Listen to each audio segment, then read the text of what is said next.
Ellie, whenever you give me the QR to get going, please.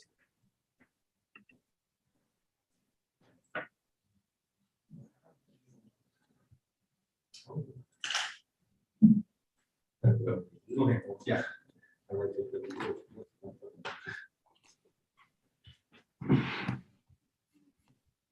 Okay. Live on YouTube. And the web, we are in the web. Yes. So I suggest you give it a couple of minutes for people to join. Okay, let's just wait then 1 minute. Then we go. Yeah. Should I use that? Either is it's probably easier to this one. Okay, so I'll just I see. Okay, go ahead. Understood. But I think people can hear you from there. Yeah. Okay. Excellent. We're still trying to configure things here in the room, those in the Zoom, and thank you for joining us. We have this thing called the owl, which is a high-tech device that's drone. And the idea is that it captures voice, so it kind of moves into the perspective of the person. So we'll wait for 1 minute and then I'll get going, introduce, and move on to content.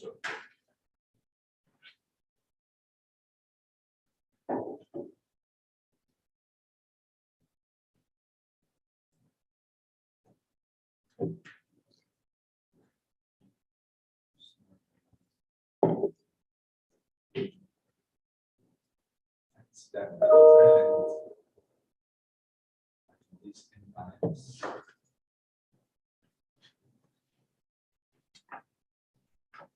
I should just say, if there's any problem with the sound coming from the room, just someone, from the panelists, just please let us know, and we'll sort it out. But I presume you'll hear me well. So you'll hear me well. Yeah. Yes. Okay. So should I get started then?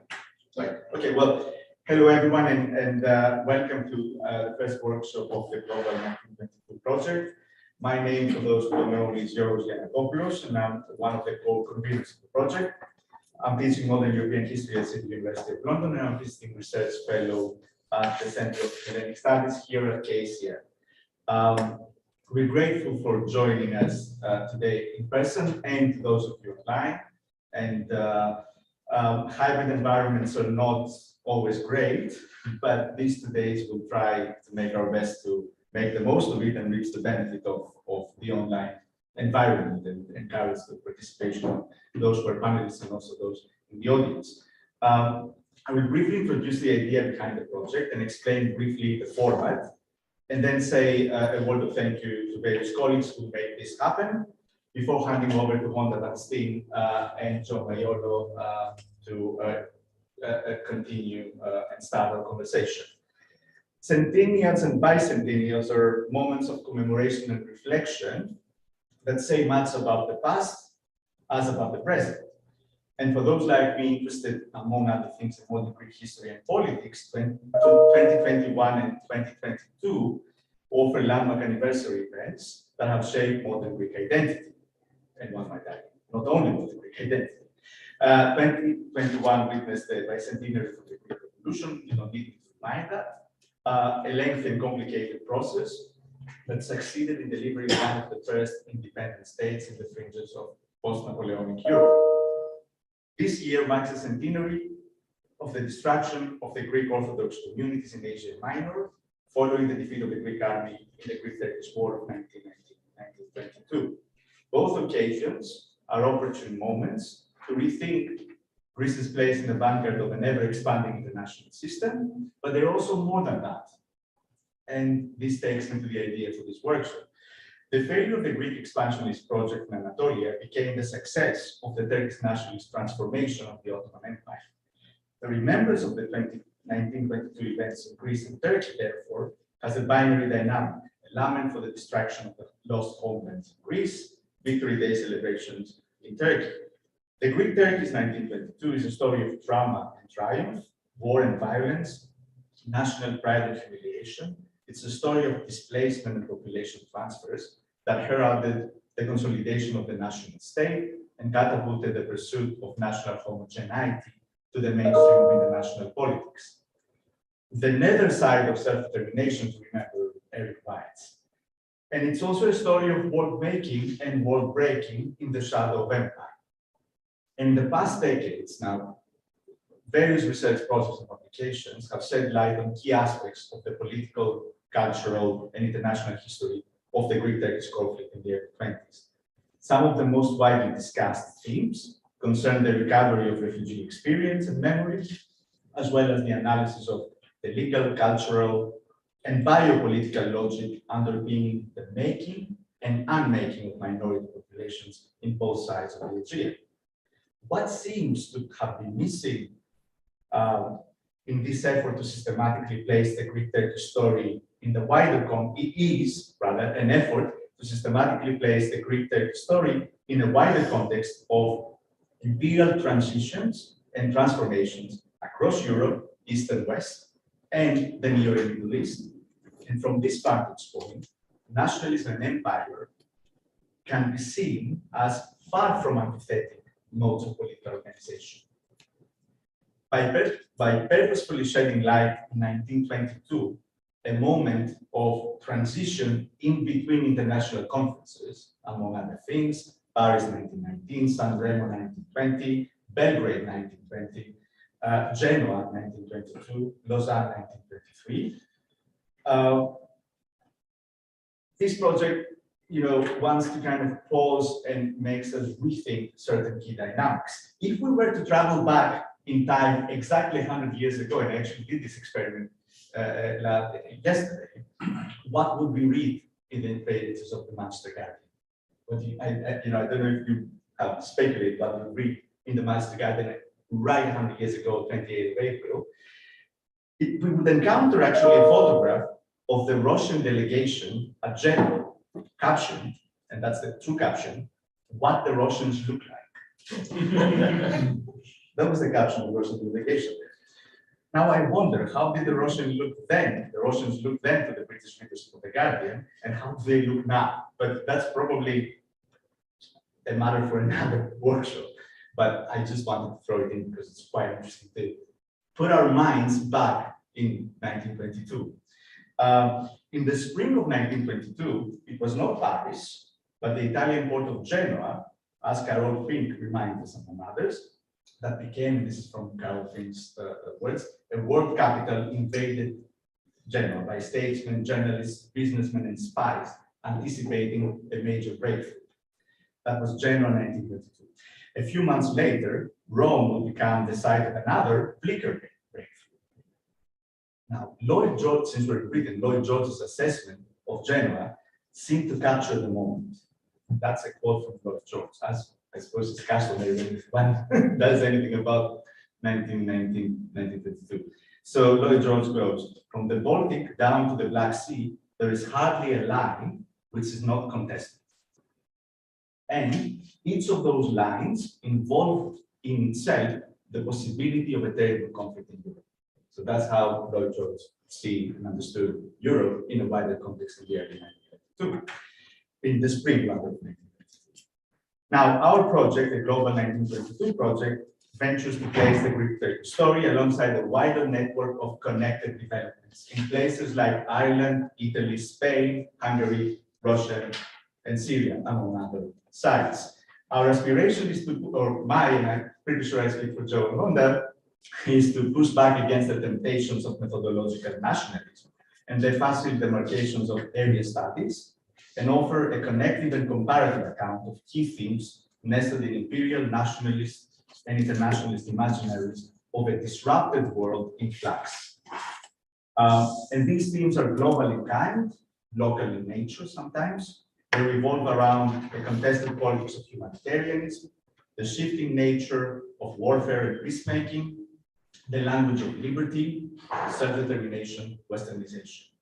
They include stories of economic integration, tales of forced migration, to pick from some of the many themes that will occupy these 2 days. And our exploration, like any exploration of this kind, is far from complete. But I believe it's a good enough starting point to kick off a productive conversation on the global dynamics of the early 1920s.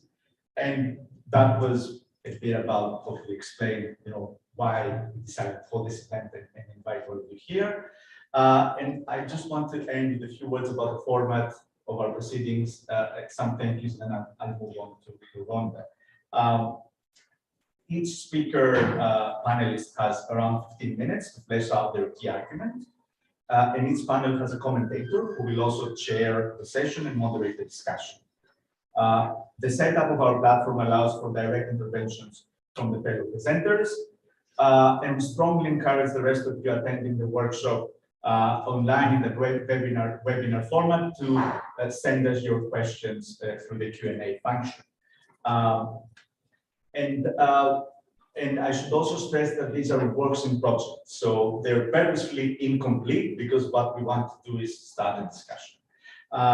Before handing over to Wanda Van Steen, the director of the Center for Hellenic Studies, I just wish to extend a note of thanks to those who worked hard to make this happen and to our sponsors.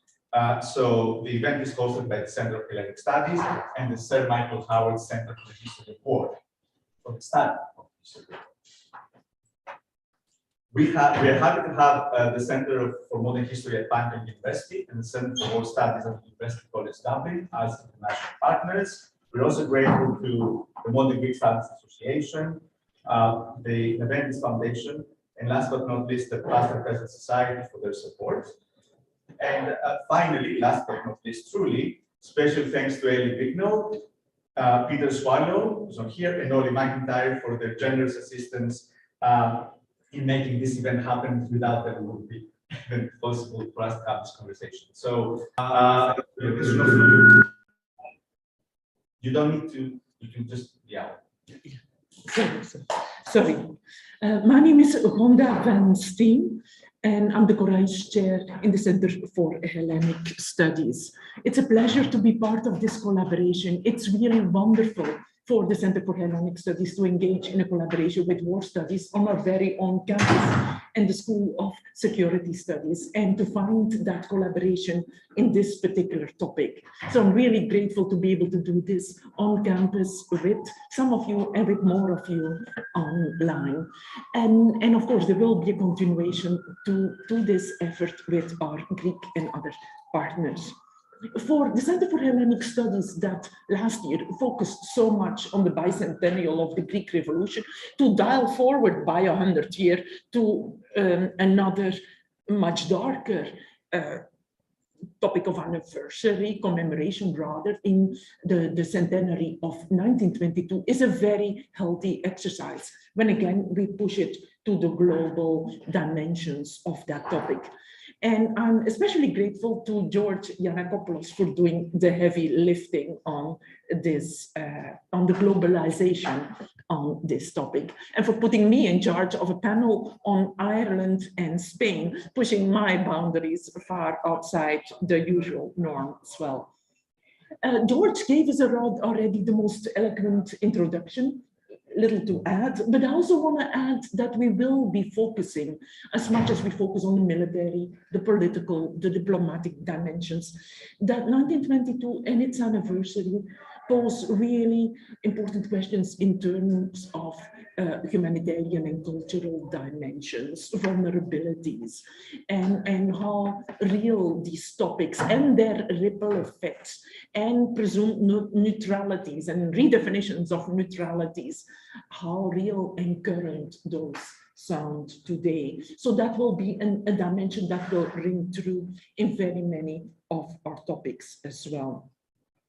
So as much as we think of 1922 as a moment or even a movement, and for the Greeks, again, we would have shoved that in September of 1922, it's important that we rethink it and think of this era as not as a moment of 10 years long. There's a very much a long durée to this phenomenon that we will be studying and of which we still see the repercussions today. 1912 is equally important for the part of the world that we have been involved in. And I'm particularly keen on having Michael Llewellyn-Smith present here, who's a specialist on the topic. So yes, a lot to do here to expand geographical boundaries, but also to really stretch chronological frameworks. And then with the thank yous to all our partners and all our participants, I hand it over to my colleague, Joe Maiolo. Okay, I think the owl will do its thing. Well, I'm Professor Joe Maiolo, Professor of International History and Department of War Studies and Director of the Sir Michael Howard Center for the Study of War. And we're very grateful to, again, partner with all the institutions mentioned. And I would reiterate our thanks to George for doing all the heavy lifting on making the project happen. And, Ellie is in the background here. We have wonderful staff in the Department of War Studies who contribute to the Sir Michael Howard Center. Frankly, nothing would happen without them. So, and again, I just would underscore that we're really delighted to have cross-faculty, cross-department cooperation on the Center for Hellenic Studies. I will just now dive into the first panel and introduce our two distinguished speakers. Again, just a reminder, if you have any questions for the audience, you can insert your questions into the question and answer function on Zoom, and just type them in, and we'll get to them in due course. So let me introduce the two speakers, Professor Laura Robinson. Sorry. Changing your name as I go along. You may get Jay Summer.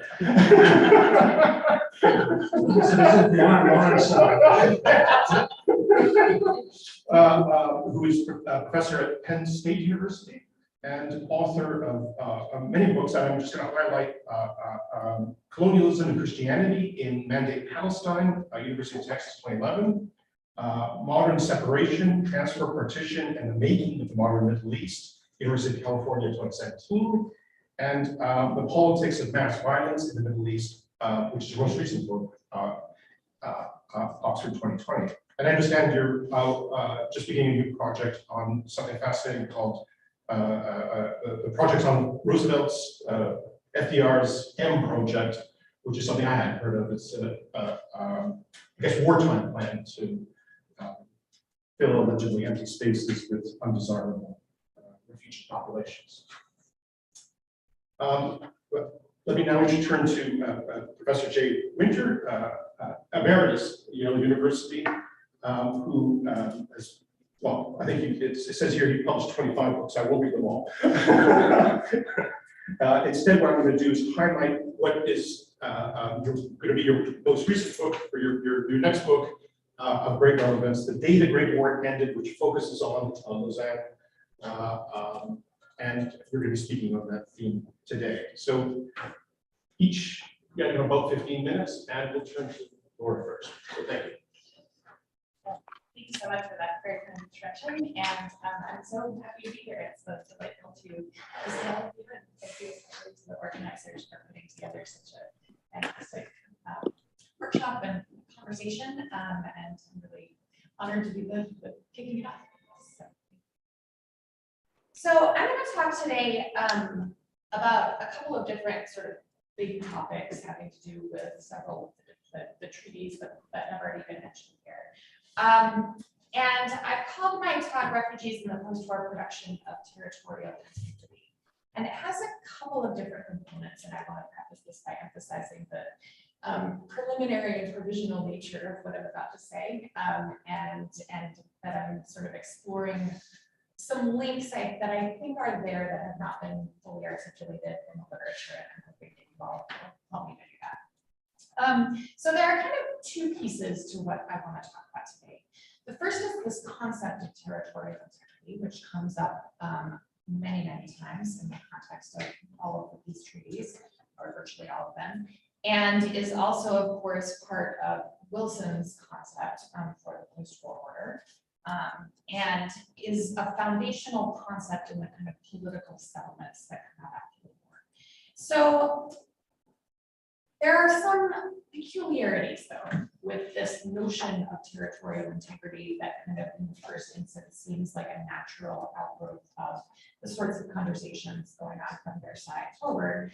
And that is that even though territorial integrity which Wilson said was so important. So I'll quote him very briefly, that the political independence and territorial integrity of Greek and small states alike was so central that it had to be protected by some sort of supranational organization, of course, the League of Nations in the event. This is simultaneously, it seems to me, a basic principle of peace treaties, and also not something that we see enforced very particularly.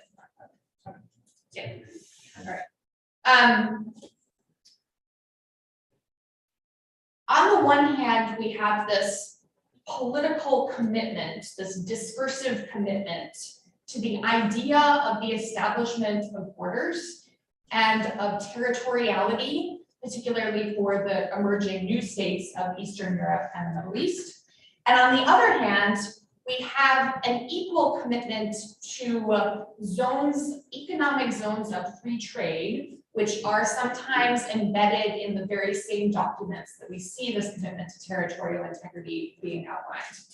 So one of the things that happens in this kind of post-war order is that we have the necessity to demonstrate territorial integrity as a political principle of this post-war era, while also not disrupting these much more regionally understood imperial, essentially, economic relationships, trade zones, and political alliances. So this is something that I think we can see as a historian of the Middle East. I'll bring in the mandatory system fairly immediately. It's something we can see very clearly in the documents for the mandatory mandatory texts that come up from 1920 onwards, because these are documents that simultaneously, in the same space, highlight borders, highlight the need for territorial integrity, as Wilson put it, and also include substantial provisions for the enforcement, mainly against the will of local actors, of imperial zones of free trade. So these are documents where we can already see the tensions coming up between these two principles of this post-war, the post-war order. So I want to think a little bit about this concept of territorial integrity, what it means in the absence of these kinds of economic frames, the ways that it pushes up against these economic frames, what it's for then, and who is responsible for enforcing and demonstrating it, right? And one of the things that it seems to me that we can see in this period is that as territorial integrity and new borders and new states emerge as a principle, the people who are most directly charged with demonstrating it are refugees on the one hand and quote unquote minorities on the other, right? And I want to explore this particularly with regard to the Middle East and suggest two things. And one is that those populations are charged with the enforcement of so-called territorial integrity precisely because they can act as enforcers of new national entities without disrupting the economic relationships that are simultaneously emerging, right? That they have they're not directly involved enough in the economies, the local economies of these places to act as disruptors to the economic relationships being constructed. And then second, I want to point out that while in the main refugee historians have thought about this period as one of migration and mobility, that in point of fact, particularly with the ex-Ottoman territories, that when we look at what happens to refugees, they are mostly immobilized, right? That this is a period of the settlement, the enforced settlement of refugees, and to some degree, that is true for the quote-unquote minorities as well. So you'll see that this is something that goes in a number of different directions, but I want to kind of explore the relationship between the emergence of this concept of national territorial integrity, the economic practicalities on the ground, and the ways in which refugee and minority policy, and particularly settlement policy, enforced settlement policy, is designed to bridge the gap between the discursive effort towards territorial integrity and the practical effort, on the other hand, of economic free trade zones that will benefit the empires. So I won't take up a huge amount more time, but I want to just suggest some of the examples that we have here. And I'm going to focus my comments here on refugees and minorities in the Middle East, in what comes to be called the Middle East in the immediate aftermath of the war. So as you know, as I said, we think about refugees as kind of being marked by by mobility, right? The definition of refugee is someone who has been displaced, has been moved, right? And it is true, of course, that people are displaced, that people are moved around even after they've been displaced. We have examples of communities that are displaced multiple times in the course of the years following the war. But refugee policy, as it emerged in the aftermath, particularly in the aftermath of Lausanne, as George has already suggested, had to do with settling people, right, in the main. So we see this in the Greek-Turkish, the so-called population exchange, which is a euphemistic way of putting it, but nevertheless the language that we have. But this also happens in the mandatory states, right? So to give just one example, French mandatory Syria in the aftermath of the war had something like probably 100,000 Armenian refugees who were survivors of the genocide and had been moved into camps kind of from 1916, 17 forward in and around Aleppo and Latakia in particular, some in Damascus, some in Beirut. And so one of the things that happened to them was that there was a concerted effort in French mandatory Syria not to allow them to leave, right? And this is something that is explicit in French policy and at the League itself in mandatory policy. And it takes a couple of different forms. One is the enforcement of settlement, in particular delineated Armenian neighborhoods in places like Aleppo, that was simultaneously financed by the French mandatory government, by the League, and by the refugees themselves, who often had to pay back loans that they were given in order to construct their housing. And then we also, we have this kind of construction of these delineated neighborhoods that are intended to keep people in place, to maintain the community as an Armenian community that could be identified as a colonial collaborator, and to ensure that onward migration did not take place, right? And so we have quotes from people like the High Commissioner for Syria, who says things like, you know, we cannot allow these people, as soon as these people get a little bit of money together, they will want to move on. We cannot allow this to happen, right? So refugees are being used here to delineate borders, to demonstrate the new state of Syria under French colonial authority. They are also used as military, right, which is an important point that comes up in a number of different contexts.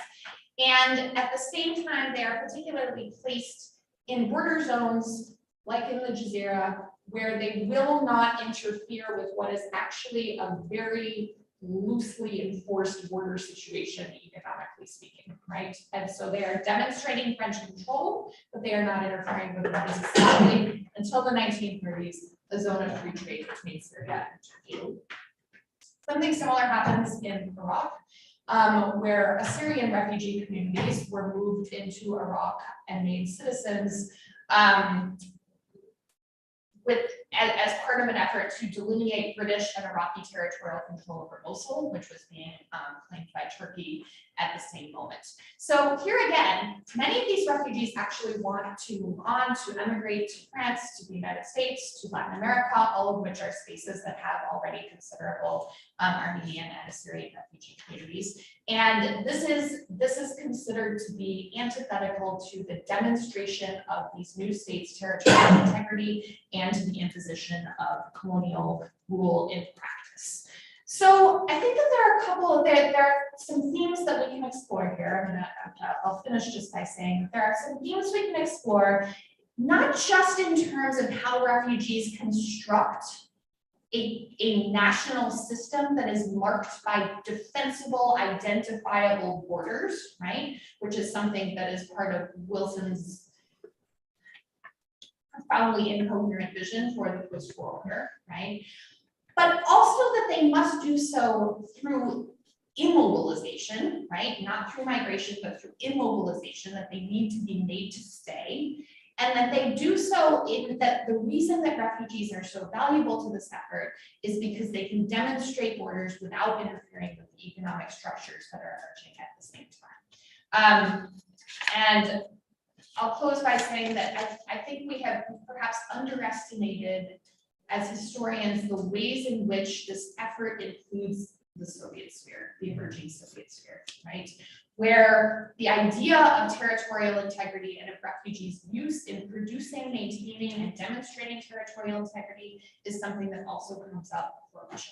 And that the Nansen office's efforts to place permanently, to immobilize Armenian refugees in the new Soviet Armenia is a substantial, important, and underexplored aspect of both the imposition of territorial integrity, such as it is across the European world during this period, and the emergence of a refugee policy that is intent on placing people somewhere and then making sure they don't leave again.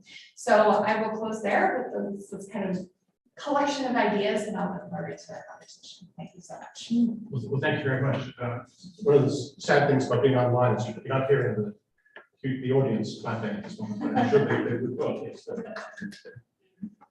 Well, let me turn the panel over to Jay Winter and to launch right into your paper. Thank you.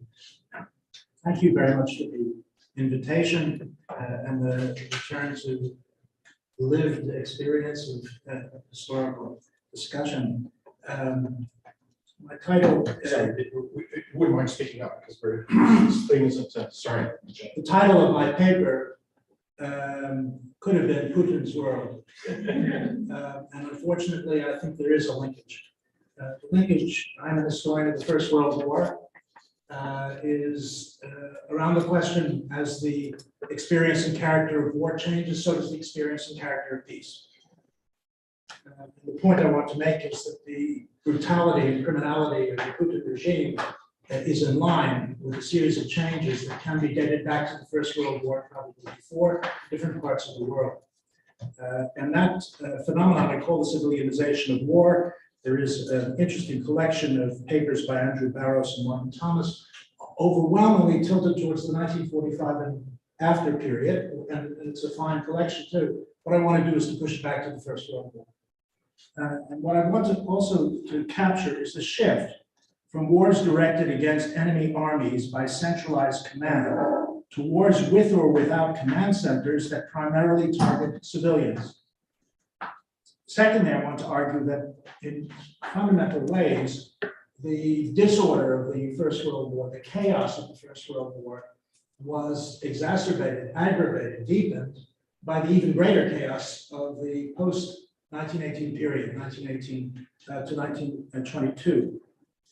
Now, protecting people who do not take part in fighting was the explicit purpose of the Geneva Conventions, Red Cross, and the corpus of international humanitarian law, which was substantial already in 1914.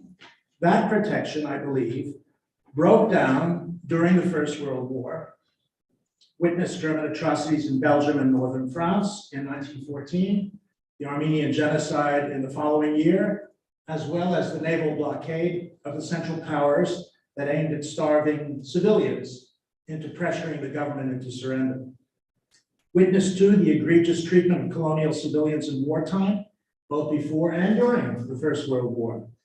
Still, in 1914-18, the primary focus of war was on mass armies whose fate determined the outcome of the war. The boundary between civilian and military targets had been eroded by 1918. I want to argue that in the 5 violent years that followed, that distinction was erased. Violence against civilians in Europe and beyond became the norm, and how to distinguish between armed bands under a recognizable authority and criminal bands was anybody's guess. Anyone trying to survey what's happening in Ukraine today sees on both sides what I would call a spectrum of military action by a spectrum of groups loosely ranged under some military leadership. In addition, the treatment of prisoners of war from Finland to Turkey became murderous. in a way almost unknown during the war. More Finns died as prisoners of war in camps than in combat. Here was a precedent, I believe, which recurred. In particular, I just want to cite one, in Francisco Franco's regime, which continued the killing of Republicans on a mass scale after the so-called end of the Spanish Civil War in 1939. Preston's argument about the Spanish Holocaust is about the post-war killings of prisoners and indeed the civilians who weren't in prison. The decentering of war created conditions necessitating the requisition of supplies in the field. This meant expropriation, robbing, killing, maiming, raping, beating peasants in villages, destroying their homes, seizing their animals, theft on a grand scale. But it also entailed the use of hunger as a way of asserting the authority of an insurgent group, and that's happening in Ukraine as we speak. Finding stability was almost impossible under conditions of economic chaos and epidemic disease. Farmers pushed off their land during the Baltimore Wars in 1912-13. They have returned, but when fighting started again during the war, 1917, they fled, leaving an archipelago of stagnant pools of water, spawning the worst malaria epidemic in European history. We were privileged to discuss at Salonika a few years ago under the chairmanship of Sir Michael Lawrence. Cholera, dysentery, even plague, bubonic plague, returned parts of war-torn Europe to an almost medieval, I would say, early modern status of chaos. Marked too, we must add, by the lingering ravages of the worst influenza pandemic in history to date. I won't compare COVID, I'll leave that to you. Now the question is, why did this series of decentered wars come to an end? I think this is part of Laura's point. The first reason is the restoration of economic stability, which was the purpose of the Versailles Settlement. Everyone thinks it was primarily political. You're perfectly right, Laura. The economic dimension is in everyone's mind, especially those impoverished, the British and the French by the war effort. The inflationary spiral of 1918 to 23 had made recovery almost impossible in the European continent. And it took a multinational effort with the League, in the League, one might say, to stabilize both the German and other currencies. Secondly, the Western powers finally recognized the Bolshevik regime. It's something we should see that with Lenin's death in 1924, it seemed to be the case, I think it was, that the revolutionary danger had subsided.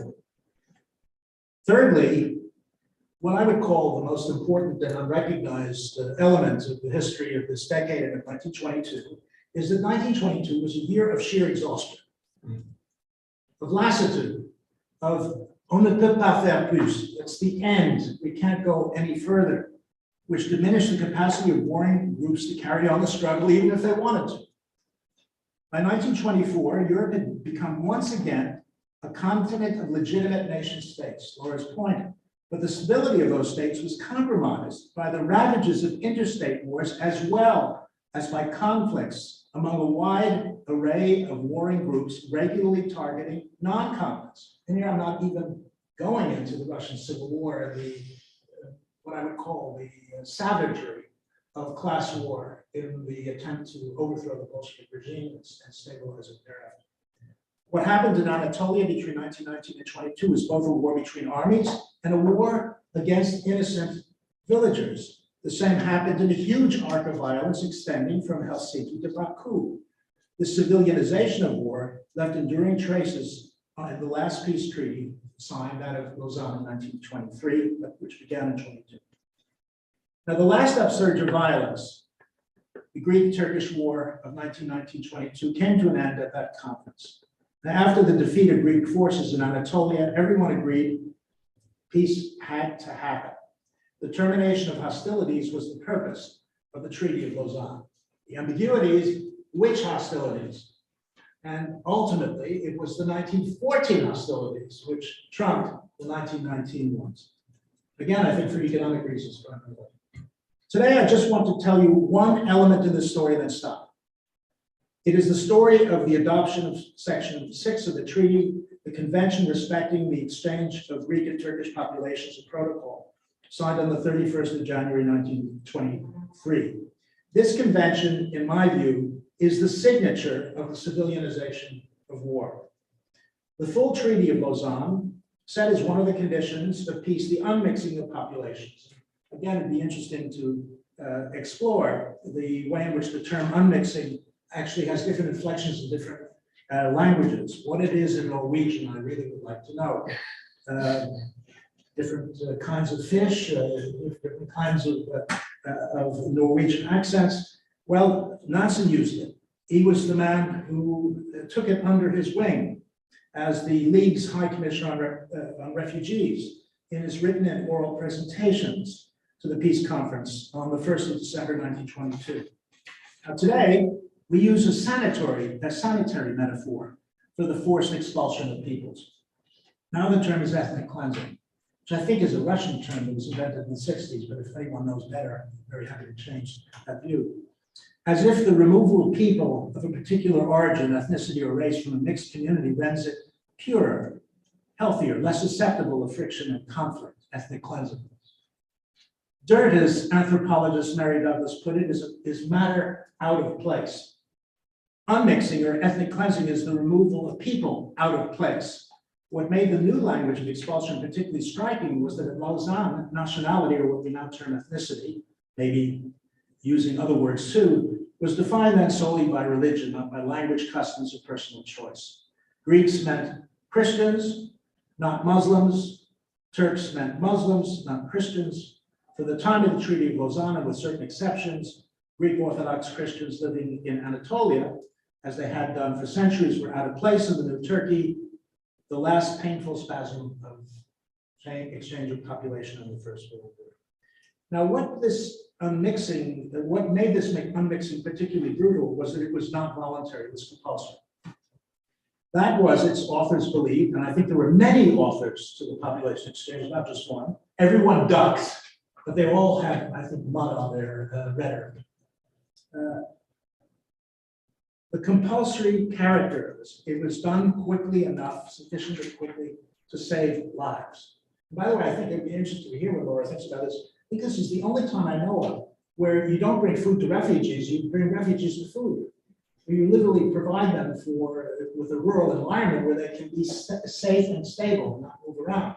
It seems a very strange shift from 19th century humanitarian law, and I hope that Davide Rodogno can lead us into this area later on. Now, yes, we all know in 1913, Greece and Bulgaria exchanged populations, but this was a recognition of the time-honored tendency of civilians to flee conflict zones voluntarily. Millions did so over in many parts of Europe between 1914 and 18, but after the war, civilians were trapped in areas in which fighting occurred and during which non-combatants were targeted. Overwhelmingly, non-combatants were targeted.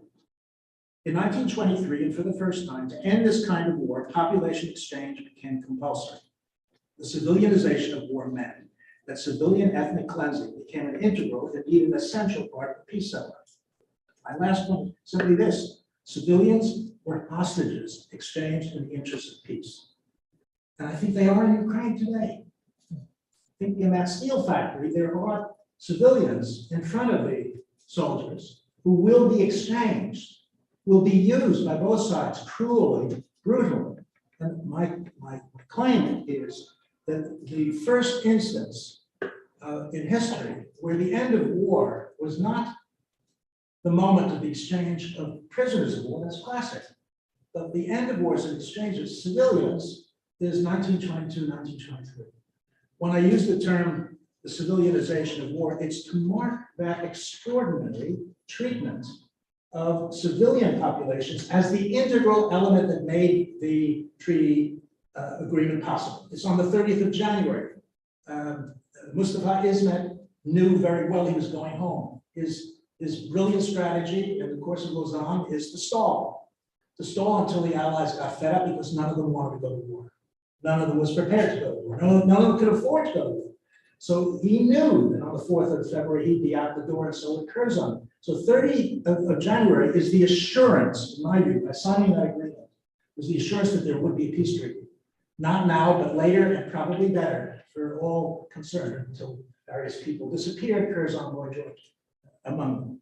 My final point is simply this: 1922, it seems to me, is an extraordinary moment in the transformation of the institutions of war and peace in Europe, which remain with us to this day. And that it's absolutely impossible to understand what Putin is doing in Ukraine without seeing him as the successor of Ozan. Thank you very much.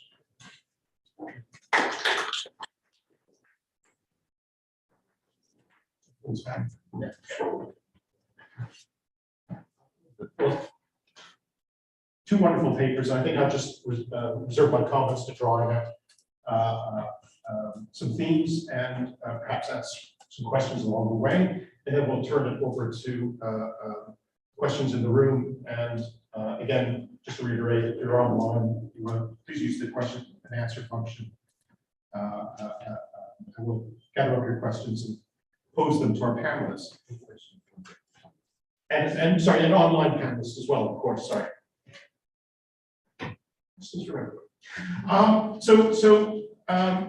What strikes me that kind of unites these two papers, and George mentioned it in his introduction, is precisely what Eric White's called population politics. In both papers, it seems to you're indicating a shift to where populations of people were always important in politics, but where actually the focus of international politics becomes the management or movement or even eradication of people, right? And what's interesting about both papers is that the weight of normative change seems to be actually post what we consider the First World War, 14 to 18, rather than in the war itself. And maybe I don't know if that I'm reading your paper correctly. I'm certainly reading yours, right? Because hence your use of civilization of war. Then there's the war changes in that immediate, what we would call the post-war period, and therefore the new peace in 23 reflects that.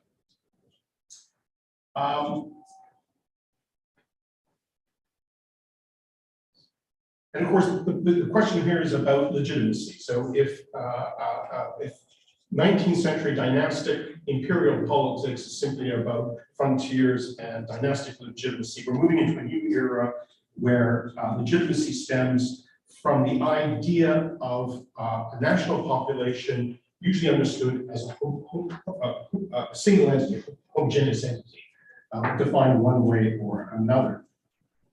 And what's really interesting about Laura's paper is that it makes this kind of concrete in the sense of practices of everything from passports to border surveillance to managing refugee camps and so on.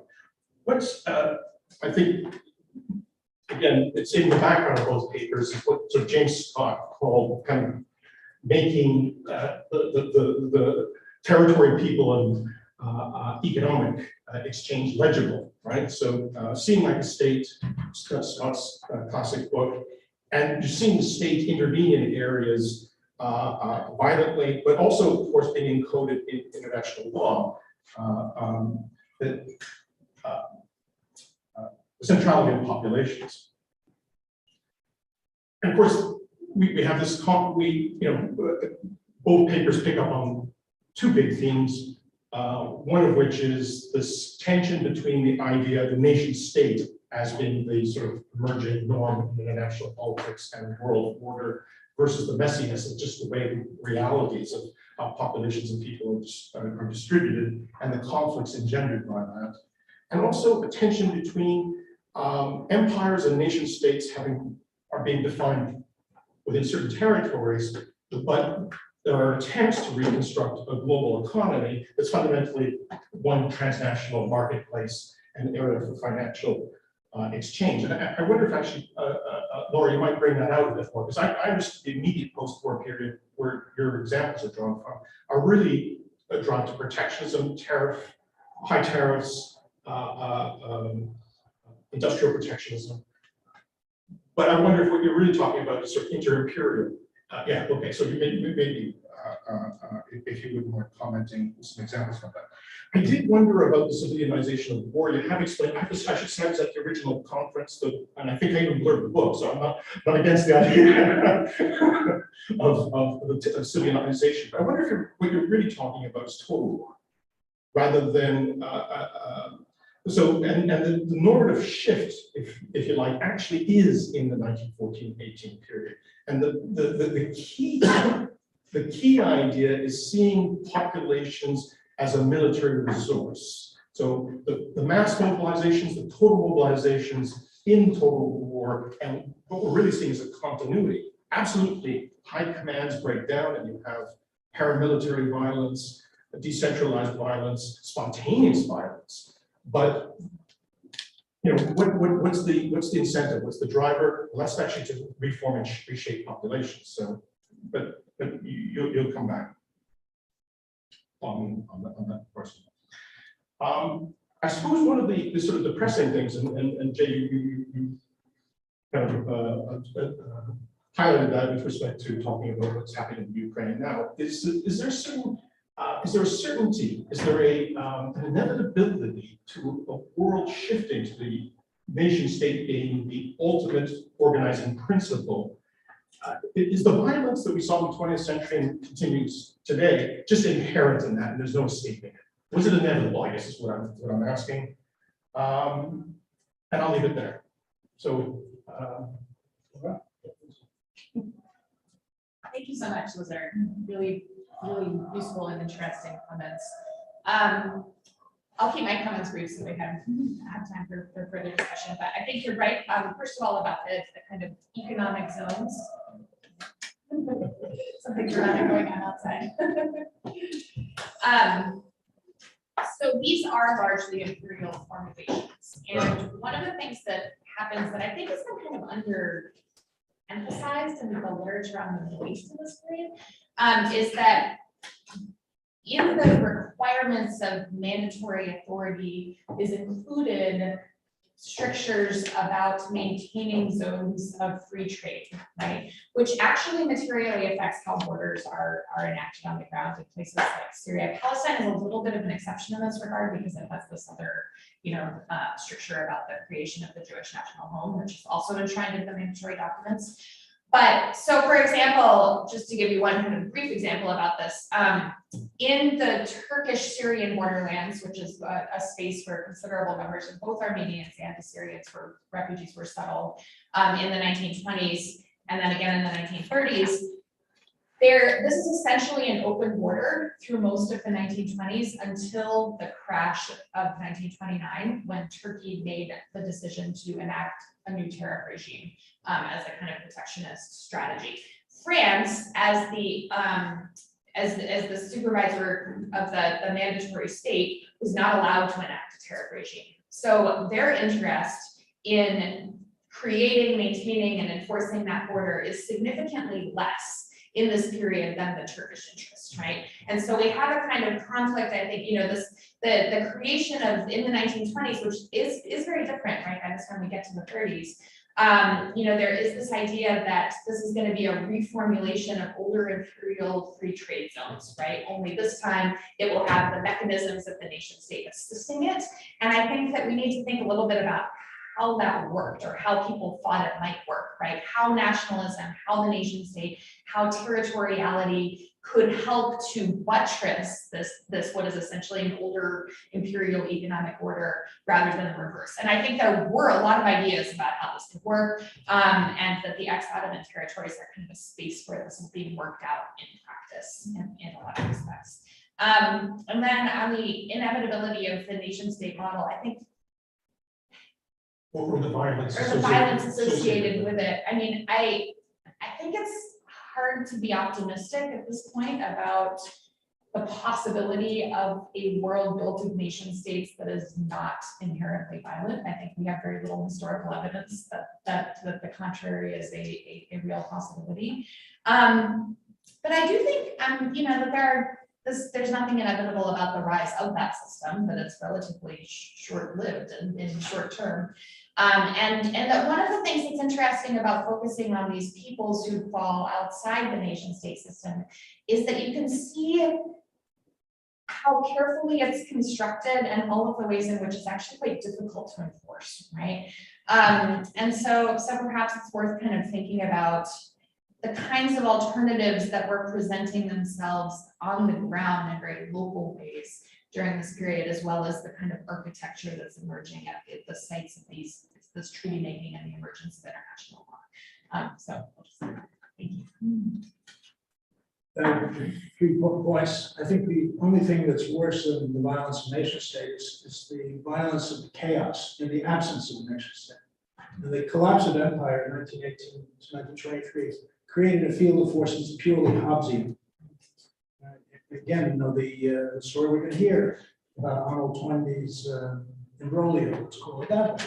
He was drawing attention to the fact that these atrocities took place in 1920-21. I don't believe they were ordered, Sir Michael might know better, but soldiers took advantage of being in positions of violence. The way the Russian soldiers today are taking advantage of being in positions of authority.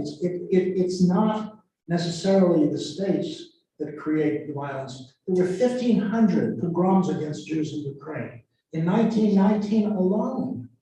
And was there a state? Probably not. The first of those pogroms was Polish in Lvov, in Lemberg, in the old Austrian city of Lemberg. So I think the chaos of the years 1918 to 23 is something that may be necessary for your interpretation, Laura. This goes into Robert Gervot and John Horn's attempt to say 1918 is a false sunset of war. I share that view. I think war did not end in 1918, but people hope to create a territorial solution. It's an idea that might enable them to do so. I still go back to this point that 1922 is a year of exhaustion, of enormous suffering on the part of people in many different parts of Europe that simply could not be sustained, and in particular in Russia. So after 4 or 5 years of civil war, the recognition of the Bolshevik regime as part of the story, recognition of Polish independence. The final point, it actually links with what we're saying. Total war to me is almost a cliche these days, and if I contributed to making it so, I apologize. But at the same time, something happens to the manipulation of violence in states that have not made their authority legitimate yet. What happens in 1418 are legitimate states like Germany and Austria and Hungary behaving badly. What else is new? But when you have states in the making creating their violence, including the Turkish Republic, I think the one area that I want to point out that I think links this in, and I think it might be useful for you too, Laura. I don't think we've reflected enough on the centrality of the end of the Armenian Republic, not the Armenian Caucasian Republic, but the Anatolian one. Now here's an example of people exchanging justice for peace. Sacrificing the Armenians was necessary for there to be a peace treaty in which the boundaries of Greece and Turkey could be fixed. That was the deal. And what shall I call it? The myth or the illusion was that there really was already on Armenia, the way Golda Meir said, the Palestinians don't exist. They have their state already in Transjordan. It's the same argument. Now, the Armenians' loss of territorial integrity was a price of Lausanne. It was a price. And yet everyone in the proceedings, all you got to do is read the proceedings to realize that everyone knows and no one says the truth about this fundamental point, that to stabilize economically the Middle East, we have to betray our commitment to the Armenians. And it was a betrayal, a complete betrayal. And I think that there is an area where we can talk about economic interests on the part of weakened imperial powers, blowing the idea of self-determination out, not only out of the water, but out of the sky entirely.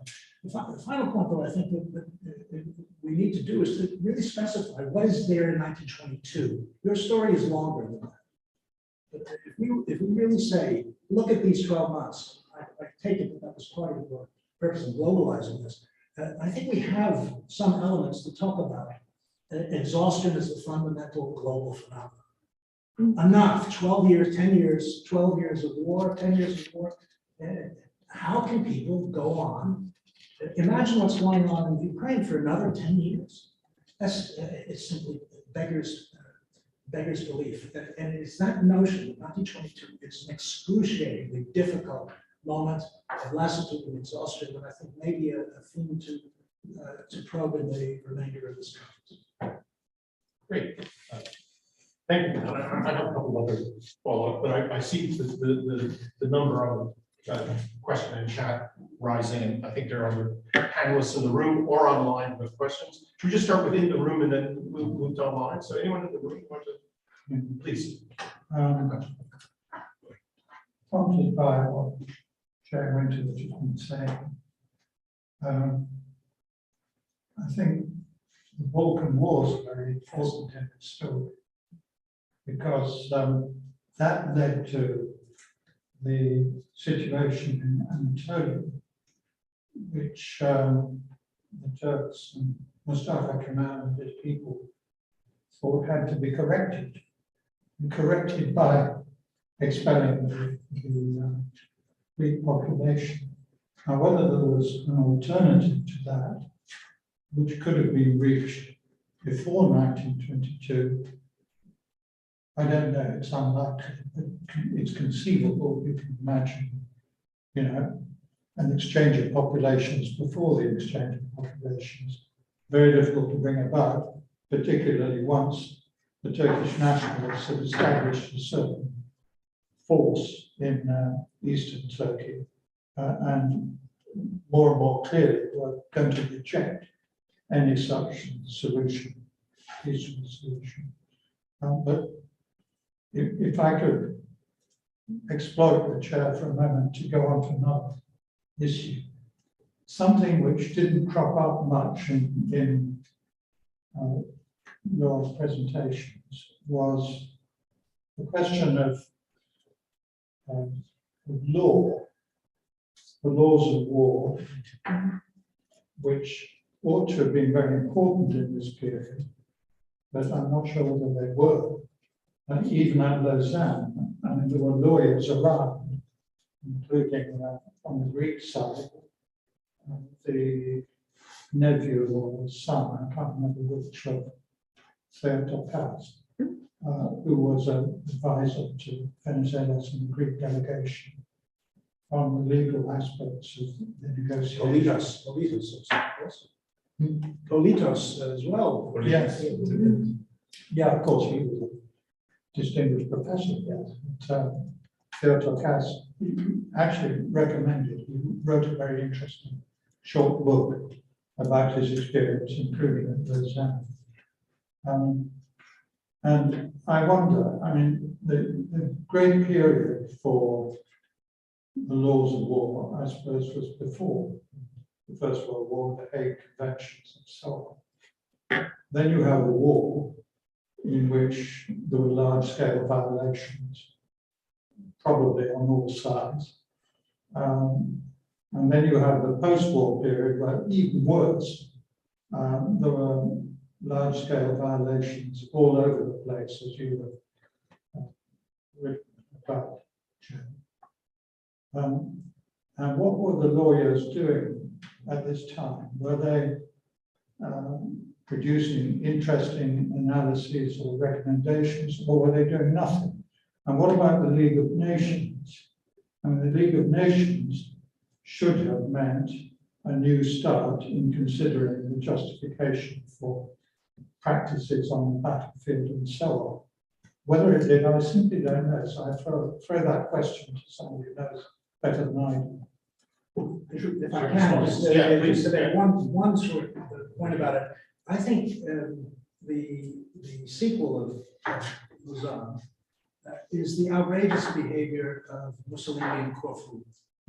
Because what he does is to dare the League to act the way everyone who created the League said they should have acted in 1914, when a small state or a state is outrageously attacked by another. And they didn't. Appeasement, in my view, was invented in Corfu. It's way before.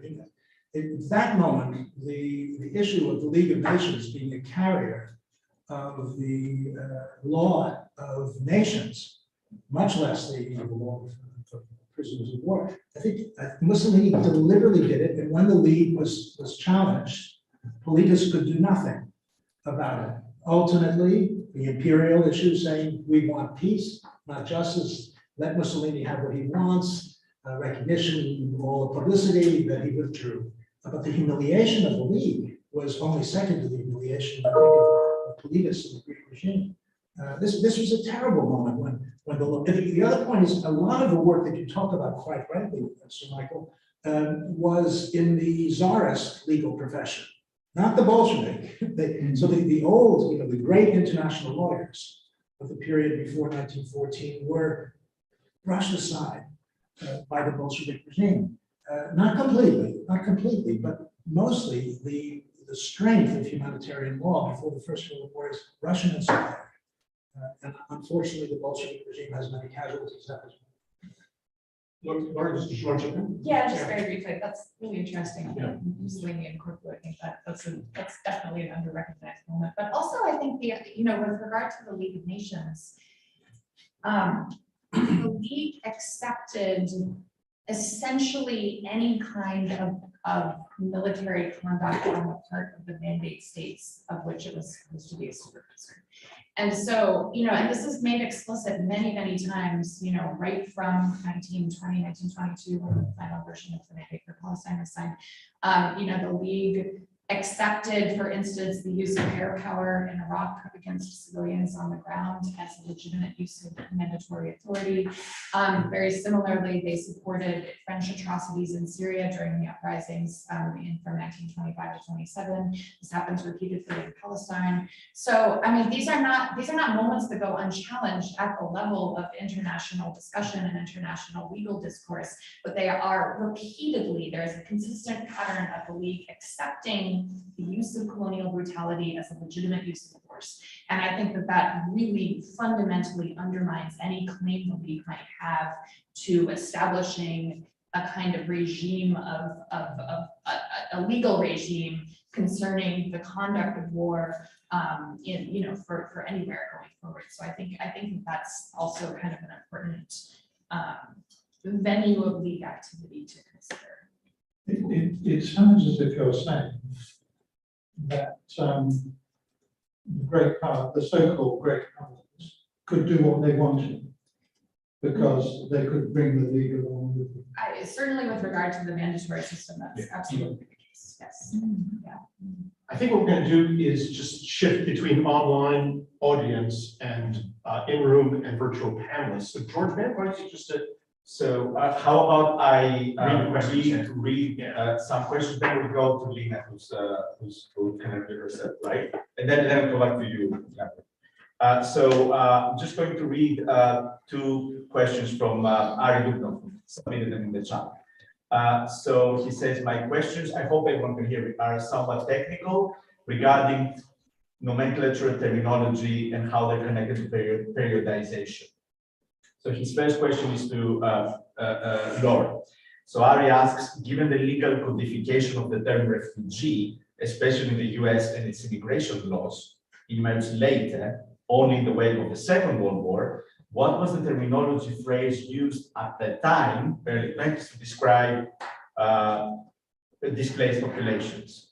Will it be fair to argue, Ari says, that you suggest that many development historians of displacement and transfer identity as taking place after 1945 originates in the 20s, so it's about the terminological question about refugees. And to Professor Jay, Ari Dubnov asks, he says he believes that the phrase ethnic cleansing came into wide usage in the 1990s in the context of the wars in former Yugoslavia. It is a literal translation of the Serbo-Croatian expression. I'm not going to pronounce that. I'm sorry. Ethnical, well, something close to cleansing. Here, would it be fair to argue that the Dayton Accords ending that conflict in the 90s, did not fall back on the same logic of Lausanne. So that's Ari's question. And may I, quick on that point, Antonio Ferrara in the chat also has to add, so that's connected. He says, on ethnic cleansing, the term became indeed of white currency as translation of the Serbo-Croatian expression. Yet I know that a similar one, Antonio says, existed in Romanian already in the 1940s.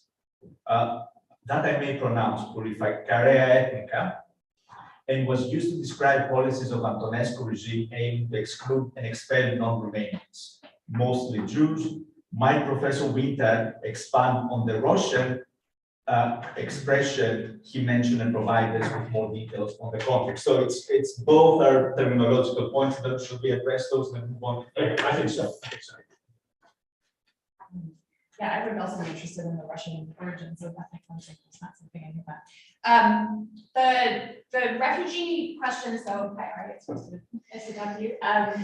And the refugee question is an interesting one because people think, as you point out correctly, that the origin of the legal definition of refugee comes into being in 1951 with the UN Convention on Refugees. Actually, there's a long legal history prior to that. And one of the things, this is being hammered out during this period. So actually the term refugee is used at the League many, many times from, really right from Versailles onward. It's one of those terms like minority that comes to be a feature of the kind of post-war international and diplomatic discourse. The Office on Refugees, the High Commissioner on Refugees, this is a word that is current. It is defined in the mid-1920s with regard to a very few specific national groups, right? So you can only be a refugee if you are Russian in the first instance, Armenian in the second instance, and then in 1928 it was expanded to include Assyrio-Chaldeans. So it's something, and it's kind of explicitly, there's a regime around this that explicitly says, just because you have been displaced over a national border does not make you a refugee, which is the, essentially the opposite of what the definition lands on in the Second World War period. So it's tied in, I think there's an imperial history to this, right? It's tied into groups that the so-called great powers have client relationships with to some degree, right? And that definition lasts for quite a long time. And it's notable, for instance, that even in this period, that Kurdish populations who are displaced in the same conflicts, in the same moments, do not qualify as refugees in this international regime that's emerging. Very briefly, the 1960s discussion talks about the ambiguity of the expulsion of populations after 45, Volga Germans, the Crimean Tatars, the Sudeten Germans as success stories. So the point is, we take the term to be an insult.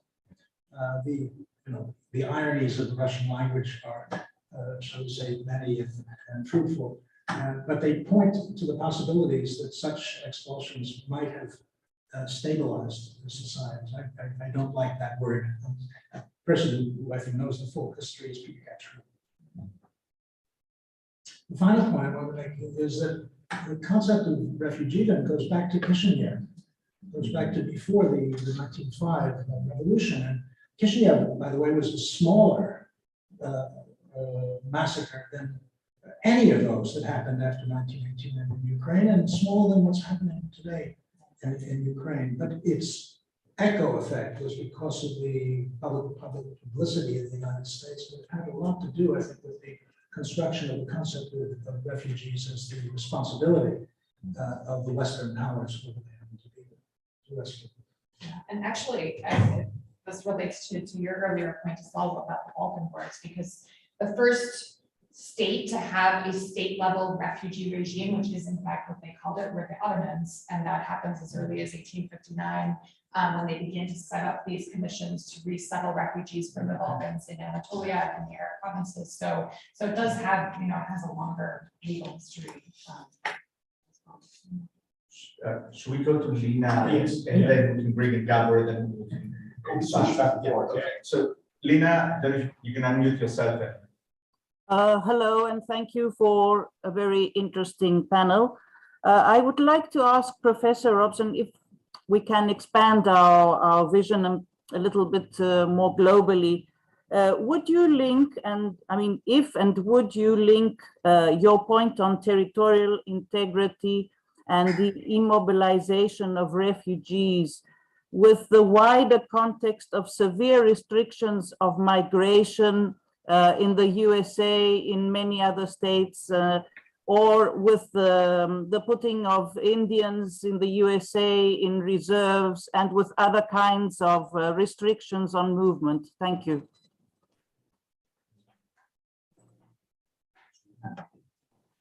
Yeah, please. Should we collect or take? No, take, okay, yeah.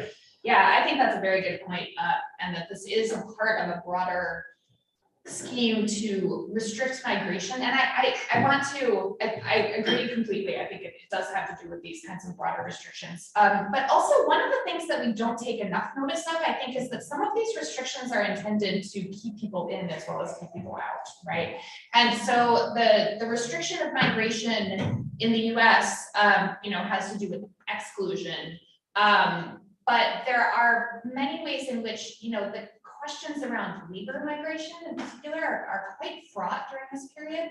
And so I think it's partly about the kind of closing down of states, but it's also about the ensuring that people will be present to construct these new national entities and realities that people are kind of hoping to see emerge. So I think it's an excellent point and one that really does make this into a kind of global moment where migration is being reconsidered. Nobody's able, I think, to handle the 20s without seeing the fact that it ended the first great wave of globalization. Yeah, It's the end of it. And the reassertion of globalization as labor mobility being essential to it is long after the end of the Second World War. It may be the point of a stability of a nation state is that it's not globalized, that it has the capacity to live independently. So I continue reading some. Oh, Gabriel. Yeah, I was gonna say, we'll just, I can bounce back and forth. I have asked the first speaker, and I also will reading the papers. Okay, so I also read the papers. So the first is Laura Roxon, and I'm very intrigued by this paradox you mentioned, but that's part of your argument. The refugees are actually there to stabilize territorialism and territorial integrity. Because it reminds me that actually, if you look at the Central Eastern European case, that we also try to look at in the paper as well, there are certain paradoxes emerging, but not necessarily pertaining to territorial integrity, but to the institution of those institutions that are used to define citizenship. And most importantly, Heimatrecht in the Austro-Hungarian case, because it suddenly becomes not a localist, but a transnational institution. Many people are stranded in countries where they couldn't gain citizenship because their Heimatrecht is in another country, and therefore they are aliens in a sense, but they are not necessarily bothered by the state. And this is the second important element. I think that in the Central Eastern European context, it's quite important that the state is still dispersed. So, for example, passports are very often issued at local level. So that makes it easier for people to maneuver, to gain agency, to move over the border. And this is really interesting. And it also pertains to a certain logic, internal tension within the logic of the state apparatus, that they still operate with that kind of bureaucratic logic and not necessarily adhering to the logic of the nation state. So they treat co-ethnics as aliens. They make obstacles in their way of gaining citizenship, even though they seem to be legally entitled. This is quite interesting, and I think kind of good. It could be a good point of comparison with the Mandate case. And the other one is more of impression than you can put it. Some postmodernist impressions. But listening to your talk and also reading the paper, what came to my mind was the importance of the ephemeral, the kind of ephemeral understanding of boundaries. And I think it comes very well with the other that could have contributed to this civilization. What came to my mind was the example of the Hungarian internment system that was established during the war to control dangerous groups of population, mostly ethnic minorities. At one point, it was merged with the treatment of prisoners of war, so the same camps that were prisoners of war camps became internment camps and vice versa. The prisoners of war were at the same time also used as labor. They could get integrated to a certain extent into the civilian society. And at one point,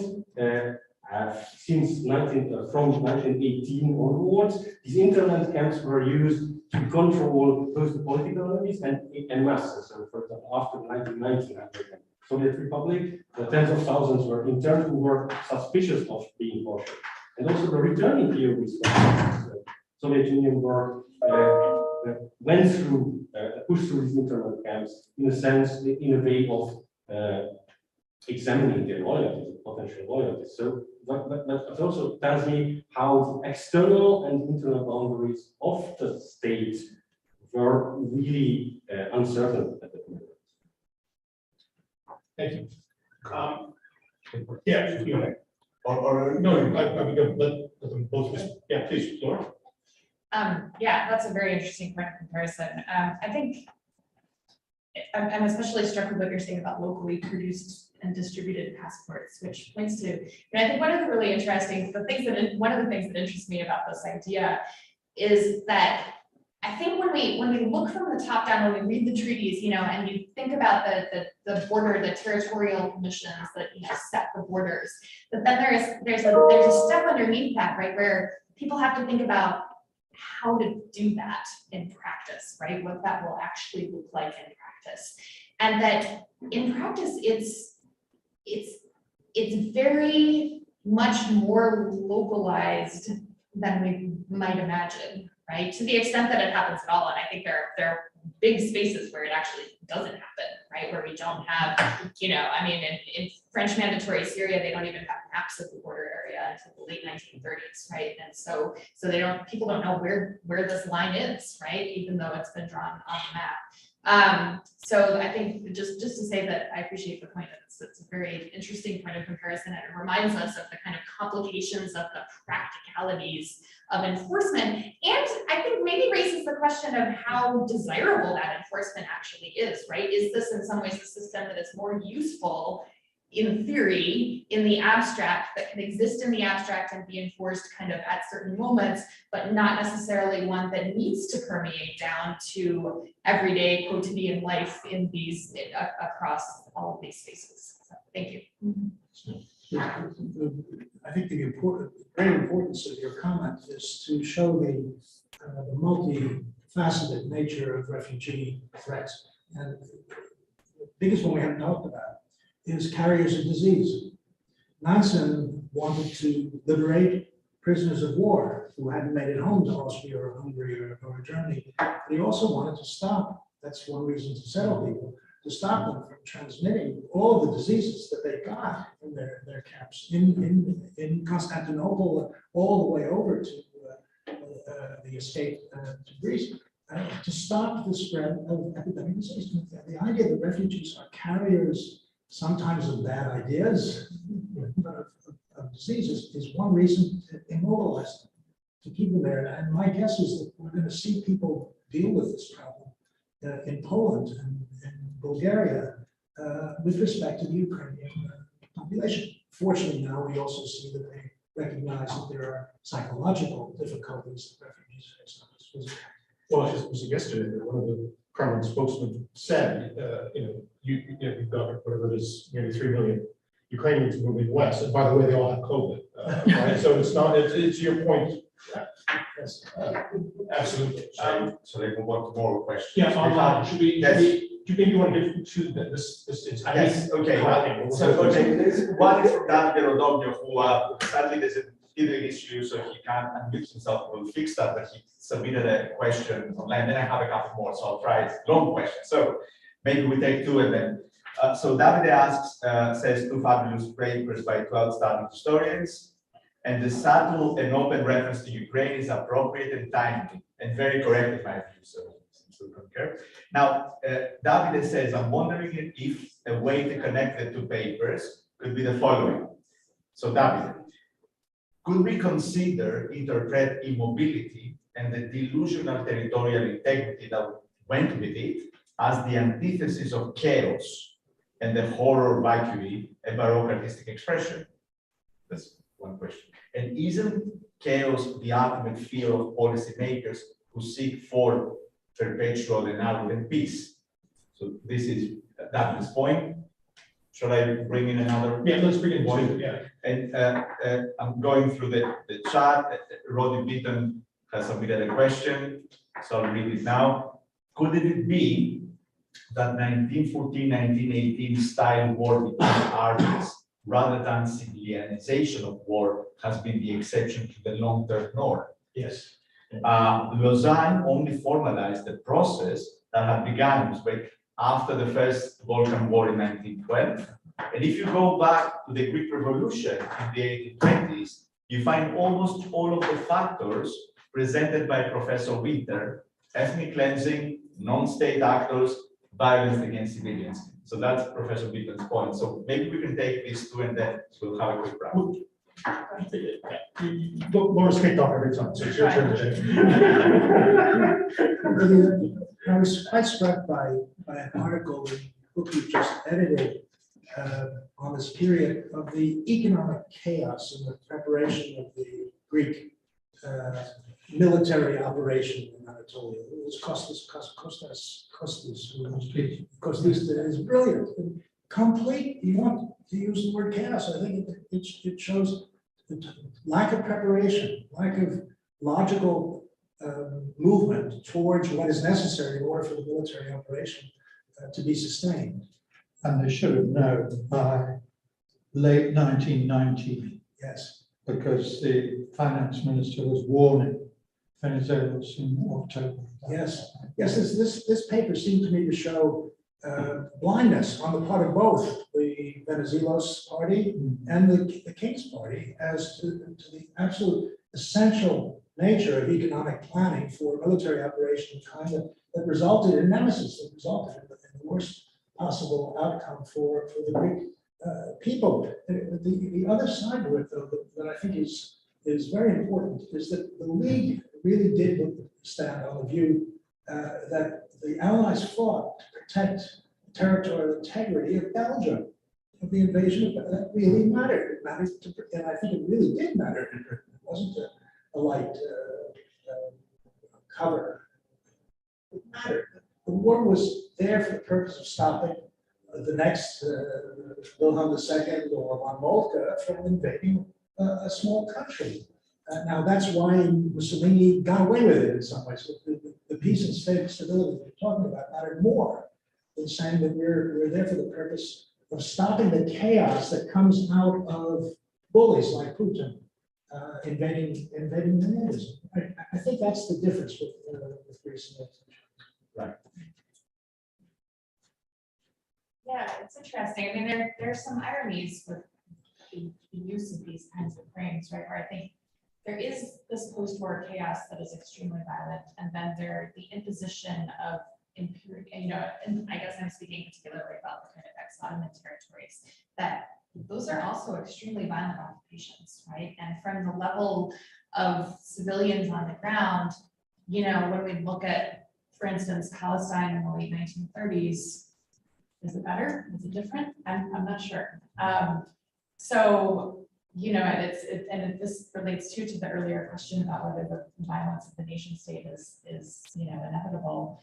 And I think that this chaos, the only way in which we see, there at least for certain spaces, for these newly colonized spaces, this chaos is not gone in 1923, right? And that this violence continues to be a kind of major feature of the entirety of the interwar years. And that it's hard to see this as a kind of, it's hard to, quite correctly said, that this goes, my paper goes beyond this, and that, it's beyond 1922, it's beyond 1923, it's all the way through the 1920s and the 1930s. And then there's yet another conflagration. So I'm not sure when to identify the end point of that chaos. I begin to think of it as a movement order. Yes, this is a very good point for those of them who are studying international order, right? There's a lot of obsession about. I think 1924 is a good answer, and the Olympic Games are part of it. There's a symbolic language of what constitutes peace. Peace has to be constructed. I do think 1922 and 1924 are areas, are times of the end of war and the beginning of peace, fair peace and real peace. For Europe, though. Yeah. Well, For Europe. Okay, there's a very quick point. That's the final submission we have, and apologies if I missed someone from someone. GG, not me. I usually decide. Wasn't the American Civil War the progenitor of the modern concept of total war? So Sherman's March to the Sea. There's a question, comment. The referendum wants to figure out. Please. I will. No, go ahead. No. You are, so you're the guest, so go ahead. The issue of civil war as vicious and brutal is, after all, a classical theme in every sense of the term. What I resist, I do not share the views of a number of German historians that the 1914-45 period was the Civil War. It's, in my view, war degenerated like a mutant virus. It turned into a number of multiple killers under the control of no one. And the fact that we use the word war as a unity, whereas it really is such an unstable category. And I think we use the word peace as a unity when it isn't there either. But when we didn't reflect, literally stop in a moment of 1920%, what did the contemporaries think that the word meant? I think the word war is not the North versus the South. The word war is nobody is safe, and your neighbor is not necessarily a northern or southerner, but he's your enemy. Just mean few hours.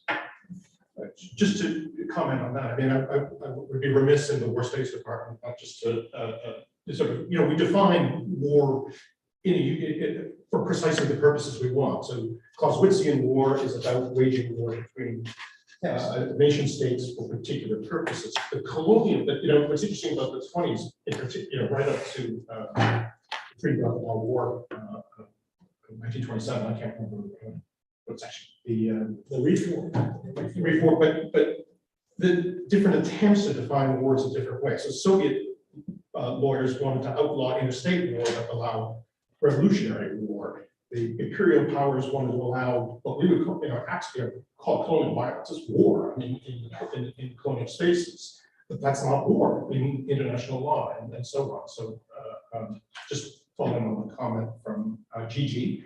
But Laura, did you want to? No, I Okay, I think I better wrap up because I've been told by my assistant chair who's monitoring the internet for me, and thank you for that. Right? So I think we're going to now switch over directly to the next panel. So Sure. Please, Ganda, take over. Thank you. Thank you. Well, after this first panel.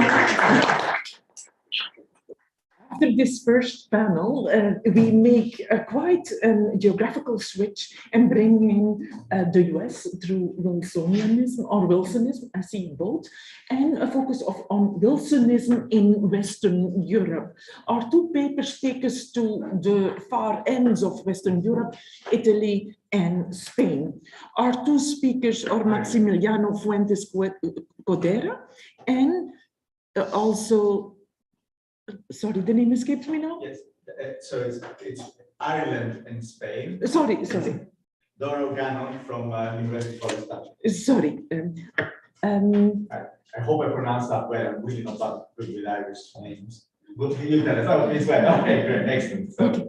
I apologize for that. So Maximiliano will speak on the topic of the Wilsonian moment, from the Wilsonian moment to the Wilsonian disappointment in neutral countries, transnational traces of the First World War in Spain. And he's critically focusing on a period from 1917 to 1923.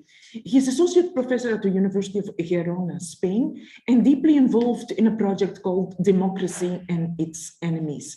And again, that critical period starting in 1917-18, running all the way through 1931, and involving Spain, Italy, Portugal, and as far out as Argentina.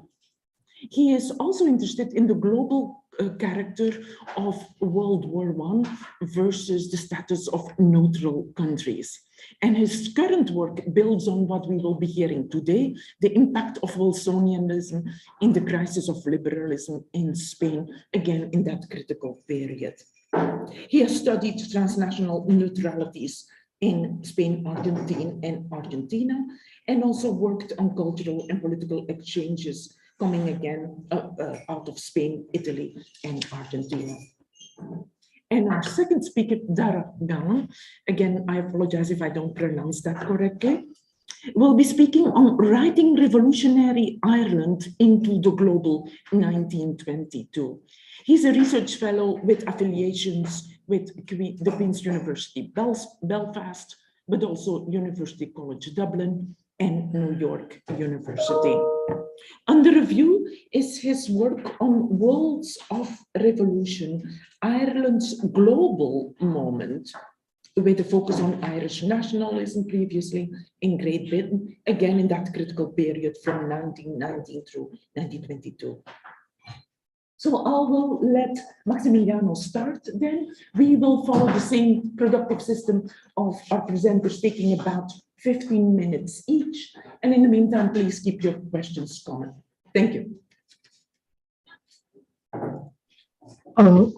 Well, good afternoon. Does it work properly? Can you hear me? Yes? Yes. Oh. Yes, yes. Yes, Maximiliano, we can hear you. Thank you very much. So good afternoon, and thank you, Georgios, and you all for the organization of this workshop. And I would like to share my screen, if I may, with a very brief presentation. Yes. Consider I'm virtually, so it's a way probably that it will work better. Okay, is it working? Yes. Okay. The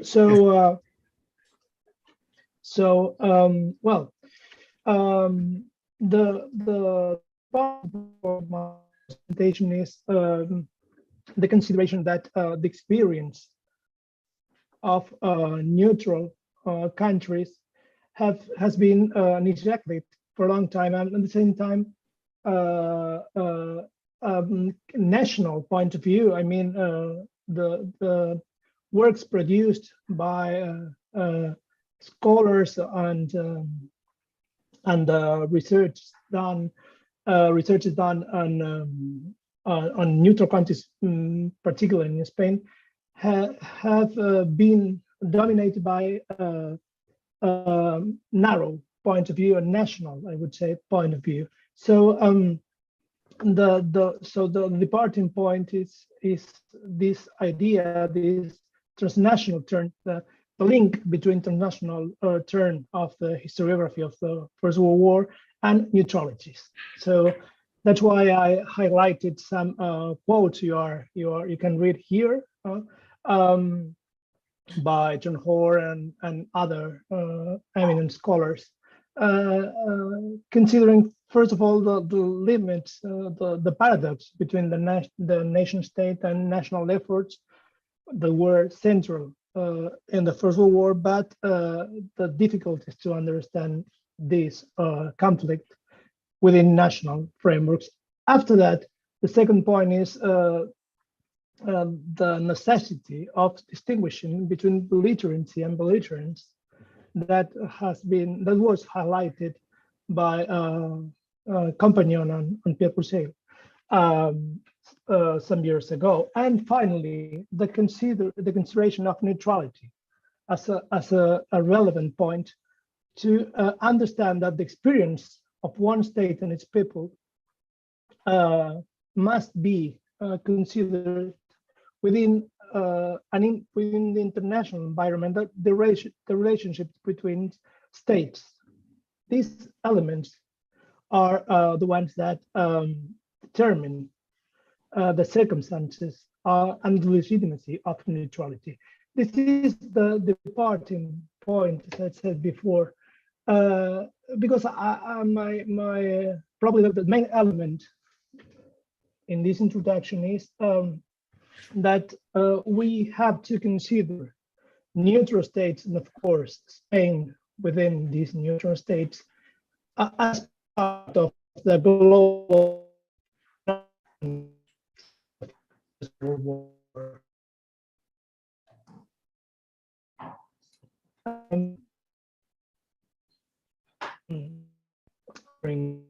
Which that the end of the war did not close, as we all know, did not close the processes opened within the global vision, and it didn't close the processes within neutral countries too. So the last years of the conflict, the period I'm considering between 1917 and 1923, must be considered as a part of this global phenomenon. That's why this presentation of my paper analyzes the influence of the American President Woodrow Wilson ideas, his proposals in Spain during the First World War and after that. So based on the analysis of the impact on liberal, socialist and Republican groups, but also within the proto-independentist or autonomist Catalan movement, and finally also within the colonial conflict in Morocco, I will argue that the passage from the fascination or the Wilsonian moment, the so-called Wilsonian moment, to this Wilsonian disappointment was a relevant element to understand the post-World War period and the beginning of the dictatorship of Primo de Rivera in 1923. So you probably know Spain was neutral during the whole war. However, the debate over neutrality led to a heated controversy between pro-Allies and pro-German sectors. By the spring of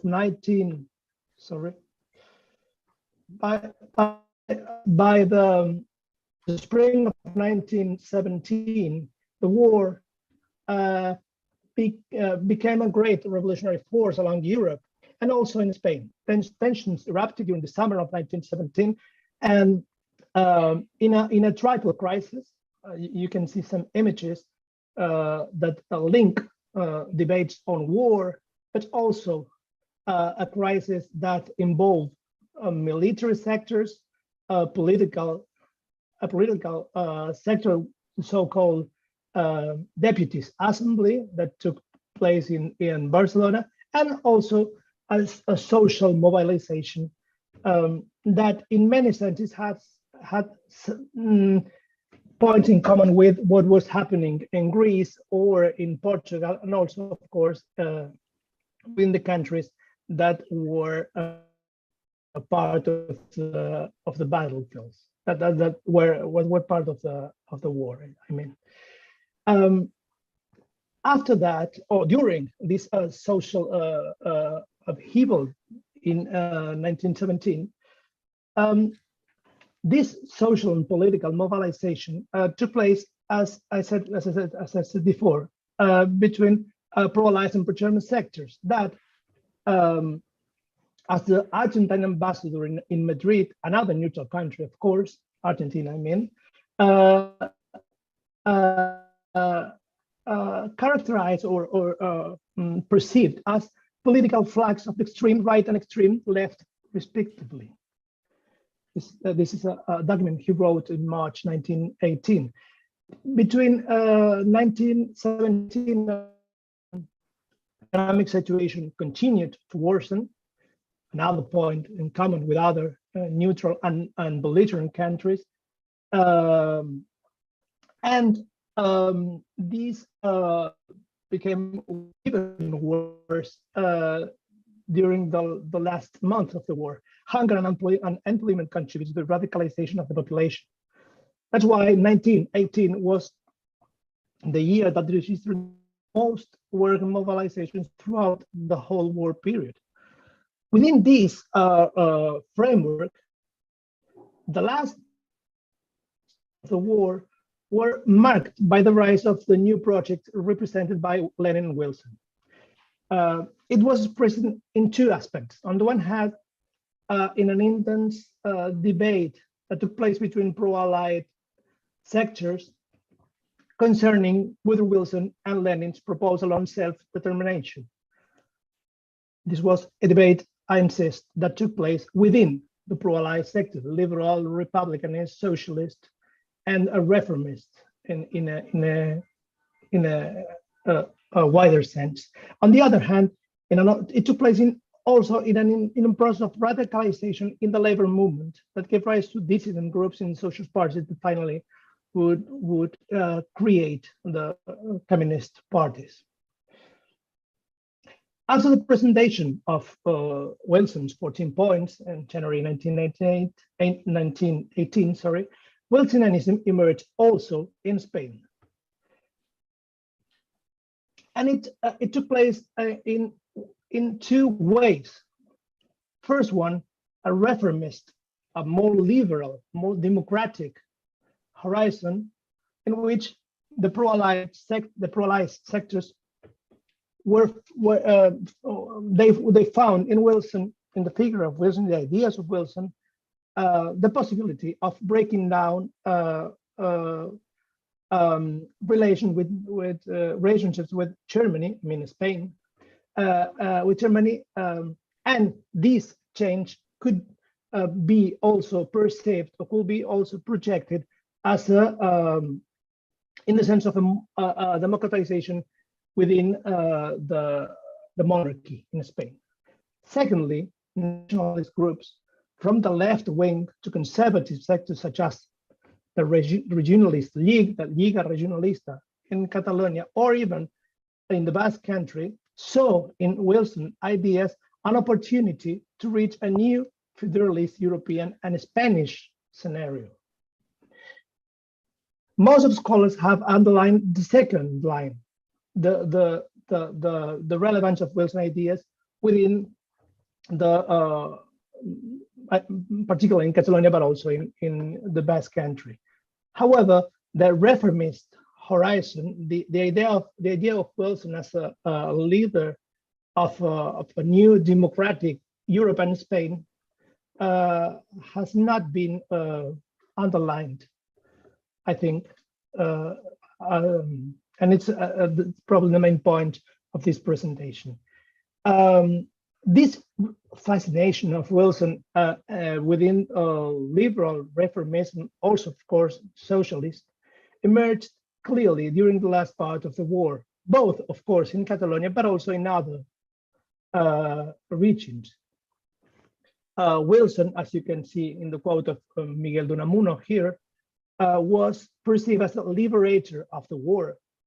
Also, socialist intellectuals and politicians such as Marcelino Domingo or Luis Araquistain thought that he represented a wonderful flowering of idealism. In this sense, Wilsonianism was built within a liberal and socialist, and also of course Republican reformism as a horizon for democratization. Wilsonianism was also merged with a great force also in Catalonia. The Catalan problem was directly related to the victory of the Allies and the principles of self-determination. This is a quote from a journal in Buenos Aires. It's a very interesting quote because It links also two neutral countries that are perceiving not only the idea of democratization, but also the principles of self-determination. In this aspect, Catalonia probably is one of the most relevant regions in Spain, because Wilsonianism, we could say, exploded in Catalonia during the last months of the war, and particularly during 1919.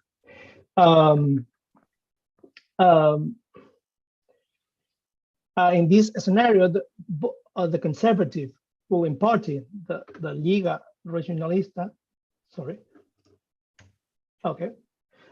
developed together with other groups a process that we could separate in two phases.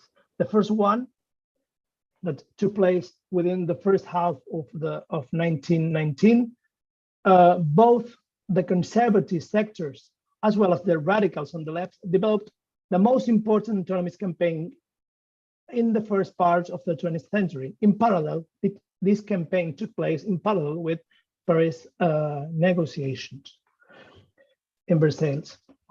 In the second phase, after the failure of this autonomist, this pro-federalist, we could say, campaign, and also after the climax of or during the climax of political radicalization in Barcelona in the spring of 1917, radical nationalist groups, independentist groups, headed by two groups, one Francophile one and young Wilsonians, represented by the Comité Nacional Català, the National Catalan Committee, no longer capable of mobilizing, limit themselves to presenting the demands of the representatives of the victorious powers in Paris.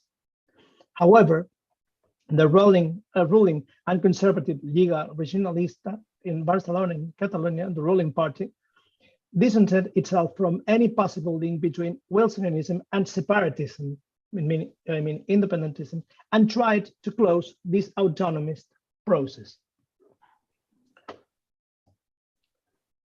It led to what I call the Wilsonian disappointment in Catalonia.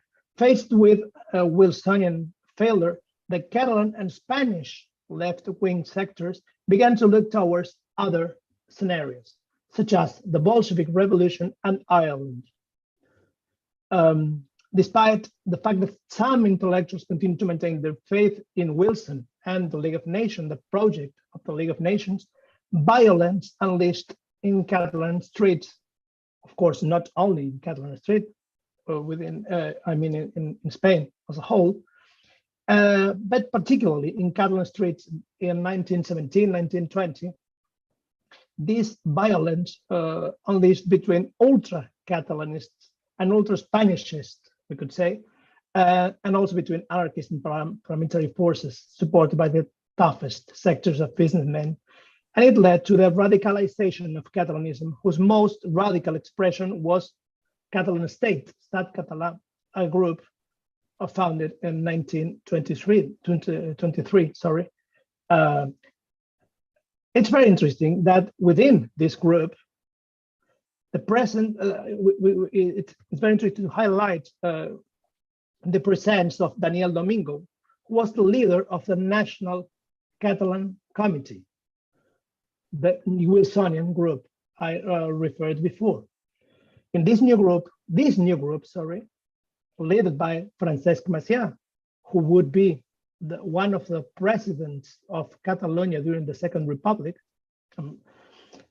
in this new group certified the transition from the Wilsonian democratic model to the Irish insurrectionary model in radical Catalanism.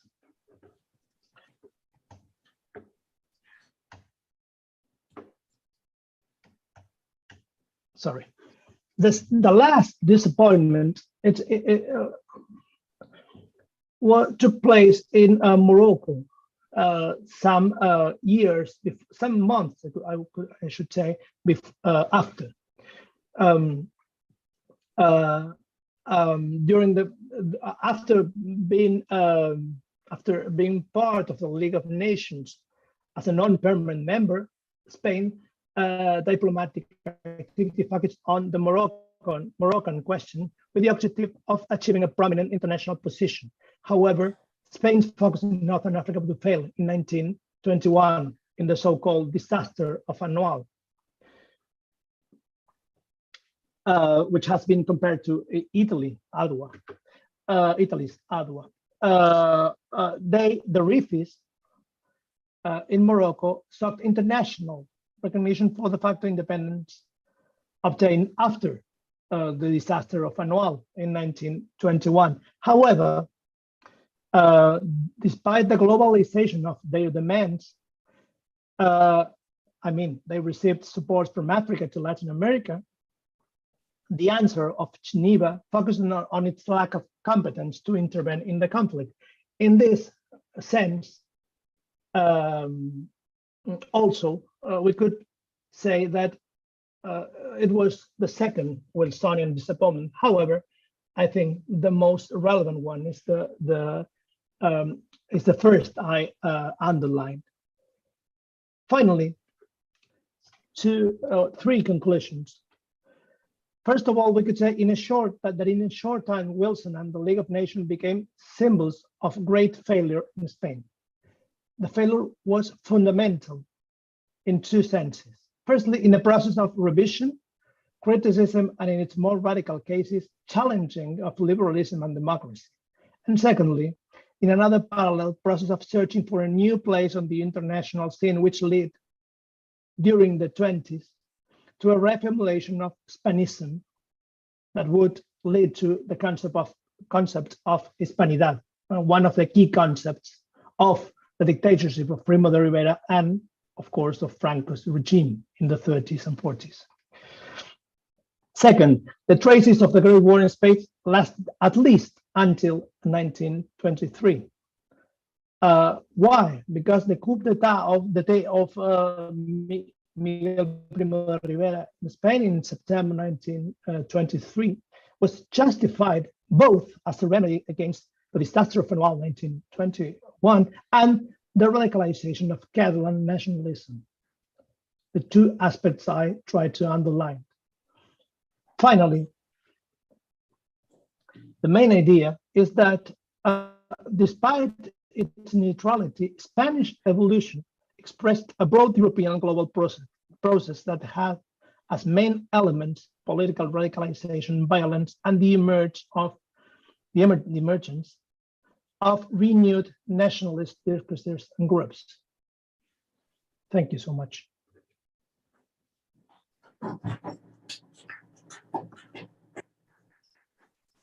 Thank you, Maximiliano. And then without further ado, in the interest of time, let's move on to Dr. Garen. Thank you so much. I think I'll do the obligatory mic check to begin with. Can everyone hear me? Yes. Okay, great. So it's a real pleasure to be with you, albeit in this case via Zoom. I would much prefer to be with you in person, of course. I'd like to thank the organizing committee, Georgios, Gonda, Joe, Lena, and Robert Gravarth, of course, as well, for, again, the kind invitation to speak with you this afternoon. It would be remiss of me not to thank the AHRC, the Arts and Humanities Research Council, without whose support this research would not be possible. So in the interests of the wider audience in attendance today, I'm going to give or deliver an abridged version of the pre-circulated paper to read that, and I'll also integrate some thoughts and observations in relation to the papers which our colleagues have pre-submitted and link those to my own research. So a question: where in the world was the Irish Revolution? A century after the historical facts, the geography of the Irish Revolution remains open to debate. The dramatic series of political events known as the Irish Revolution, Easter Rising, 1918 general election, War of Independence, partition, civil war, have traditionally been understood as an island story. The Irish Revolution, by such a reading, was denoted by successive nationalist political and military campaigns to secure Ireland's independence beyond the British Empire. The establishment of the Irish Free State and Northern Ireland polities within the British Empire ultimately would bring the revolutionary period to a constitutional conclusion. So the narrative of the Irish Revolution by this geographical interpretation was the story of Ireland, North and South. However, this paper asks, do the ideas underwriting the Irish Revolution, as the possessive case suggests, belong to histories and historians of Ireland alone? Scholars of the long 18th century have begun to re-examine the dynamics of the French, Haitian, and American revolutions collectively as a so-called global age of revolutions. Indeed, Jeremy Edelman quite recently has pressed the question, historians now ask whether these were episodes within a wider conjuncture of global crisis and propelled by it. Might we ask whether the same applied to the second age of revolution? Now, this paper suggests that to explore a so-called age of revolution with conceptual clarity and reflexive methodological praxis requires reflection on what's called the two geographies of global history. And by that, I mean the world and the word. Deterritorializing the Irish Revolution, in turn, asks transnational questions of its history, conceptual framework, and archival memory. What balance of global and local scripts imbue historical actors with revolutionary agency?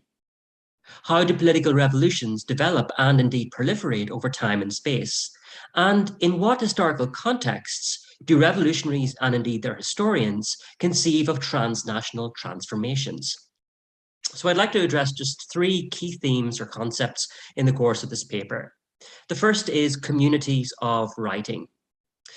Writing before the revolution, the leader of the Sinn Féin party, Arthur Griffith, famously observed that ideas on Ireland existed behind a British paper wall. Quote, on the inside, she told Ireland what she wanted the Irish to believe about the world, and on the outside, she told the world what she wanted to believe about Ireland, unquote. The establishment of Dáil Éireann by members of the Sinn Féin party in January 1919 constituted a revolutionary attempt to subvert British imperial rule in Ireland. Transnational correspondence, I would argue, became a key conduit for breaking through the British paper wall. The act of writing consolidated relations with contemporary revolutionary movements. For example, the experience of Saad Zaghloul Pasha and the Egyptian Wafd movement exemplified this very literary experience. Zaghloul had led a 30-man Egyptian delegation to Paris in the spring of 1919 in an attempt to gain recognition of the Egyptian independence movement at the Versailles Peace Conference.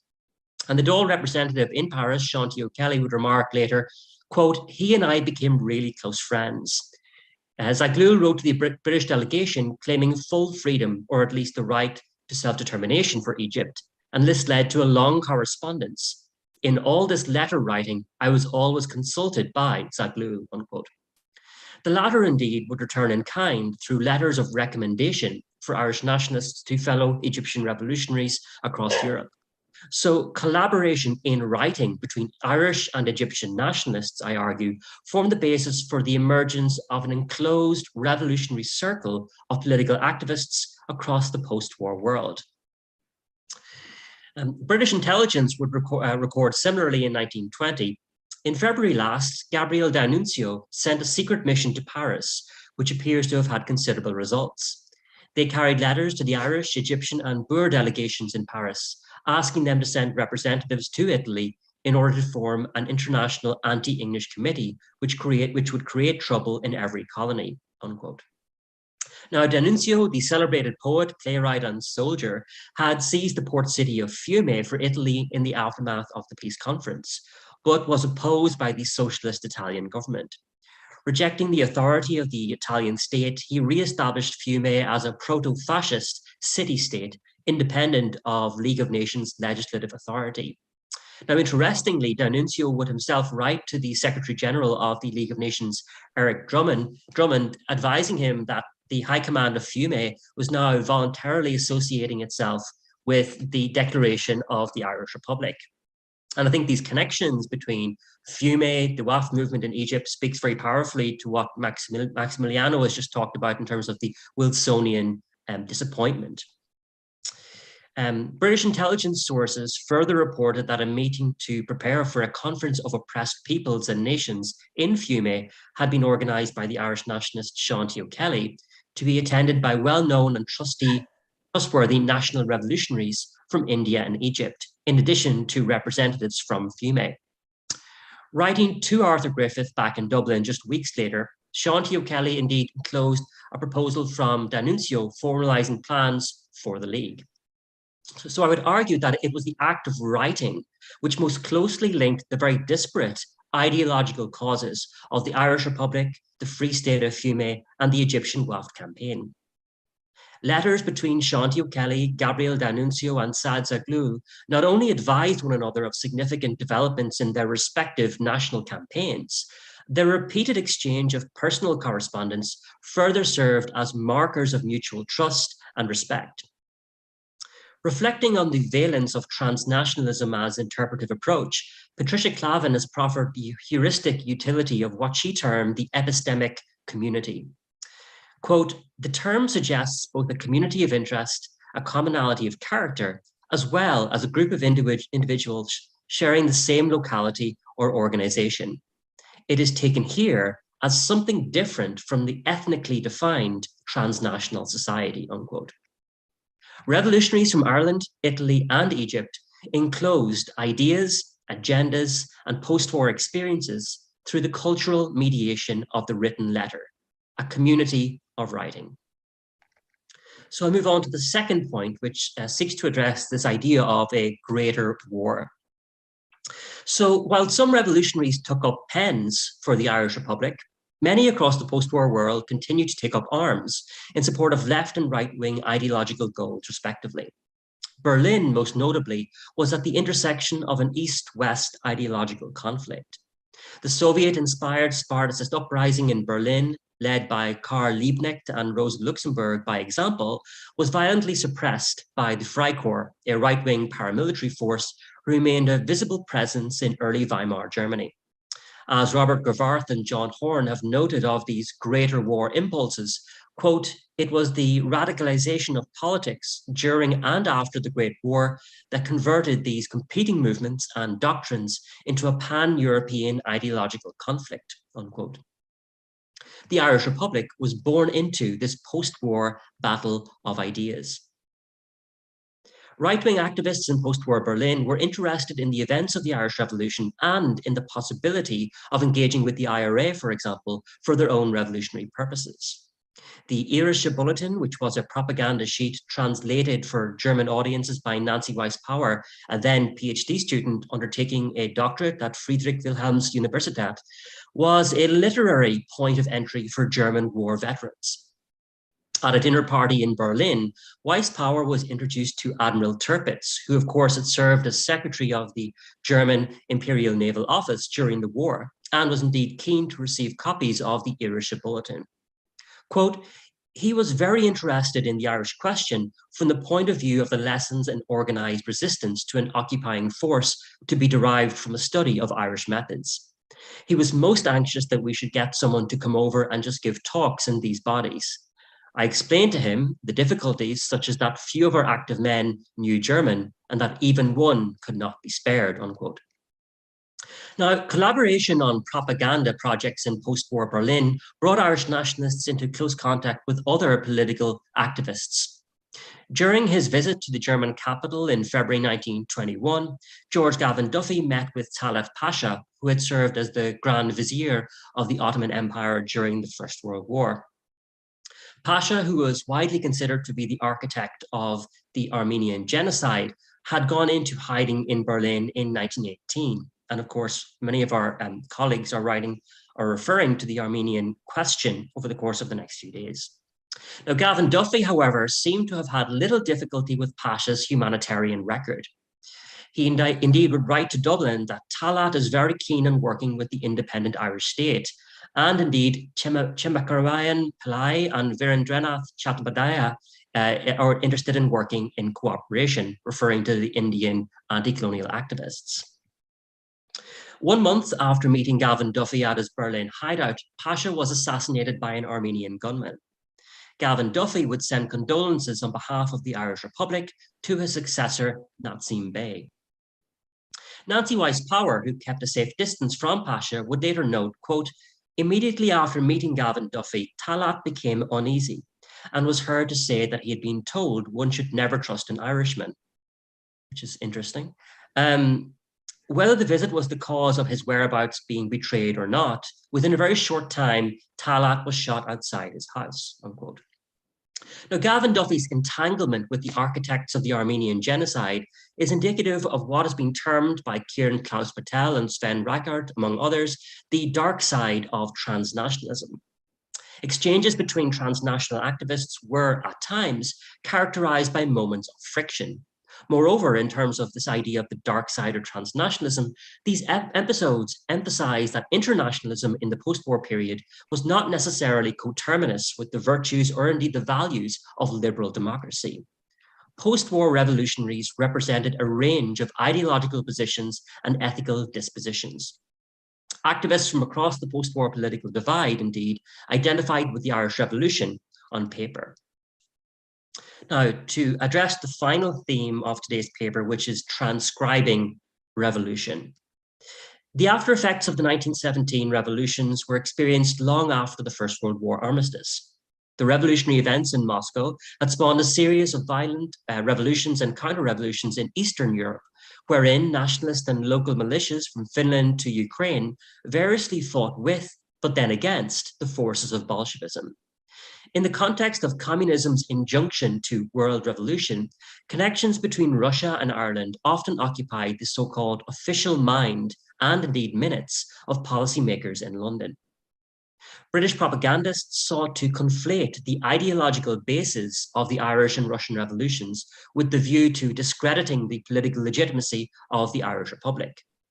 So Sinn Féin was literarily linked to Bolshevism by British propagandists, such that a hyphenated identity became the designation used to describe the Irish Republic in British political terminology, and that was Sinn Féin Bolshevism. The British regime's identification of the Irish and Russian revolutions as reciprocal political movements, I would argue, was indicative of the choreography of a so-called imperial script. Of course, few of the Irish revolutionary elite identified with the idea of self-determination in radical left-wing terms. Kevin O'Higgins most infamously would observe, quote, "We were the most conservative-minded revolutionaries that ever put through a successful revolution," unquote. Nevertheless, this did not preclude Irish nationalists from attempting to reach a formal political accord with Soviet Russia in the spring of 1921, in recognition of realpolitik in the East. With the consolidation of Bolshevik power following the Red Army's defeat of the White Army in central and southern Ukraine, President of Dáil Éireann, Eamon de Valera, delegated Patrick McCartan to travel to Russia with the view to securing recognition of the Irish Republic. Arriving in Moscow in February 1921, McCartan's commentary on Soviet Russia belied the ideological identification of the Irish and Russian revolutions.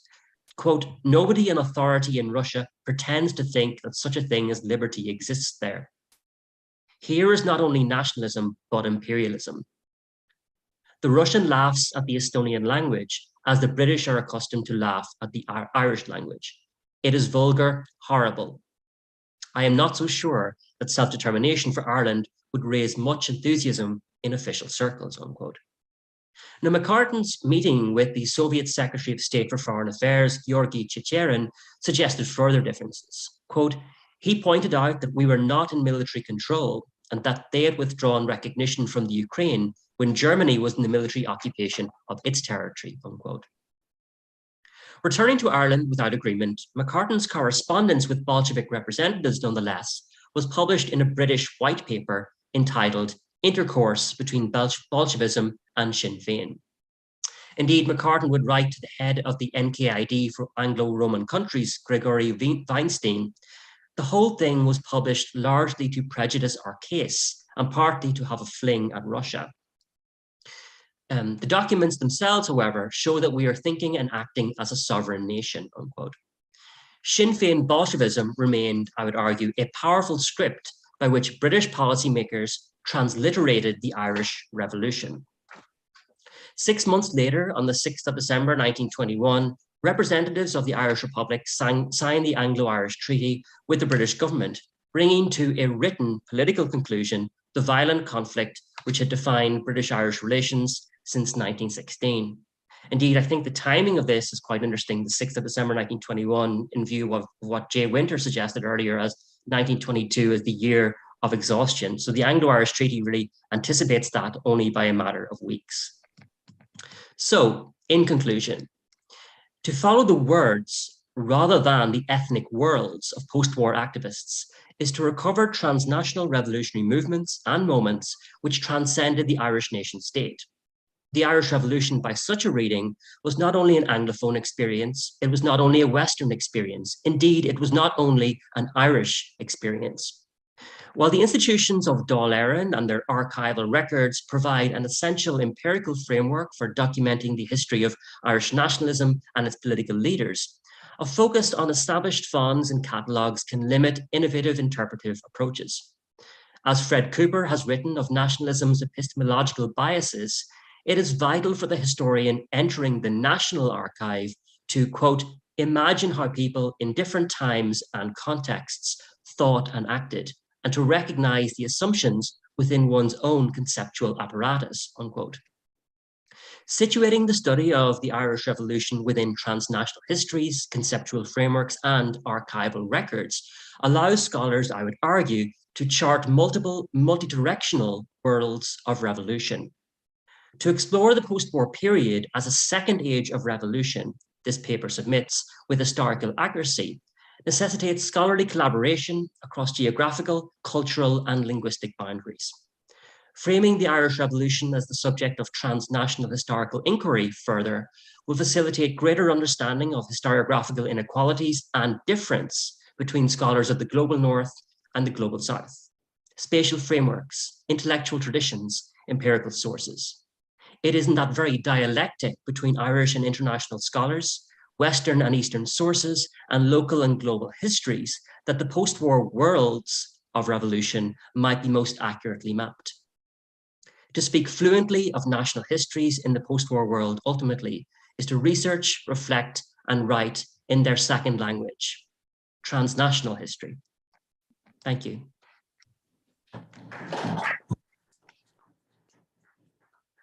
Well, thank you both so much. I'm going to try to focus in the few points I will make on what sets this panel apart, how it builds on the previous one, and then I'll make sure that I'll keep my comments short so that we really benefit from a question session, which I thought was incredibly productive the last time around. And also because our time frame has slipped a little bit and I want to put it back in order. So what came out and what makes me think, and I immediately admit that I am a little bit out of my own League of Nations familiar to me, that is.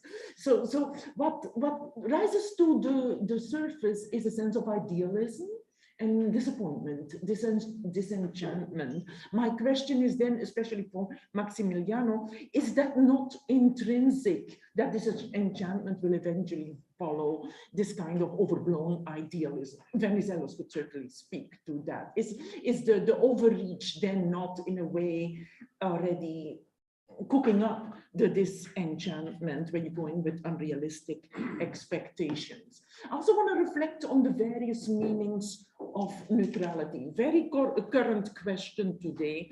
How do we give different definitions of neutrality to these different sets of circumstances of war and force causes to also not only requalify peace, but also neutrality? What is neutrality and who is allowed to be more neutral than others up to a point? What is the limit of neutrality? When is it no longer a neutrality? Which neutralities need to be defended and which can just slip?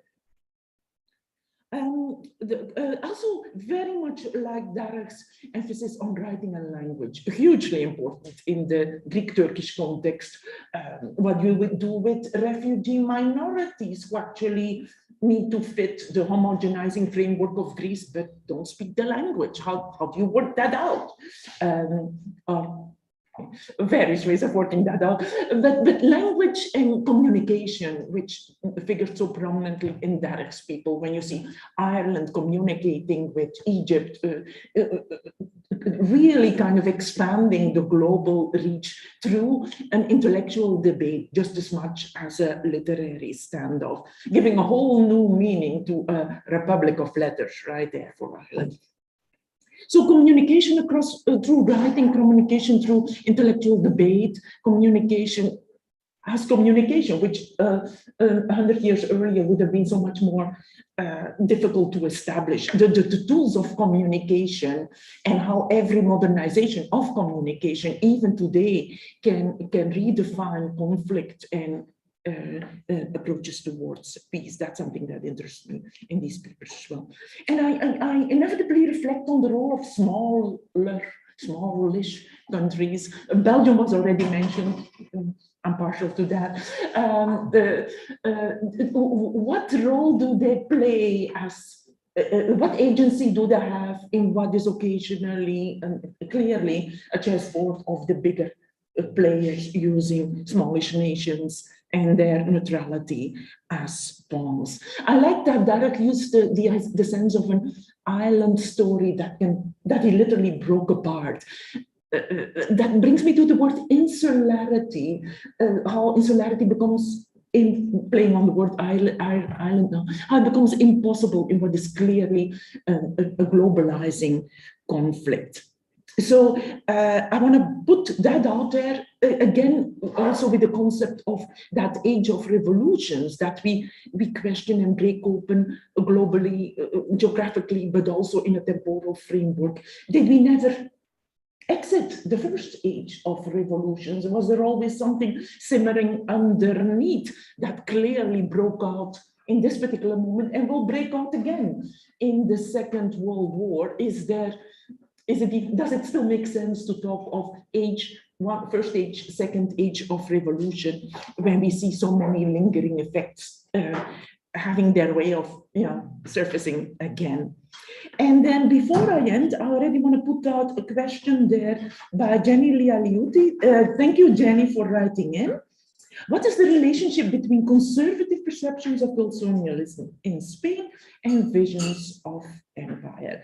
And with that being said, we have about 22 minutes, which is a little on the short side, for brief reactions, ever so brief reactions, and then further questions and comments. So Maximiliano, if you want to take it up, perhaps just relating to a few points I make, but keeping it ever so brief in the interest. Yeah, thank you so much for this insightful vision questions on my paper. Just very briefly, idealism is one of the main points of the problem on the perception of Wilson within the liberal and Republican socialist sectors in Spain, and it's idealism and this perception of Wilson is part of a longer debate on what is Spain, its links, Europe. I mean, the debate on the Europeanness of Spain, which is directly linked to the 1898 crisis, the loss of the last colonies of Spain in the war against the United States. So it's part of a longer, much longer debate, this idealism. And Wilson represents this horizon of democratization, because in some way Wilson is part of it's perceived as a leader of a liberal democratic world in which Spain would enter into Europe in some way. This is the key of the debate. Spain is not Europe. It's after 1898, and through the war and through the principles of Wilson, Spain could break with its own past. This is the main point. Of course, it is idealistic, but it's very widely present at the press and politicians, of course. this debate is part of also of the debate of what it means to be neutral. And to be neutral means to be non-European for the liberal and social and socialist and reformist politicians and intellectuals. In Europe is in the war, and Spain is not in the war. So neutral, to be neutral means to be non-European. So Wilson is part of this. The perception of Wilson is part of this debate, of this perception, and of course it is linked to the question about the conservative perception of Wilsonism in Spain and the visions of buyers. Why? Because conservative sectors, excepting the Catalan one, I mean the sectors, the right-wing sectors and also conservative sectors within the Spanish in Spanish politics are far from being pro-Wilson. Because Wilson, I showed a picture of representing Wilson as destroying imperialism. So in this Spanish empire is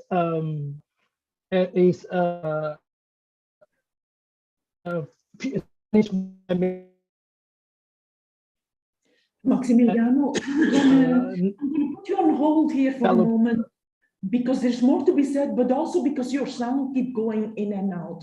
And because our time is limited, I'm going to switch to Derek and let him make a few points. I'm afraid to say that I think the connection is a little weak on either end. But Derek, if you want to position, come back to perhaps 1 or 2 points at most before we turn it over to the questions. Sure. Thanks so much. Those comments and critiques were really, really interesting, Gond, and give me a lot to think about. I mean, I'm really interested in what you're talking about in terms of, this, the age of revolutions, finding continuities and correspondences between the first and the second ages of revolutions. And I think the collaborative enterprise which we are undertaking over the next few days will allow us to do that, hopefully. Just to go back to your idea about small nations and their agency or otherwise, I was really struck by what Jessica Reinisch just talked about, the agents of internationalism.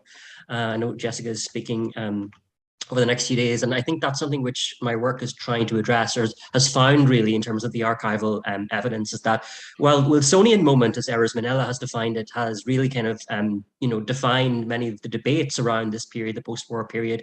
The research that I've been doing and others as well has really kind of given greater agency to those anti-colonial activists such as Sadza Glul and Gabriel D'Annunzio. And I think really what you suggested, the modernization of communication is so important there. It's actually the modes of anti-colonial activism, which I'm really interested in, and the Republic of Letters is entirely apt. And indeed, a chapter which I'm writing is entitled The Republic of Letters based on that. So we're on the same page. So I think it's really important that when we assess the post-war period in terms of critical junctures, that we recognize that actually anti-colonial activists recognize this global moment on their own terms and also in their own times. And while Wilson was so important, I think that they were self-actualized by a variety of ideological motivations and movements. And just to point out that an article which was published only yesterday in the American Historical Review called Rethinking Nationalism has spoken to some of these issues and has addressed this idea of methodological cosmopolitanism. So I think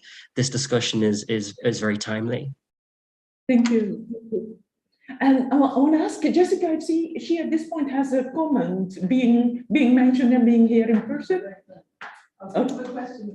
Okay, and I saw a question from David. Thank you very much. So I just had 2 quick questions. One to pick on your point about language. So it seems like in both these papers, we've got questions of nationalist movements here. The questions of language is really important. So the Catalan case and the Irish case. And then you also have them involved in these kind of transnational communicative networks. And I saw some good examples of kind of Spanish language debates about Wilsonianism, which spread to Argentina, which was Catalonia, and things like that. So I wonder if both kind of speakers could say something a little bit about the practicalities of how that works, right? So on a very basic level, when you have Irish nationalists talking writing to Egyptian nationalists or talking to kind of Ottoman figures in Berlin, what languages are they speaking in, and what do they have? Do we need to say anything about the relationship with English language or Spanish language, or even French, etc. And then the second question is about religion, which seems to be something else that maybe links these two cases together. Particularly in these two cases, obviously Catholicism and the Catholic Church, and that just made me wonder about the role of religion generally in this kind of moment of kind of global revolutionary kind of hope and disappointment. And so obviously in the Irish nationalist case, that's very important. And then the kind of the Catalan case, you have kind of anti-clericalism as an important part of Catalan nationalism and the violence that's happening in Barcelona at the time. And then obviously also this kind of religious dimension of the kind of Riffian case as well, and the kind of Spanish Catholic Church's involvement in Moroccan colonialism, and this idea of kind of the Riffian Wars and the kind of extension of the kind of the Catholic Reconquista. And so I wondered if the speakers could comment. This is a big chunk, and I was wondering before I let our speakers respond, and also to Dr. Lialiuti's question, is there any other question that we can that we can put in and then still finish within our timely boundaries? Yes, Jay? One of the achievements of Aris Manella is in saying what matters is not what Wilson thought, but what people made of his ideas. It's moving away from Wilson. I'd like to bring Wilson a little bit back, because it seems to me that both of the cases you talk about address the tragedy of Wilsonianism, in that the core idea is democracy. But the decolonial movement is rarely towards democracy. And many of those leaders of anti-colonial movements drop the democracy for autonomy, for the freedom of whichever constituent group you wanted. One of the great exponents of the Wilsonian moment was Mustafa Kemal. Ismet used it in Lausanne.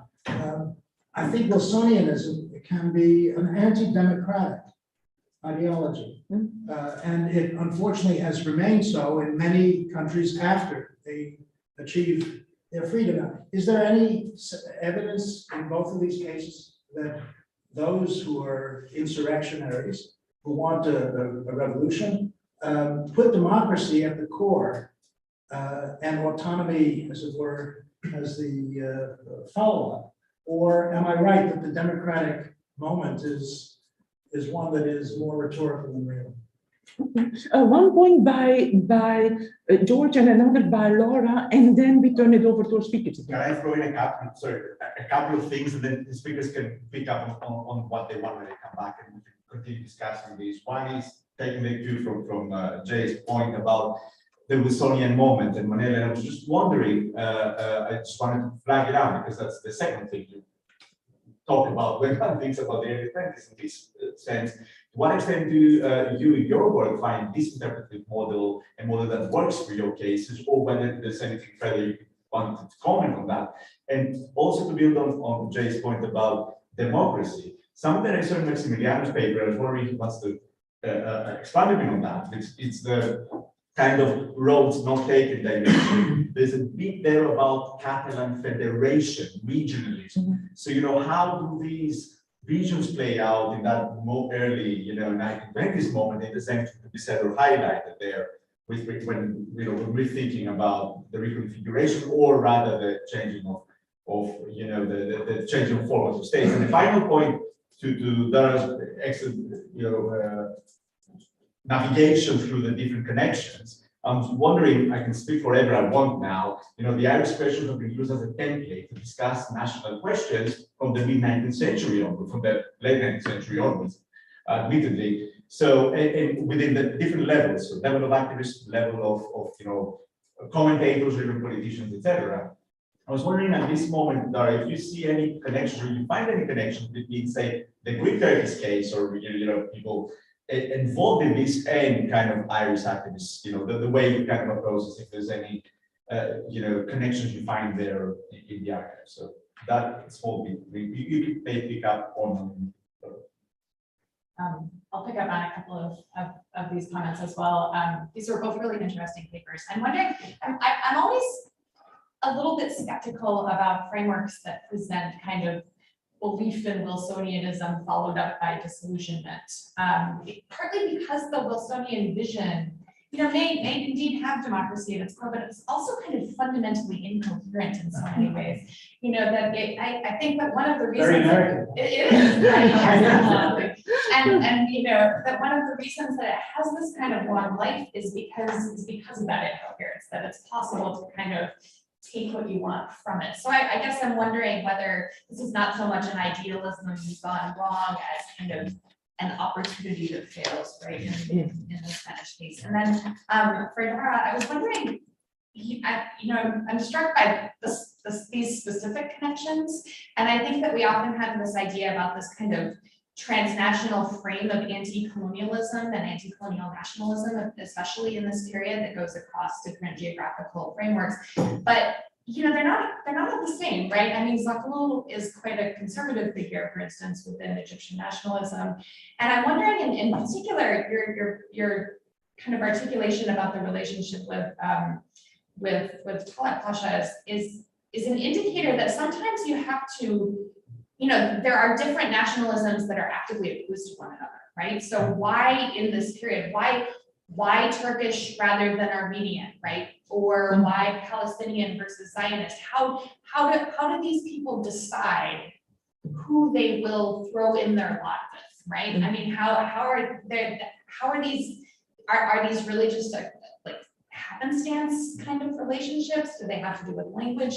Do they actually have to do with political sympathies? Because I think that, I don't know, someone like Zaghloul is presenting that is not there are not a lot of political, there's not a lot of political overlap between the Waqf Party and Sinn Féin, I think, that except just in the frame of anti-colonialism, but not much else.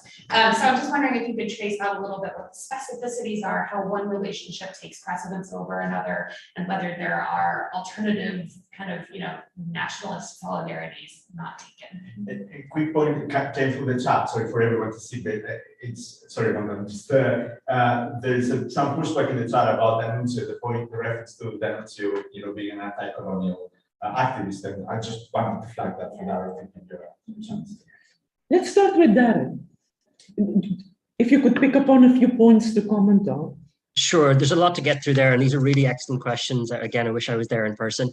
To bring up, just to address Jay Winter's discussion of the tragedy of Wilsonianism, I think your turn of language is entirely appropriate. Wilson himself said that Ireland was the great metaphysical tragedy of the day in 1919, and I think he saw Ireland not only, but as an excellent example of the scope and limitations of his arguments for self-determination, and how his version of the new liberal international order was translated into different contexts, and it was changed by anti-colonial activists according to their own demands.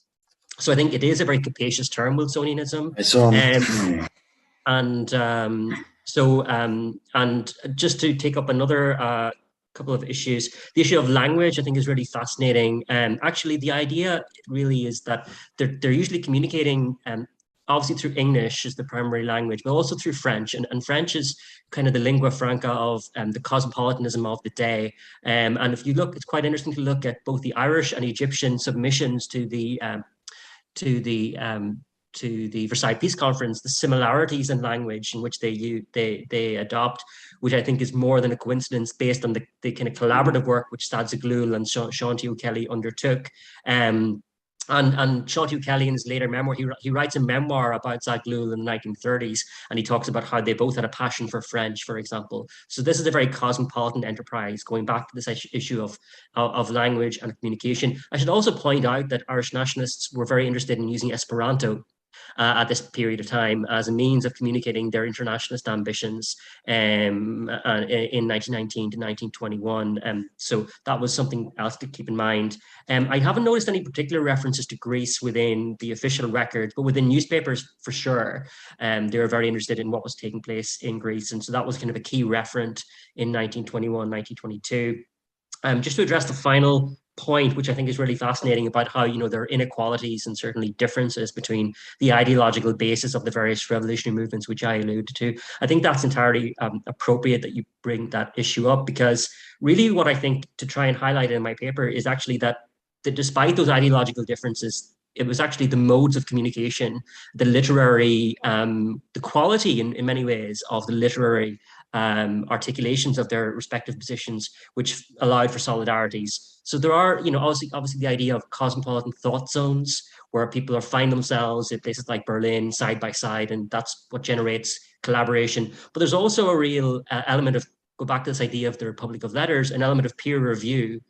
So you find this in actually some of the letters. Michael Collins, for example, who's the kind of the archetypal Irish gunman, you think not very intellectual, is reviewing, for example, Scottish nationalists' ideas of creating an independent Scottish state, and he decides whether to support them or otherwise on the merits of the literary materials which they submit. And he writes to his colleague in London saying, this is not of the same quality as our Egyptian counterparts. So there's an element of international revolutionary peer review 100 years ago.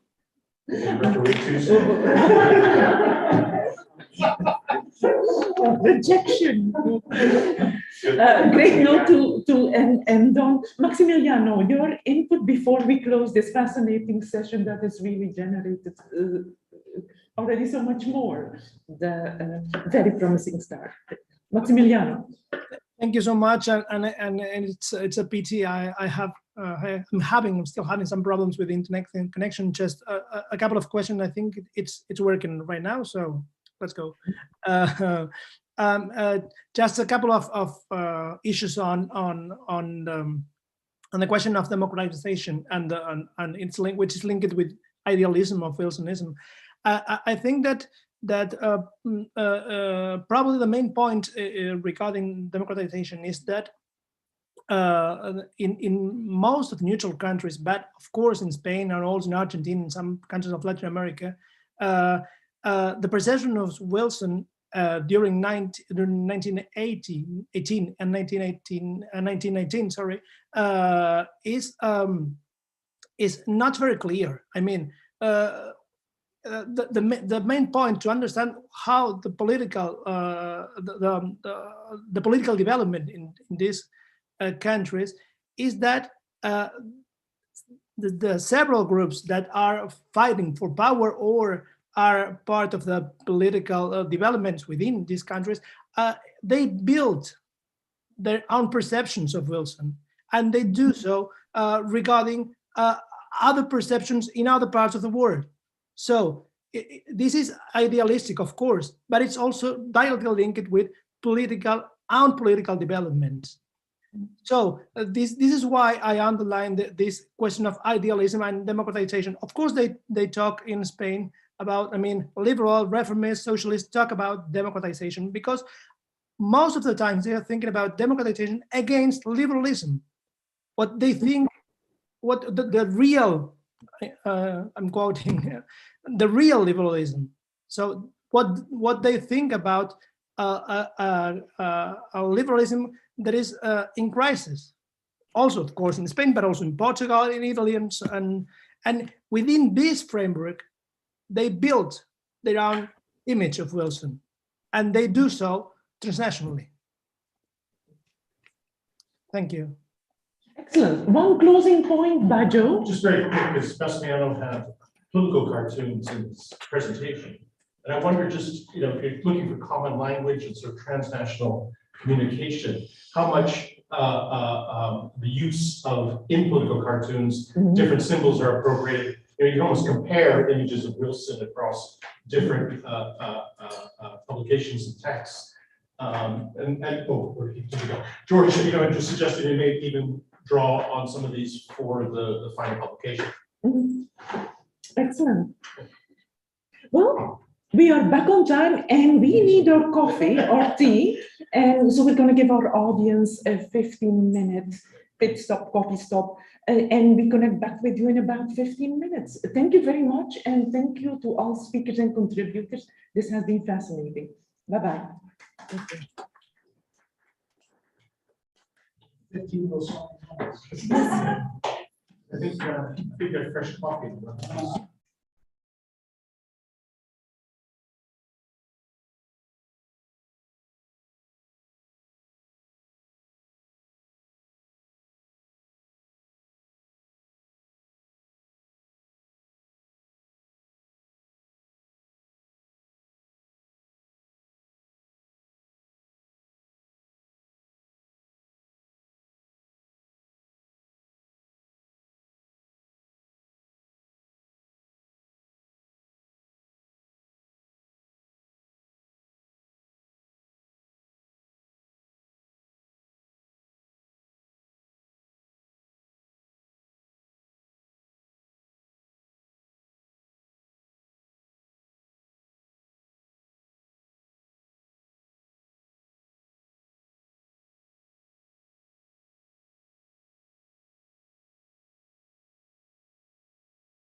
Hi, Dimitris. Hi, Marco. How are you?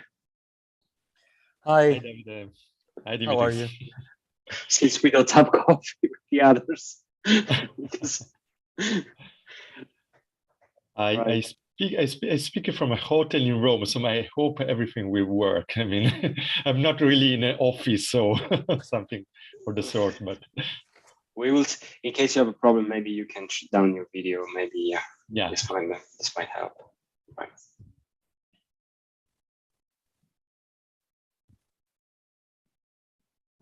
You can hear me fine. Yeah. Okay. Yes. Very well. Good.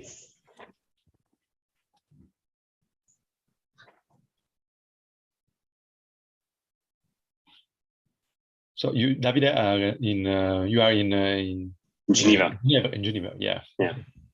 Actually, I'm at home. Okay. I think it was the only day I could stay at home and not go at the institute. So. No, it's worth. Yeah. Sometimes, I mean, far away from duties in the office.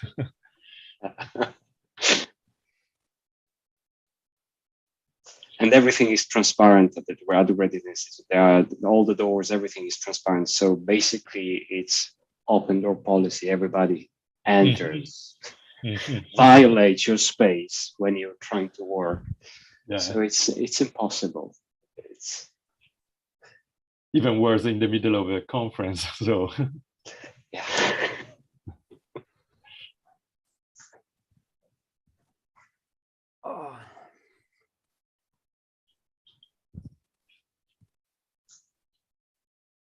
Since we are far away, there is no way we can start without them.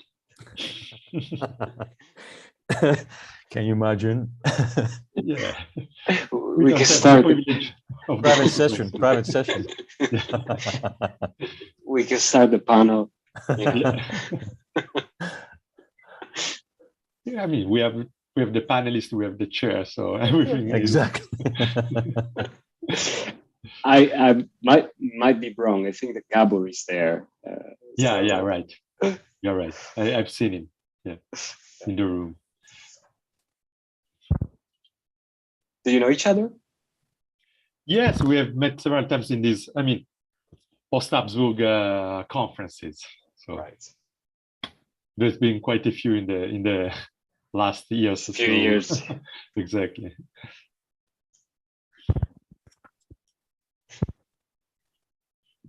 By the way, I think we haven't met each other. I think so. No. I read one. I've got one of your books. I think at the institute. Okay. But I mean, of course, I know your books very well, but no, please. And I mean, especially the first one is it's something I'm trying to confront with in this research. It's something I will speak about in the paper. It can be. Sorry, hello from the room. We'll just wrap up now, and sorry for the delay. I'll just ask them to take a seat, and then we'll get going. Okay? Thanks, David. Thanks, David. Okay. Just give us 1 minute to get everyone back. Thank you. It's a typical coffee break. Yeah. Actually, what Marco said, I was thinking the same about your last book. I mean, when you published it, I was like, okay, now I need to figure out what angle I'm going to take on that. It's why that's the reason I do one thing and then I move on, because I don't have anything else to say. You just throw a challenge and then yeah. we're trying to respond. It's a very coward thing to do, you know. No, the book was great. And thank you. You're very, very kind. No, I read it. It was honestly, it's great, and it gives the context, the general context. I really liked it. You're very, very kind. But I will do something different. I'm done with humanitarianism. If you see me publishing anything else on humanitarianism, just come and kick my butt. Never say never. Never say never. True. But this is my intention, at least. My sincere, genuine intention is to move on.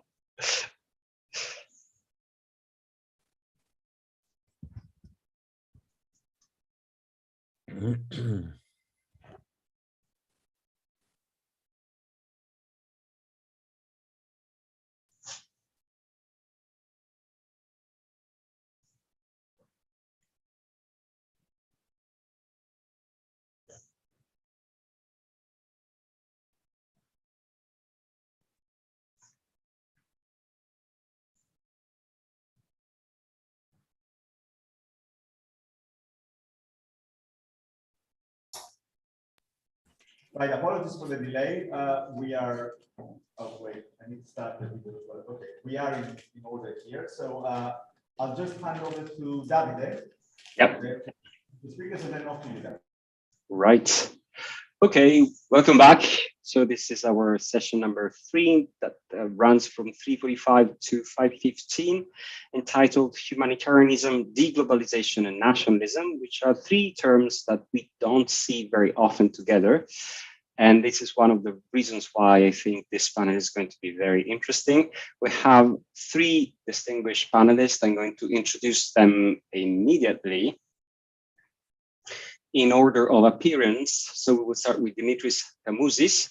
He's a researcher at the Center for Asia Minor Studies in Athens. He got his PhD at King's College London, has been a scholar of the Alexander Onassis Public Benefit Foundation and coordinator of the research program Greek Soldiers, War and Trauma, the Asia Minor Campaign and the Consequences of a Painful Experience, funded by the Research Center for the Humanities in Greece. His latest book is entitled Greeks in Turkey, Elite Nationalism and Minority Politics in Late Ottoman and Early Republican Istanbul, which was published in 2021. Then we have Marco Bresciani. He is Associate Professor at the Department of Political and Social Sciences at the University of Florence. He was postdoctoral fellow in many places, Scuola Normale Superiore in Pisa, Remarque Institute, le Centre de Recherche Politique Raymond-Aron, the Center for Advanced Studies in Rijeka, etc. His main research field is the political and intellectual history of Italian and European anti-fascism and anti-totalitarianism.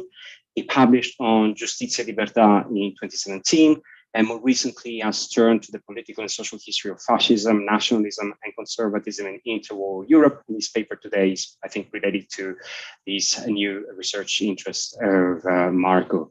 Last but not least, Gabor, and I think Gabor is there in London with you. I saw him, yeah, who holds a PhD from ELTE Budapest. He's the Director General at the Institute of Political History in Budapest. His research focuses on nationalism, everyday ethnicity, and politics of identity in modern Eastern European history.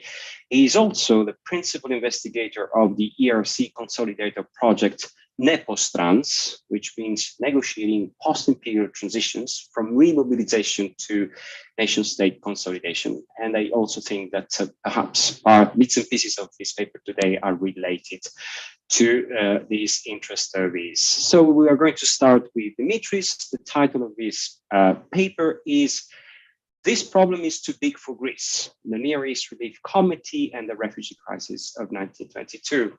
Dimitris, the floor is yours. Thank you, Davide, for your kind introduction and for being our commentator today. I would also like to thank the organizers, Wanda Van Steen, Georgios Giannakopoulos, and Joe Maiolo for this excellent event. I wish also I was with you at my academic home. I see faces, familiar faces. Sir Michael was there. He was also in the committee of my PhD. But anyway, under these unique hybrid online circumstances, this is the best I could do for now. I would like to share, before I start, my screen with a PowerPoint.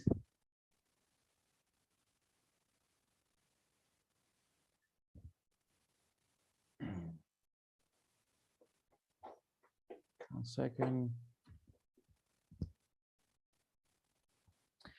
Right. As David said, the title of my presentation is "This Problem is Too Big for Greece, the Near East Relief Committee and the Refugee Crisis of 1922."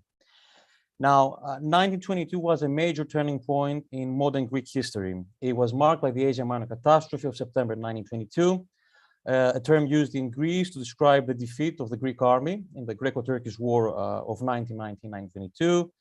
the burning of Smyrna and the atrocities committed against the non-Muslim population of the city by the victorious Kemalist forces, and the subsequent uprooting from the Turkish coastline and near Asia Minor of approximately 1.3 million Orthodox Greeks who settled ultimately in Greece.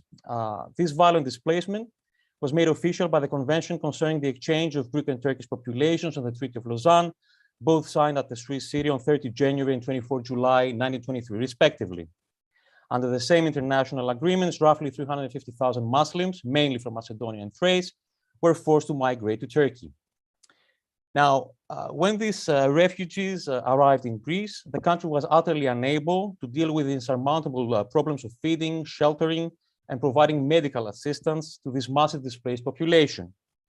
Taken as a case study, the Near East Relief Committee, a non-governmental humanitarian organization founded in New York in 1915, my contribution will try to highlight the significant aspect of the interwar Greek refugee crisis, namely Western humanitarian aid towards the destitute, sick, malnourished, and in many cases unaccompanied and orphaned refugee children during the first years of their presence in Greece.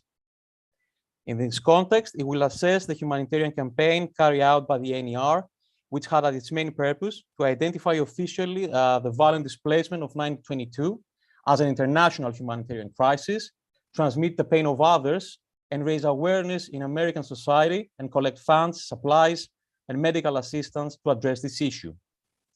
Building on the recently published work of Davide Rodogno, emphasis will be placed on the NER publications and the reports of its representatives in Greece with regards to the problems both of survival and social integration that these underage refugees from Asia Minor had to face.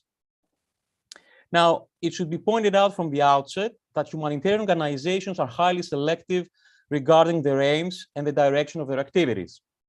Not all wars, natural disasters, famines, displacements, and diseases turn into international humanitarian causes. On the contrary, there is a process that can be roughly divided into three main phases. During the first phase, an event is identified as a humanitarian crisis. During the second, a strategy is put into place in order to address this crisis. And during the third, humanitarian organizations monitor and assess the results of their efforts, adjusting them accordingly.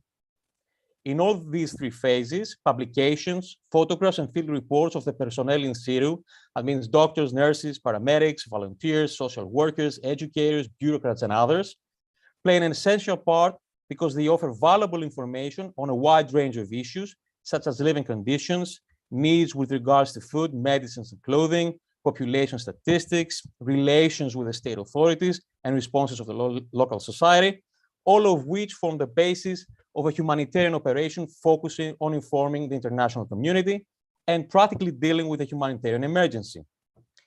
The Asia Minor catastrophe of 1922 was no exception. On the contrary, it constitutes a representative example of an international response to one of the first major refugee crises of the 20th century. As soon as the Asia Minor front collapsed and the Greek army started evacuating the region, the NER and the American Red Cross personnel stationed in Turkey and Greece began to monitor and survey the refugee crisis in the Near East. The scale of the crisis resulted in the immediate endorsement of the effort for the relief and rehabilitation of the Asia Minor Greeks by the major humanitarian organizations of the time. The NER had already incorporated Greece into its ongoing They Shall Not Perish campaign, which also covered Armenia, Syria, and Persia, modern-day Iran, and had as its goal the collection of $30 million for the needs of the refugees in the region. In October 1922, the NER published a pamphlet with the title The Cable Story of the Near East Relief on the Job at Smyrna, which was composed of extracts of cablegrams received from the organization's staff from Smyrna, Constantinople, Rodosto, Thessaloniki, and other places in the area of distress. According to the message of the General Secretary of the NER, Charles Vickery, the pamphlet was addressed, and I quote, to the many friends who are helping or who desire to help to relieve the indescribable suffering among the refugees cast adrift by the Smyrna disaster. At the same time, Vickery communicated with Dr. Tuckle Williams, journalist, educator, and a member of the National Board of Trustees of the NER, a series of cables describing the refugee situation in Greece. All of them stressed the inability of the Greek state to deal effectively with this massive influx of people. Their main argument was that if the NER, as well as other Western humanitarian organizations, did not step in immediately, thousands of refugee children would die of hunger, cold, and diseases within a short period of time after their arrival in Greece. According to an estimate of the NER, the numbers of the refugees in early October 1922 were as follows: 150,000 in Mytilene, 50,000 in Chios and Samos, 10,000 in other Aegean islands, 75,000 in Thessaloniki, 30,000 in Athens and Piraeus, 125,000 in Rodosto, and 30,000 in the Macedonian coast. R. Reger, who set up the NER Personnel Service Bureau in Athens and Piraeus, reported that the local officials and people had no realization of the seriousness of conditions which were certain to follow sanitary neglect at the places where the refugees had been concentrated. He added, and I quote, that the refugee problem is growing more serious everywhere, and it will be impossible for the Greek government to handle it adequately without outside help. The situation was equally critical in Mytilene and the other Greek islands. Lex William Kluge, who visited the islands, observed that unless more funds and supplies were immediately put at the disposal of the Relief Committee, thousands of refugees would perish before Thanksgiving due to the worsening of the weather. As he emphasized in a laconic manner, flour, flour, flour, blankets, clothes urgently needed. Women and children comprised the most vulnerable group amongst the refugees. In late November 1922, Luther Fowle, a prominent member of the NER, communicated to Vickery a typewritten report on the dire situation of the women and children refugees in Athens and Piraeus. According to the report, the death rate of babies in Piraeus was 180 per day, and 3 of the largest refugee camps were under quarantine for smallpox, while the percentage of such winter illnesses as influenza and pneumonia among women and children in the camps exceeded 50%. The words of Dr. Mabel Elliott of the American Women's Hospital constituted a desperate plea, and I quote, "The health situation in the big refugee centers is rapidly assuming the status of a catastrophe. There is the most urgent need of 1 million blankets in Greece today. There is equally urgent need for warm clothing and for warm heat-giving food. Not one woman or baby in 1,000 has had milk for the past week. Half of them are getting less than a quarter of a pound of bread daily. You must repeat again that this problem is too big for Greece. The whole world must help, and not merely with doles. Leadership is needed as much as money. I believe Near East Relief must take up the problem of these refugee children, whereof thousands are orphans and cannot hope to survive the winter except through American aid." Abnormal everyday life, shattered families, difficulties with social integration, scarcity of work, lack of schooling and proper education were also some of the acute problems that the representatives of Western humanitarian organizations witnessed and reported to their headquarters. The accounts of the NER personnel from different cities of Greece during this early period are indicative of the severity of these issues. Charles Vickery wrote in February 1923, "I saw nearly 1,000 boys recently arrived from Pontus in Asia now sleeping on the floors of the Zapion Exposition Hall in Athens. I saw 400 girls saved from Turkish oppression occupying the Royal Palace facing Constitution Square in the heart of Athens. I saw 67 girls, all of them suffering from conjunctivitis, crowded into one room 20 by 20 feet in size, a cold rain falling outside with no other place of abode, eating, sleeping, working, or playing night or day. In my vision, I saw my own great, rich America, clothed in purple and fine linen, faring sumptuously every day, enjoying comforts, luxuries, wealth transcending the dreams of the ancients, surpassing anything that the world has ever known and which no American can appreciate until he has walked through the refugee camps in the land of the stalking death." Again, Brainerd Salmon in October 1923. On October 1st, the total number of fatherless refugee children, 14 years old or less, was estimated at 200,000. Of these, 75,000 were also motherless. These figures do not include orphans under the care of the Near East Relief, nor the fatherless children of Greece itself, only the refugees. The number of orphans is increasing daily, owing to the death of mothers weakened by exposure and lack of proper nourishment. And also, the last one, the Greek refugees at Salonika now, in June 1924, number about 75,000. Conditions were so demoralized at the time of my visit in February that because of the cold and suffering, school activities were hardly to be thought of. At Athens, where the Greek refugee camps are in better shape than elsewhere, school buildings are being erected in the permanent camps. In the temporary camps, only the most rudimentary provisions were made. The estimates I have from reliable workers on the ground are that 100,000 are in need of supplementary clothing, food, and educational facilities.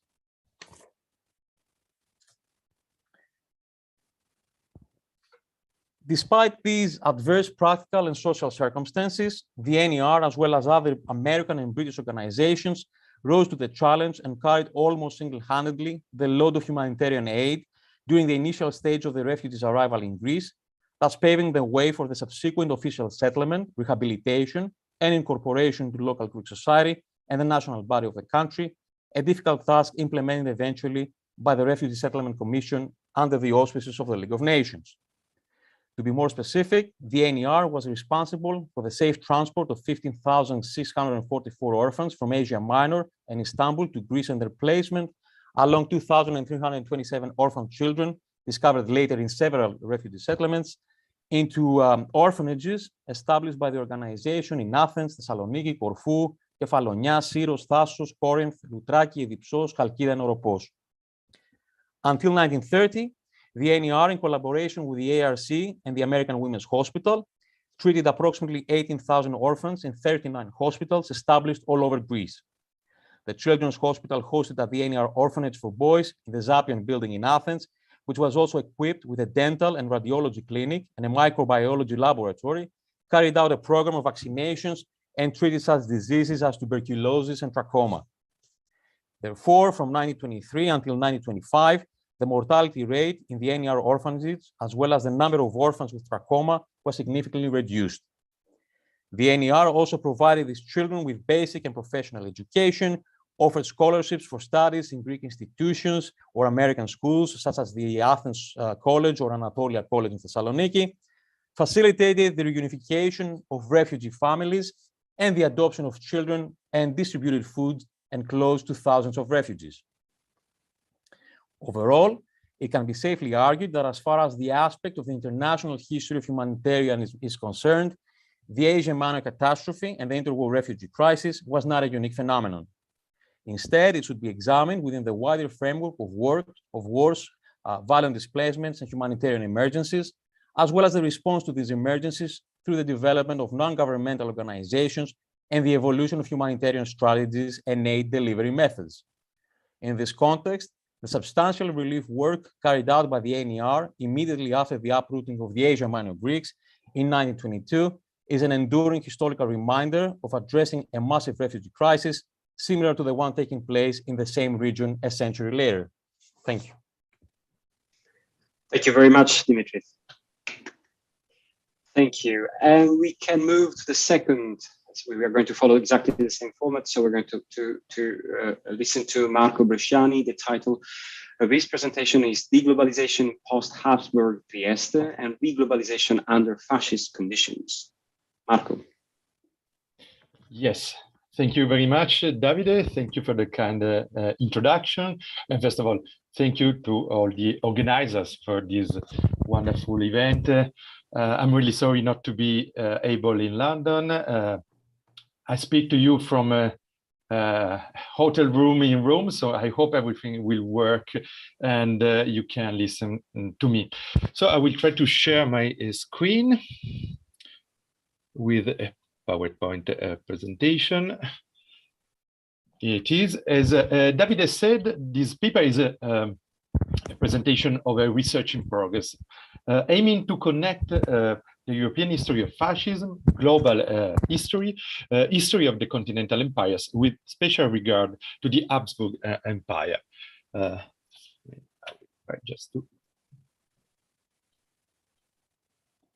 I don't know if the presentation is working.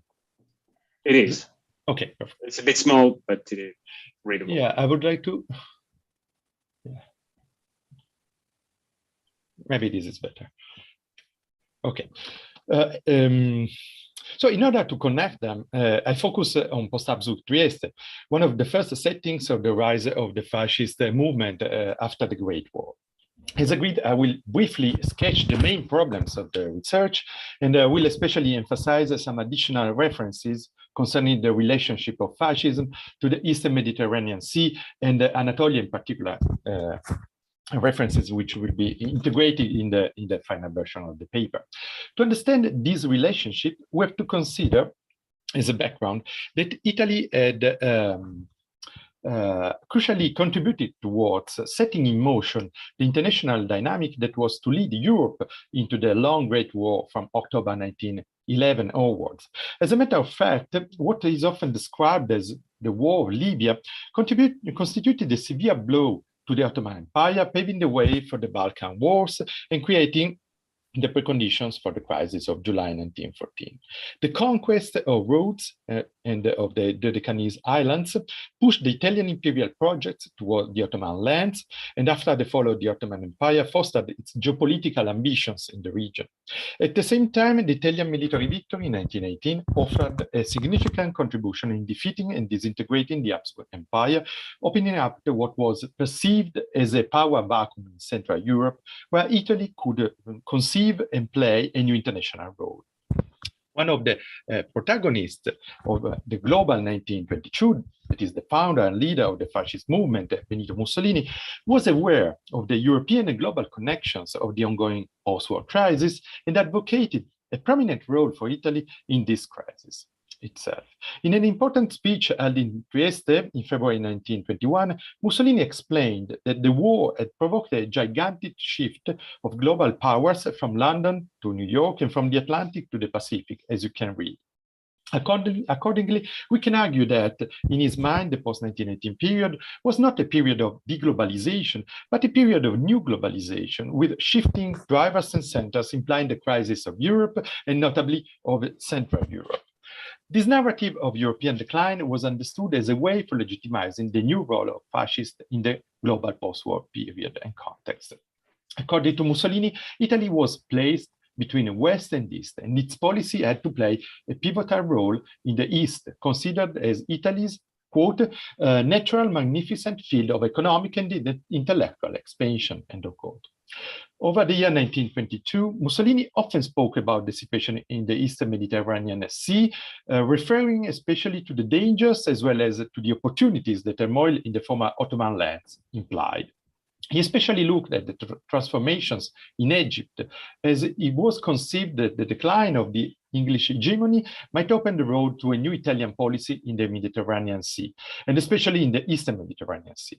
In his most important essay on the issue, published in September 1922, Mussolini appreciated the victory of Kemal Pasha and included among the most important results of his military action, quote, the breakdown of the Greek imperialism in the Eastern Mediterranean Sea. At the same time, Mussolini was in favor of a policy of peace and alliance with Kemal's new Turkey, as it could work, quote, as a link of juncture between the European world and the Asian world, end of quote. 1 month later, in October 1922, just on the eve of the March on Rome, Mussolini reiterated on his own newspaper, Il Popolo d'Italia, Italy's people, that the Italian interest was to support Kemal and to contribute to demolish the British Empire. In a speech to the Italian parliament in the following February, devoted to the foreign affairs, Mussolini, now head of the government, claimed that the foreign policy of fascism, quote, in that historical moment could not be but extremely cautious and at the same time strongly active, as Mussolini himself intended to privilege the effort of political and economic reconstruction after the Great War. These ideas particularly resonated in the Northern Adriatic, where Mussolini delivered several important speeches between 1918 and 1922. But they were anything but exclusive to Mussolini himself, and they broadly circulated in the environment of early fascism. Local nationalists and fascists from Trieste associated the conquest of the Adriatic area to the construction of a Mediterranean empire, and in doing so, laid the foundations for the new imperial policy of fascist Italy. Some articles published in the local fascist newspaper, Popolo di Trieste, in June 1921 by Michele Risolo, a prominent literary critic and fascist activist, focused on the fascist attitudes, conceptions, and strategies towards the Eastern Mediterranean Sea. Rizzolo was convinced that the definitive solution of the Adriatic question would depend on the future situation of Italy in the Eastern Mediterranean Sea, which in turn would affect the overall political settlement in the Balkans. In his view, the problem of the Eastern Mediterranean Sea ultimately coincided with the problem of Trieste, which constituted, quote, the most important port connecting the main trade lines between Central Europe and the East, and represented the natural doors of the Italian commercial and industrial expansion in the Danubian and Balkan hinterland, as well as the immediate connection with Anatolia as a land of potential economic exploitation for Italy.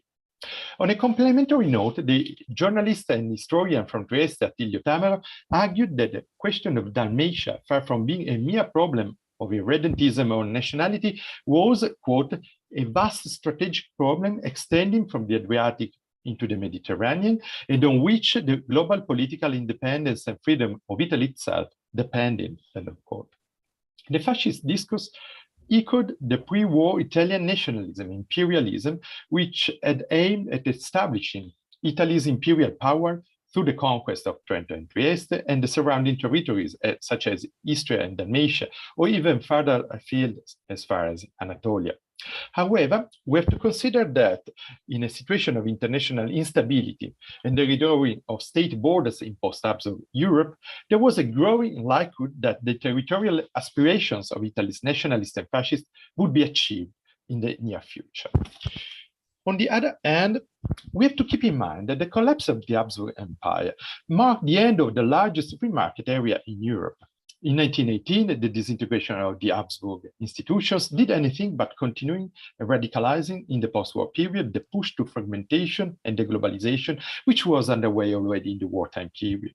The port of Trieste, as a hub of activities and connections between the Mediterranean Sea and East Central Europe, was particularly affected by the wartime slump and by the following annexation to the Italian state in 1919.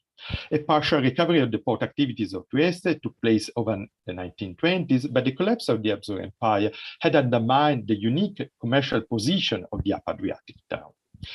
As you can see, the volume of trade exchanges and the breadth of the global networks did not reach the same level as in 1913, at least for the first years of the post-war period. As a consequence, the Italian-speaking local elites had to cope with a completely unexpected situation of economic decline and to strive for the reconstruction of the connections of the Northern Adriatic town with the ex-Habsburg hinterland, the Balkans, and the Eastern Mediterranean Sea. Accordingly, the post-1918 local elites vibrantly discussed as far as regarded the reconfiguration of the connections between the port of Trieste and East Central and Southeastern Europe, as well as the reconstruction of the economic and commercial activities in the 20s.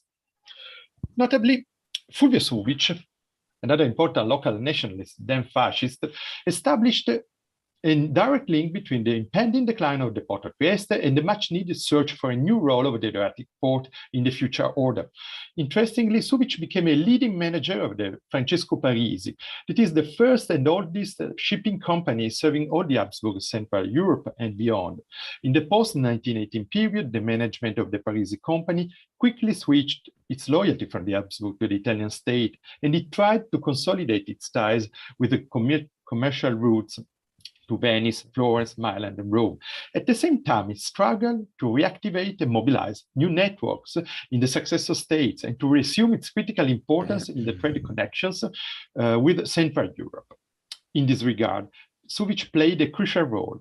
Within this context, he contributed to the projects of commercial and cultural reglobalization of Trieste as a way of establishing a new role of fascist Italy in Central and Balkan Europe, as well as in the Adriatic and Mediterranean Sea and beyond. Meanwhile, the local elite from Trieste promoted new ties with the successor states in order to reconstruct a sort of economic unity in Central Europe, and within it to assert the primacy of the Italian interest. For instance, Arminio Brunner was a friend to Suvic, an active member of the Chamber of Commerce of Trieste and part of an ancient business family who came from Vorarlberg and was especially busy with cotton and coffee global trade. Bune played a major role both in the formation of the local public opinion about economic issues in post-1918 Trieste and in the reorganization of the fragmented post-war Central Europe and its connections. In this regard, he published an important article on the, among others, on the local Trieste newspaper Il Piccolo in September 1922. Bune was convinced that Trieste, thanks to its important function for the countries of its hinterland, constituted as a series of independent states, might attain a special position in the Italian economy within the new international settlement established by the treaties of Saint-Germain and Trianon. To Bune, it was possible to enlarge the customs territory of Italy and its sphere of action in any economic field by creating, quote, a customs union with the several small economies which emerged from the territories of the former monarchy in the aftermath of the peace treaties, end of quote. Bune delivered a speech in November 1923 at the Congress of the Circle of Economic Studies in Trieste with the major representatives of the national economic life. Bune argued that the military success the Italians had obtained in 1918, quote, by crushing down the dynastic political system of the Habsburgs, should be complemented by the economic victory which could decisively assert Italian influence on the Danubian world, end of quote. While supporting the local and national ascent of the fascist movement, Bune was thus in favor of the establishment of Trieste as a free port and of the recovery of a free trade zone in Central Europe through the restoration of the gold standard system. To briefly conclude, now you can see a map of the late 20s of these projects of reconnecting Trieste with broader European global trade networks. So to briefly conclude, I would like to draw some more general remarks. The reflections and debates of the Triestine political and economic nationalist and fascist elites demonstrate how the disintegration of Austria-Hungary and the subsequent fragmentation of the ex-imperial free trade zone shaped the need for a new combination of economic liberalism and political authoritarianism. The before mentioned Risolo, Tamaro, Subic, and Bune were in different ways aware of the structural limits of the nation state and of the need to reactivate regional and global trade networks to assert Italian interests in Central and Balkan Europe, as well as in the Eastern Mediterranean Sea and in Anatolia and even beyond. They struggled to reconfigure the legacy of globalizing Habsburg Trieste and to negotiate and establish new forms of globalization under fascist conditions, including economic, political, cultural, and ultimately military projects of imperial expansion. As I tried to demonstrate, the ideas of the nationalists and fascists from Trieste had a significant impact on Mussolini in his attempt of reconceptualizing and reorganizing the new global order in the 20s, intertwining economic liberalism, political authoritarianism, as well as economic, cultural, and military forms of imperialism. Thank you very much. Thank you very much, Marco. And also thank you for keeping the time. And we're going to move to Gabor. I think he's in the room. The title of his presentation is When Imperialists Joined the Nationalists Against the West, Post-Imperial Business Networks and the Creation of National Economies in the Habsburg Post-Imperial Economic Space in the 1920s. Gabor. Can you help me with Gloria?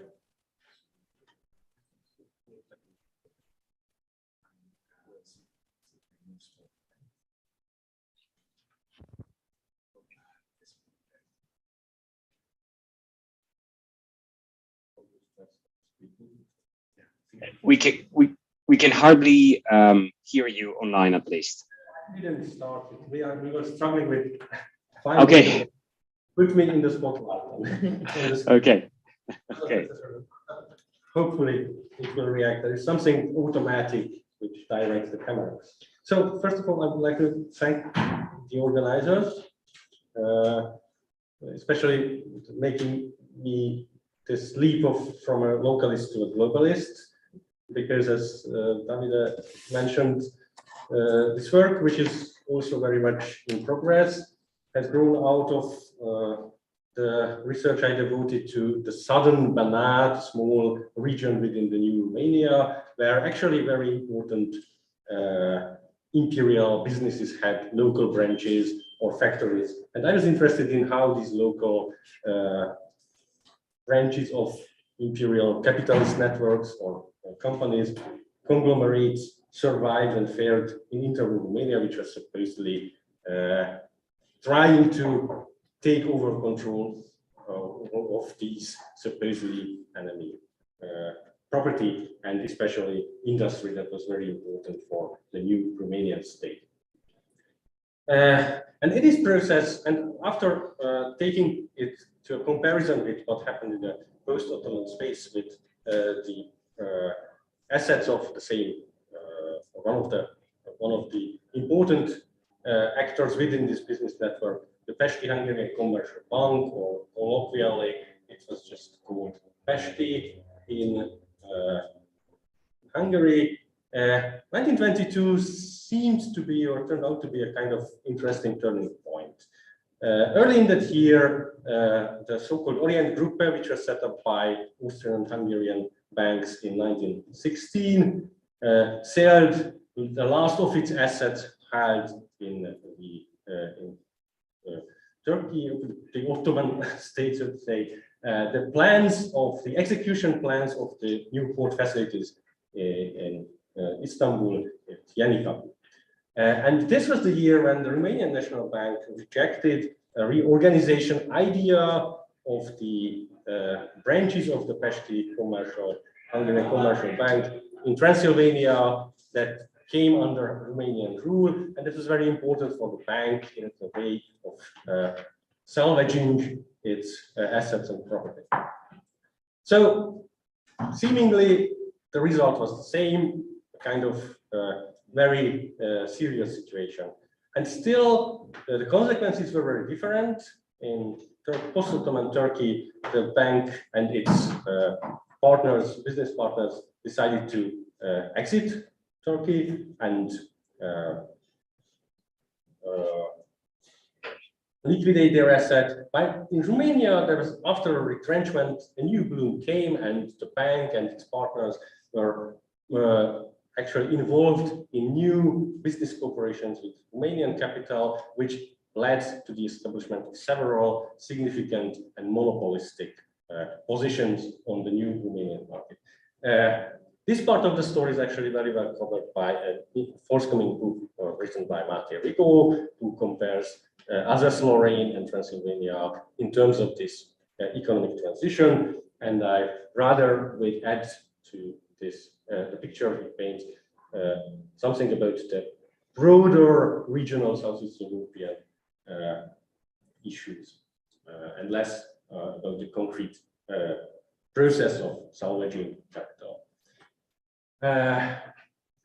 So my basic argument is that when we see this kind of resilience of Austro-Hungarian economic space in Southeastern Europe, at least an economic space that is comparable to the export empire of Germany, even though it rested on different foundations and had not that broad extent, is that this kind of survival, if it happened, meant a new integration, but also a reintegration of this economic space within which these traditional actors have held their crucial position. And this was based on mutual benefits. One can even claim that there was a kind of interesting moral economy of the high capital operating. In Romania, this survival or persistence rested on a more organic expansion into the Romanian economic space, while the Ottoman, what happened in the Ottoman Empire was more politics-driven and hastier, but also to a certain extent much less developed for political considerations as actually for the assessment of the political situation of the Ottoman Empire during the First World War by these, or from the side of these capitalist elites. And within, in the realignment after 1918, at least in both cases exemplified, although differently, local alliances against more powerful Western competition played a role. and I will just try to give a few examples of it. So speaking of Romania, which was an exemplary case of gradual expansion, the most important moment for Pesti was 1904, when with three other banks, a German and two other banks, with the German bank and the Austrian bank, it transformed family bank, the Marmaroset plant, colloquially Blankbanka, into a shared company from a private bank. The Blankbanka became one of the 5 largest Romanian banks before First World War, and the Pesti was its closest collaborator among its external partners. It was practically the one that had the most important influence on its business policies, but it also meant that the kind of mutual trust was developed between the Romanian owners and the foreign managers and the Pesti's representative on board. Although during the First World War there were tensions about the future, and Pesti invested a lot of social capital into salvaging the Romanian owners of the bank, because it had somehow to operate under German, Austro-Hungarian, Bulgarian, Ottoman occupation, and it was not so easy. And Pesti moved all kinds of, turned all kinds of stones in Berlin and Vienna to achieve it. It again was a very significant and important for what happened after 1918. With the Romanian annexation of Eastern Hungary, a new complication emerged, and nevertheless, for Hungarian businessmen, it was also a new opening. And already in 1919, there were plans to somehow create a uniform economic bloc or space between Romania and Hungary, whatever its boundaries were to come. And within these new configurations, many revolved around the participation of Blankbanka, which was still actually owned by, or co-owned by Pesti as well. So a kind of typical way of salvaging property was developed. Romanian capitalists or Romanian business groups bought the assets of the Austro-Hungarian owners through the establishing of new shareholding companies, and for a long time they established also syndicates and shared the profits. Curiously, with all kinds of interesting business machinations, the Austro-Hungarians could take most of the profit, even though the proportion of the shares was equal between the Romanian and the external partners in every case. And these new companies actually could establish monopolies, like on the steel, machinery and railway carriage industries. These southern Banat factories played a very important role in the creation of a new monopolistic company, the Titan Nedreg Kalan in Romania. But it was true for the textile industry and for several others.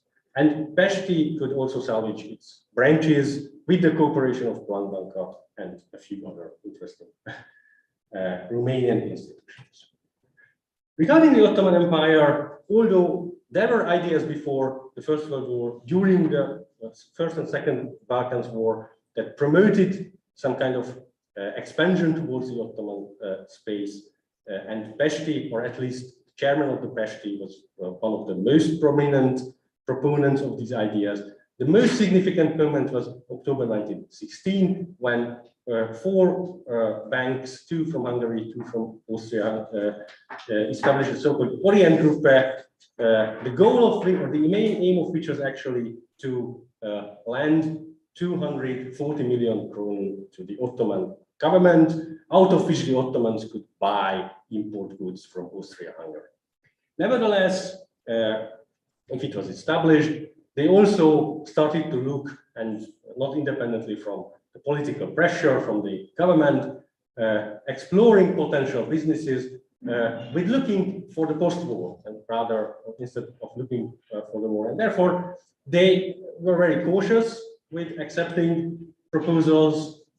They try to avoid all the quagmire emerging out of the local incentives and political conflicts, in which they were drawn into or even blackmailed. And they had to face this kind of Ottoman policy, which was exemplified by, at least he's the one who surfaces very much in the documents, Kemal Bey, who tried to invite these Austro-Hungarian companies into establishing Ottoman Austro-Hungarian common business enterprises with majority share provided for the Ottomans and also the majority of the profits provided for the Ottomans. The basic idea was to somehow help the emergence of a new Ottoman business elite at the cost of the foreigners, and also facilitating transfer of know-how as well. And there were two cases when they were rather serious. These were the exploratory drills in the Bosphorus for a bridge, but that they decided was impossible to build on the basis of these explorations, and the Yeni Kapı that became the flagship project. Not surprisingly, the Orient Ban, which had its railway tracks nearby, was also involved, and the Orient Ban was the company that actually bought the plans of the Yeni Kapı. So in a sense, it remained within this group, but nevertheless, it soon became quite clear that it was impossible for these companies to build. And after 1918, it was quite clear for them that liquidation was inevitable, even though they tried to salvage for a while. So again, coming to some kind of open conclusions for debate and for further development along several lines that are possible. It's very important to see, and I think that here my case connects with Nora Robertson's, that these imperial economic spaces were not just dissolved, rather they were persistent, and sometimes it was not necessarily the moving of people within the space, but rather the capital, goods, and specialists, so to say. So managers and specialists who were very important for the business.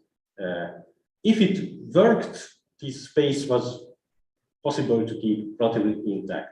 It also helped through a reconfiguration, which is the more global aspect of this story I was not tackling here, to save the relatively important and focal positions of Budapest and Vienna, not necessarily the centers, but at least as gateways to the region for Western capital. And this is the most striking feature of it, especially in the Romanian case. These new configurations of market monopolies were developed not just simply as a kind of alliance of two business groups who were actually cooperating for a long time, very much before the First World War, but at least justified towards politics, which was very important for making the decisions, as a way of creating new alliances against those Western powers who now seem to dominate or who were perceived as seeking economic dominance in this region. And as the Romanian government, at least the Romanian government that came into power in 1922, had this very strange political colors of being a liberal and promoting a protectionist economic policy, they were actually very receptive for this kind of argumentation. And it's not a coincidence that the Blank Banca was supposed to be the closest business company in Romania to the liberal political elite. So this way we can even see how the network itself connected with politics and helped all of the members of this network, which were still operative in this Southeastern European, former Austro-Hungarian economic space, to preserve most of its assets, in a sense recreating it, because it doesn't mean that there weren't changes within the network, but it remained operative and defining to a certain extent the economic realities of the area. So thank you. Thank you very much. Gabor, thank you. I will open the floor in a few minutes. I would like to make a few comments. Maybe if we can stop sharing the screen so that I can see also the others. Fantastic. And we have 34, 35 minutes for a discussion. So I don't want to sound too banal or trivial, but listening to these three papers, I had a novel in mind. I thought about Orhan Pamuk, My Name is Red, which is the story of a murder at the court of the Sultan in the 15th century, if I'm not wrong. And if you replace the murder with and the inquiry on the assassins with 1922, well, you will see that 1922 has very different faces. And we go from exhaustion and catastrophe to, and I will start with Gabor, opportunity. This is how he opened his talk. He said 1922 is an year of opportunity. And this granular analysis is extremely interesting to me because it shows not really the persistence of the old regime, to quote a very well-known book, but something else, which is precisely continuities.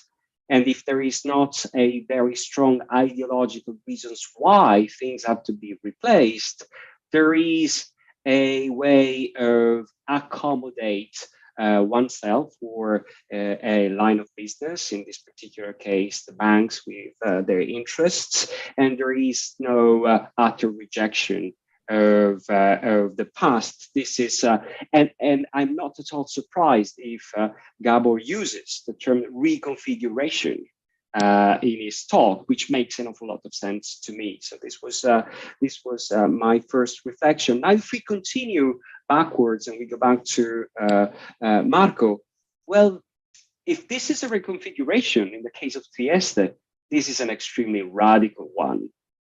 And this is about replacing an old empire with a new empire, which is probably even more rapacious than the previous one. And this is the plan that the fascists have, which is delusional for sure, but places an awful lot of importance on precisely Trieste. And there is yet another word that Marco has not used, but of course it is there, and Gabor used, which is gateway. Trieste is this gateway. It's not the center of the empire, but it's an extremely important node of this future fascist empire. Once again, the fascists, as I've always argued in my research, lacked an awful lot of creativity.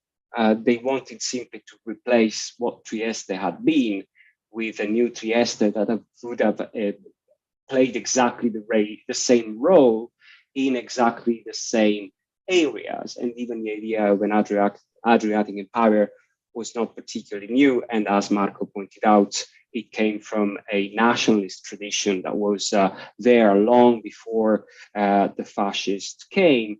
And Jay remembered the case of Corfu. And of course, Marco referred to Anatolia. And in the geopolitical imaginary of the fascists, Greece was always there as a land that should have been conquered by the fascists. That was the plan, the delusional plan. There is another word that came to my mind that we might reflect on, which is allegiance. The story of the Suvic, of the Brunner, of the Tamaro, and all the others that were mentioned in the paper is a story of the winners, because there were other people in Trieste that were not particularly happy to see the Italians and the fascists winning over and fundamentally erasing the Austro-Hungarian past in order to create this new axis of civilization that was in the quote by Benito Mussolini. And I will conclude with a few words on Dimitris. And what is fascinating about the Near East Relief story is that the Greeks themselves are nowhere to be seen in the documents of the Near East Relief. The refugees are statues, they are objects. They have certainly not their fate in their hands, because the Near East relief, in a very civilizational way, is going to give them a future.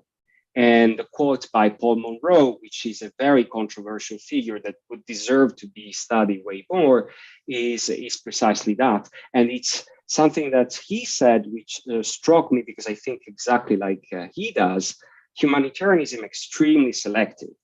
And if children are picked up by the Near East relief, it might be for humanitarian reasons, but it might also be for other political reasons that, of course, are never mentioned in the documents that one can find in several archives. So I will conclude throwing at you two more words: sovereignty, which was not very often used in your three papers and was quite surprised, and hostages. And this probably refer more to Dimitri's paper. I will stop here, and I will ask the three panelists to very briefly react to my provocations, and then we will open up the floor. Thank you. Dimitris, shall we start with you, or Gabor? One of the two. Or mind, I can. Dimitri, okay. Go ahead. Yes, well, I start with the more specific comments that you made on my paper. The Greeks are nowhere to be seen. This is true. And I think this is also something you've highlighted in your work. But I think this is also where I would like to turn this research. I would like to see the response from the Greek sources. So in a sense, see how the recipients of that aid responded both to the aid, the actual aid, like the medication, clothes, and so on that reached Greece, but also to the policies of the NER, which I'm positive that it will be different in terms of criteria. I mean, if the criteria of the NER are civilizational, as you correctly mentioned, well, in the case of the Greek state and of the Greek refugees, is an issue of survival. In the case of the Greek state, of political survival, and in the case of the Greek refugee survival, period. With regards to your point about children, this is very true when we see the approach from the NER point of view. They have this kind of civilizational background that the West is going to disseminate the light of civilization in the East and so on. Therefore, children, yes, are, let's say, are a population that is easier to mold in that kind of idea. But at the same time, I feel that the responses and the reports of the people who work in the field show something beyond that. I think, yes, there might be a civilizational background if we see it in a very critical, from a very critical aspect, let's say. But at the same time, I think that they are actually moved by what they witness in Greece during these first months or these first couple of years of the presence of the refugees. And I think this is also something that needs to be highlighted. I mean, the actual wording of these reports, which in a sense will bring a kind of balance, I feel, with your work in terms of the criteria and the politics behind the NER. The issue of sovereignty and hostages, yes. I mean, Greece, as I mentioned in the paper, and I think this is also something you've worked on, was unable to do anything at the time. I mean, Greece is helpless, and this is why also, which to connect it a bit with the financial leg of that effort and the reconfiguration, we should not forget that later on the Refugee Settlement Commission. And to establish the Refugee Settlement Commission, Greece receives two loans with very difficult terms. And to a certain extent, these loans, compared to the financial crisis of the 1930s, result to the bankruptcy of Greece. So therefore, yes, there is an issue there, a political issue of sovereignty and lack of, and also an issue of financial dependence. So last point, you mentioned the word reconfiguration. I think that there are two sides of reconfiguration after 1922, 1923 in Greece. There is a reconfiguration of the state because it receives 1.3 million people to a population of 5 million. So we understand that there is a massive influx of people that need to be incorporated into the Greek society. So that is a major reconfiguration in all aspects, social, economic, political, and so on. But also it's the reconfiguration that you allude in your book, also how the West now gets a prominent role, it comes to play a prominent role through its institutions, whether it's non-governmental, through the NER, the Save the Children Fund, and so on, or the League of Nations through the Refugee Settlement Commission. So I think there is also a sense of a great reconfiguration along these lines in Greece in the 20s and the 30s. This is my brief response. Thank you. I will address another one that you received on the Q&A, but I would like to turn the floor to Marco and to Gabor first. Marco. Yes, thank you very much, Davide. These were really challenging comments. In some sense, I will think over them in the next steps of the research. Yes, sure. I think, I mean, on the one hand, I think you are completely right. I think that there is a kind of radical reconfiguration of the order built around Trieste, its economic fortune, and the meaning of the political annexation. What I'm trying to do is to, to rethink of the imperial projects of the fascist movement and the regime through the the influence of the Habsburg legacies. So to try to connect the imperial achievements of the 30s, early 40s to this longer background. On the one hand, on the other hand, I try to connect these imperial projects with the local culture of the both political and economic elites. And in this regard, I think that sure, they on the one hand they felt as winners of the war, but on the other hand they felt as losers of the war. And these mixed feelings, I think, played a critical role in the early post-war period, because differently from other regions, they really felt affected by the negative backlash of the annexation. So there is a kind of interesting debates and discussion between the local elites and the new national authorities. For instance, as far as regards the resettlement of the railway connections, the politics of tariffs and customs, the relationship in general with the successor states. And in this regard, I think that the local elites felt, divided between feelings of victory and feelings of defeat in a sense.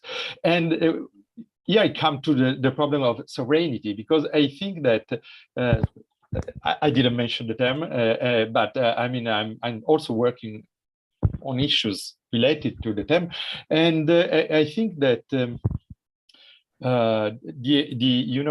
reestablishment, the reconnection, the refiguration of the area in economic terms had also something to do with the definition of sovereignty. The national authorities look at the problem of Trieste just in terms of political sovereignty, so they wanted just to fix the new borders and guarantee the new territorial acquisitions. On the other hand, the local elite thinks also in terms of economic sovereignty, and this pushed them, encouraged them to retrieve and reconnect with the other regions of the empire. Yes.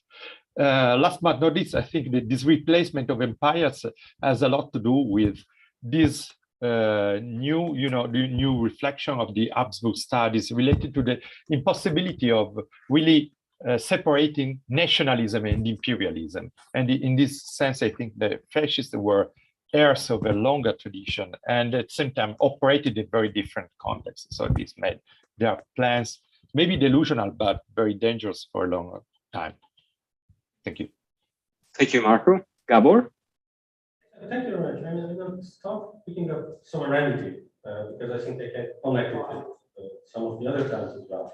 And the one thing, what I'm tempted to say, but I don't have so far proof, is that this kind of reassertion of sovereignty that these capitalists experienced after 1916, when they were pushing towards some kind of expansion, or as they call it, penetration, built on the empire, proved to be a very important experience for them to deal with the reassertion of sovereignty by Romania among different circumstances, but somehow facing the same demands and the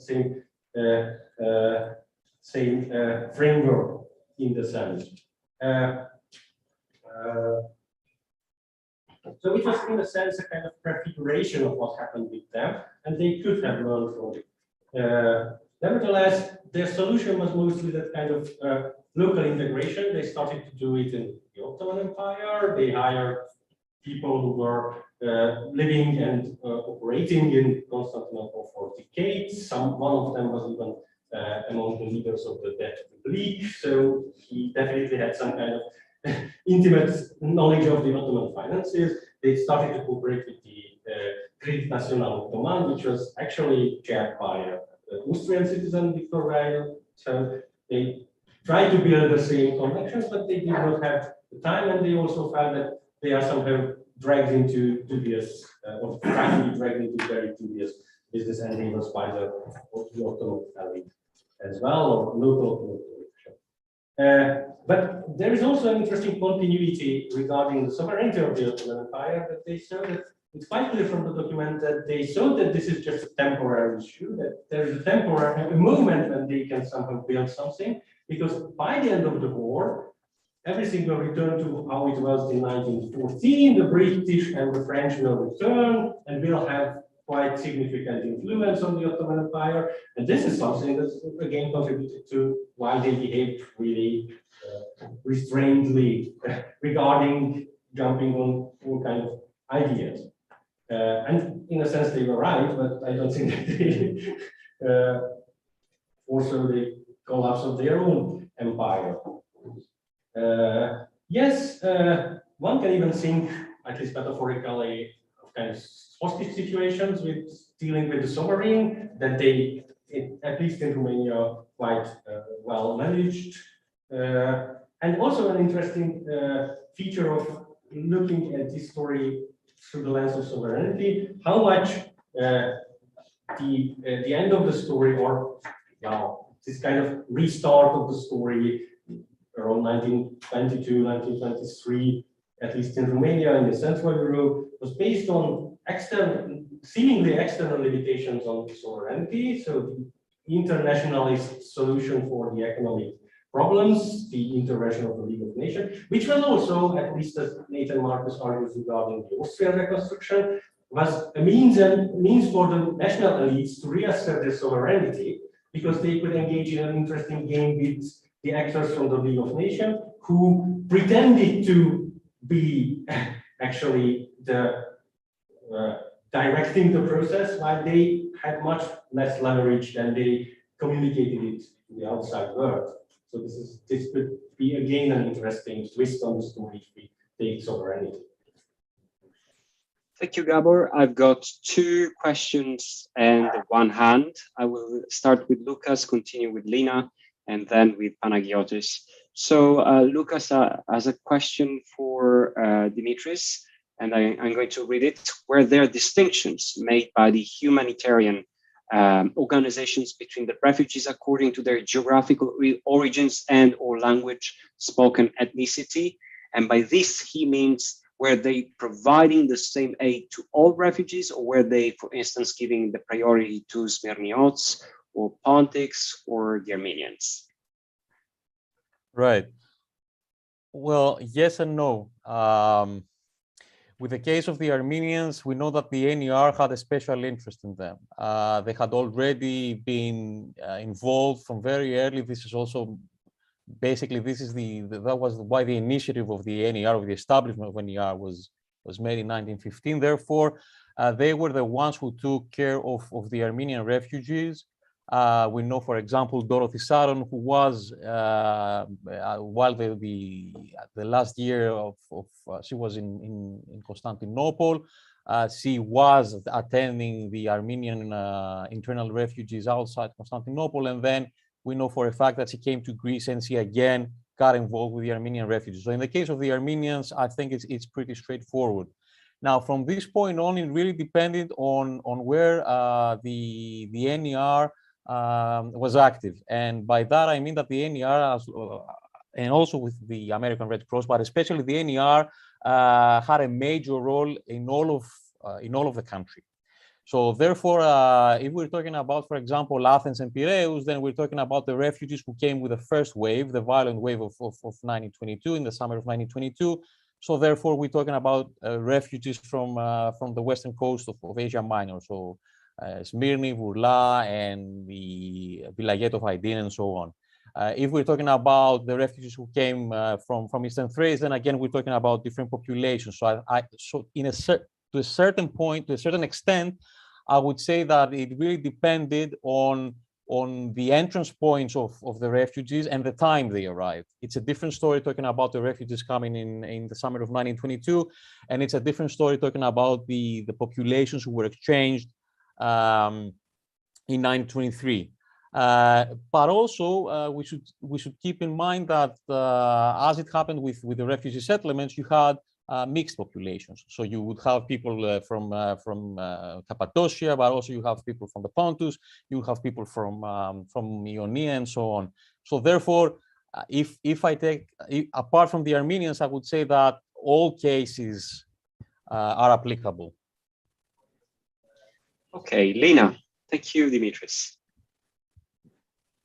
I would like to ask Marco if he considers that there is something useful if we compare the case of Trieste and the case of the annexation of Thessaloniki after the Balkan Wars, which was cut out from its hinterland and which was also a very important port in the Mediterranean, and the conflicts that were created amongst Greeks and other populations, and with the Serbs and the Bulgarians around Thessaloniki. Do you think it would be a useful comparison? Thank you. Yeah, thank you very much, Lena. I mean, I can take this suggestion. I mean, I know just a few things about the case of Thessaloniki, but I think that Trieste case can be usefully compared to other cases. For instance, I mean, I've recently written an article, soon it will be published, concerning comparison between Trieste and Danzig after the First World War, in terms of reconfiguration of relationships between port towns and imperial, post-imperial hinterlands, especially on the economic ground, but not only. So I think that this comparison could be usefully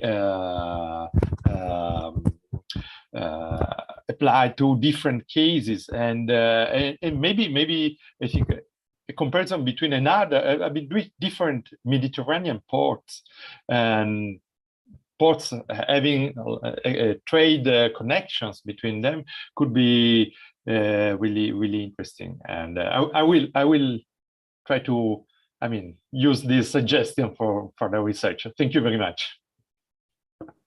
Okay, I've seen Gonda's hand, but before getting to her, I would like to read the question of Panagiotis Karagounis, and I say hello to him because I think I know him.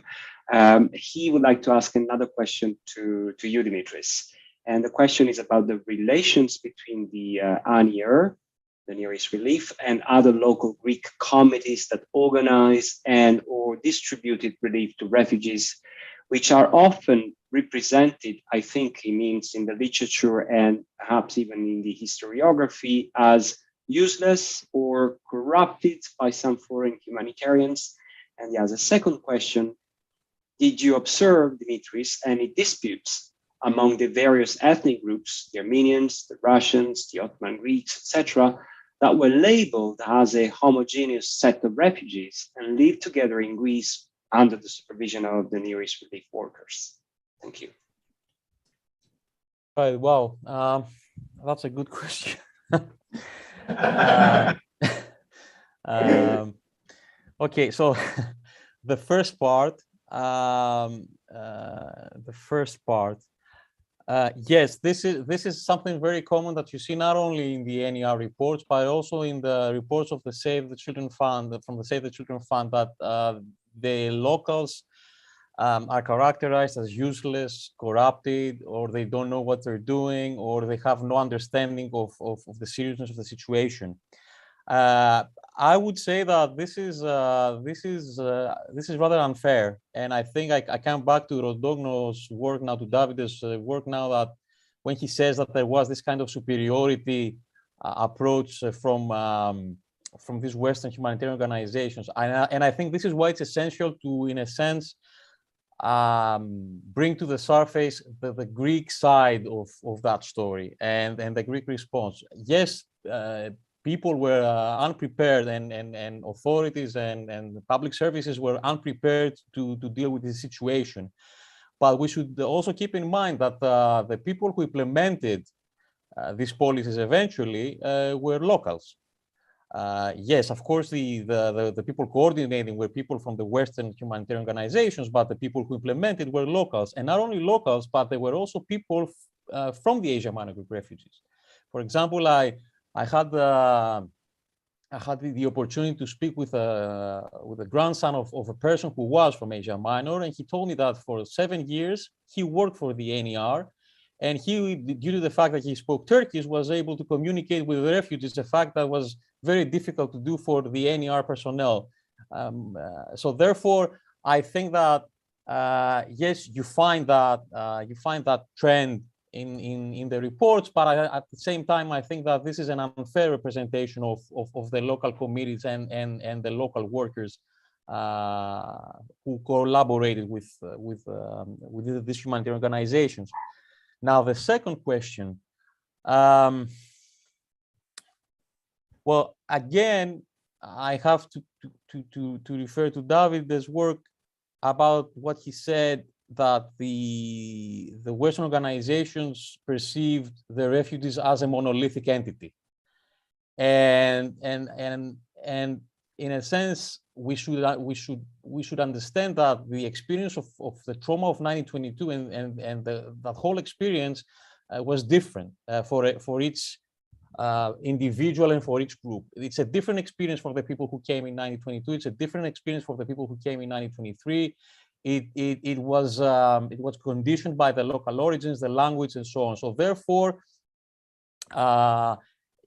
yes, there were frictions. There were frictions between the refugees, as there were frictions between the refugees and the native Greeks. But these were, as far as I've seen from the reports of the Western humanitarian organizations, these were not reported. What you see is that this group for the NER or the ARC or the SCF is one group. They do not really differentiate. What they focus on is basically that they're wretched and they live on the streets and so on, but they do not go, and also they mention the relations with the native population, but not within. They don't refer to frictions within the group of refugees as they see it. Just before turning the floor to Gonda, if I may add on this particular point, that the Near East relief will have, and I go back to Georgios' point on the myth of homogeneity of the nation. The Near East relief had an extremely violent policy when it comes to Armenian and Greeks, because they wanted to Hellenize these people. They wanted the Armenians to become perfect Greeks, giving up their religion, giving up their language, their culture, to become perfect Greeks. Otherwise, the only solution was for them to go to Soviet Armenia, where they notoriously were not very much inclined to go. And I had another parallel that came to my mind, connecting just what you said, Dimitris, to something that Marco said. Just like the fascists would have never been ready to admit any connection or legacy, intellectual, political, ideological, with the Habsburg Empire, Western humanitarians would have never, ever been ready to admit the role of local Greeks or the legacy of the Ottomans and their relief networks, which were extremely sophisticated, or even the role of local Armenian committees, who were so much better organized than the Near East relief. And I turn my gaze to Laura in Lebanon, in Syria, and elsewhere. So there is a story of concealing depths of gratitude that so many different actors, very different actors, and from the fascists to the Near East relief, might have had with the past. But in this global 1922 moment, this is the perfect moment to, either to pretend or to try and do whatever they could to erase. And they do it sometimes successfully and sometimes not so successfully. Sorry for the digression. Gonda. Two quick footnotes. Of course, the Armenian issue is very complicated, but there's another historical factor in the making of the Near East relief, and that is that there's very much an American missionary strand there. And the American missionaries have been active in the Eastern Mediterranean, have tried Greece, where they weren't too successful, but they were very successful among the Armenians. In fact, they were probably most successful converting Orthodox Armenians into evangelicals. To what extent then is that the driving force for favoring the Armenians who are left? That they're not just Christians. They are a group, large numbers of them have massively converted to an evangelical type of Christianity that the missionaries promoted. And then one other point about the Armenians leaving for the Soviet Union. In 1946 or 1947, and I'm a little fuzzy on the date, 17,000 left out of the port of Thessaloniki. That's not exactly a reluctant exodus. I would say that is a rather startling number. So maybe we can comment on that too, although I'm a little on the latter date, I can't immediately refer to the most credible sources. Any comments on that?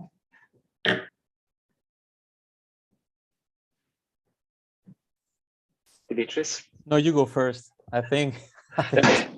You are completely right, kind of. That's exactly what it is. I mean, so many of the Near East relief workers were ABCFM missionaries, and that's a fact. They were, the arm and the brain of the Near East relief, and they spoke local languages.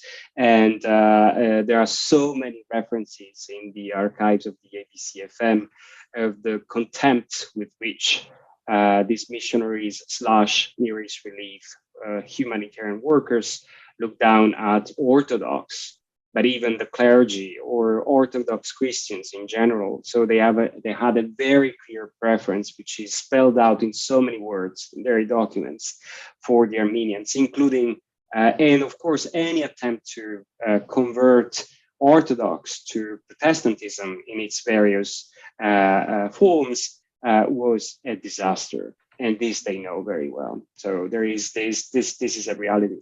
And as to the second one, I don't know much, but I don't know if Dimitris, you want to add a few words. For the second one, no, but I think the hypothesis, and I think I will try to combine what Wanda said with what you said, David, before, is about concealing. I think that the Armenians, yes, were like, it was a kind of strange case in Greece, and they were treated as such, like, for decades.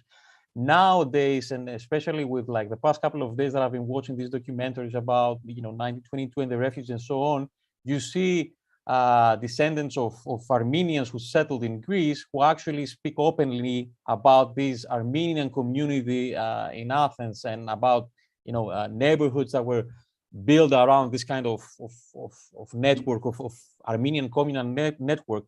But for a I would say, serious period of time. This was not a really well-known case with regards to the narrative of the refugees who came from Asia Minor, which I think speaks volumes about what you said, David, about Hellenization, and also about what Wanda said about, you know, Armenian populations who were still in Greece even in the 1940s. But I think it's a very interesting case to, you know, it's one of these cases that we do not really we have not studied with regards to the narrative relating to the refugees from Asia Minor of 1922. I'm on the lookout for the work of Mary Errol, who yes, she's doing that. You're right. You're absolutely right. And I quickly want to add that even conversions to evangelical Christianity among the Armenians didn't really survive the exodus for the US. By the time they all congregate in Fresno or Los Angeles, a whole lot of them fall back on their long Orthodox roots. So conversion can be, it doesn't necessarily go very deep, is what I'm saying. Right. I've received marching orders from our leader Maximo. It's time to wrap up and to thank you all and to pass it over to Violetta and the colleagues Michel and Volker.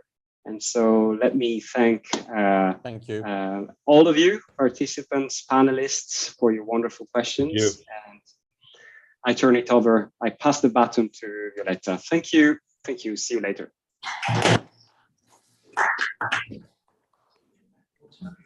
Thank you very much for passing it to me. Thank you to all who presented in this panel. It was a really interesting one. And we're moving to the fourth session entitled Smyrna, with two presentations. The first one is by Michel Toussaint, who's going to talk about Smyrna 1922. And Michelle is a professor of history at the University of Nevada, Las Vegas. She received her PhD from the University of California, Berkeley. She's a British historian by training, and her teaching and scholarship engage the relationship between geopolitics, culture, and human rights. She has published a number of monographs, The British Empire and the Armenian Genocide, Humanitarianism and Imperial Politics from Gladstone to Churchill. Very interestingly and appropriately, Smyrna's Ashes, Humanitarianism, Genocide and the Birth of the Middle East, and Women Making News, Gender and Journalism in Modern Britain. Currently, she's working on a monograph, and I suspect that much of what she's going to tell us today comes from that work. The title is The Last Treaty, the Middle Eastern Front and the End of the First World War. Currently, she's also the Vice President and President-elect of the North American Conference on British Studies. So, Professor Michel Toussaint with Smyrna 1922. Thank you, Violetta. Can you hear me? Yes? Terrific. Well, first I want to thank the organizers and thank you all for being here. What is at the end of your day and the beginning of mine. I will share my screen and then read a sort of shortened version of the presentation that I posted as a paper. So let's see if this works.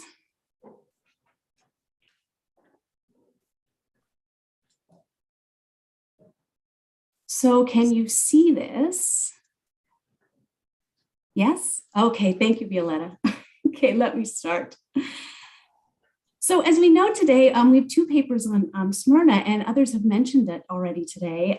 We know that Smyrna is open for reinterpretation, and I'd like to insert my work into that dialogue about what Smyrna 1922 really means. The fire clearly has a lot to say about the global in 1922. And I really appreciate the opportunity to be able to rethink the fire through that lens. I'll use my time to focus on why I think Smyrna matters to understanding the end of World War I.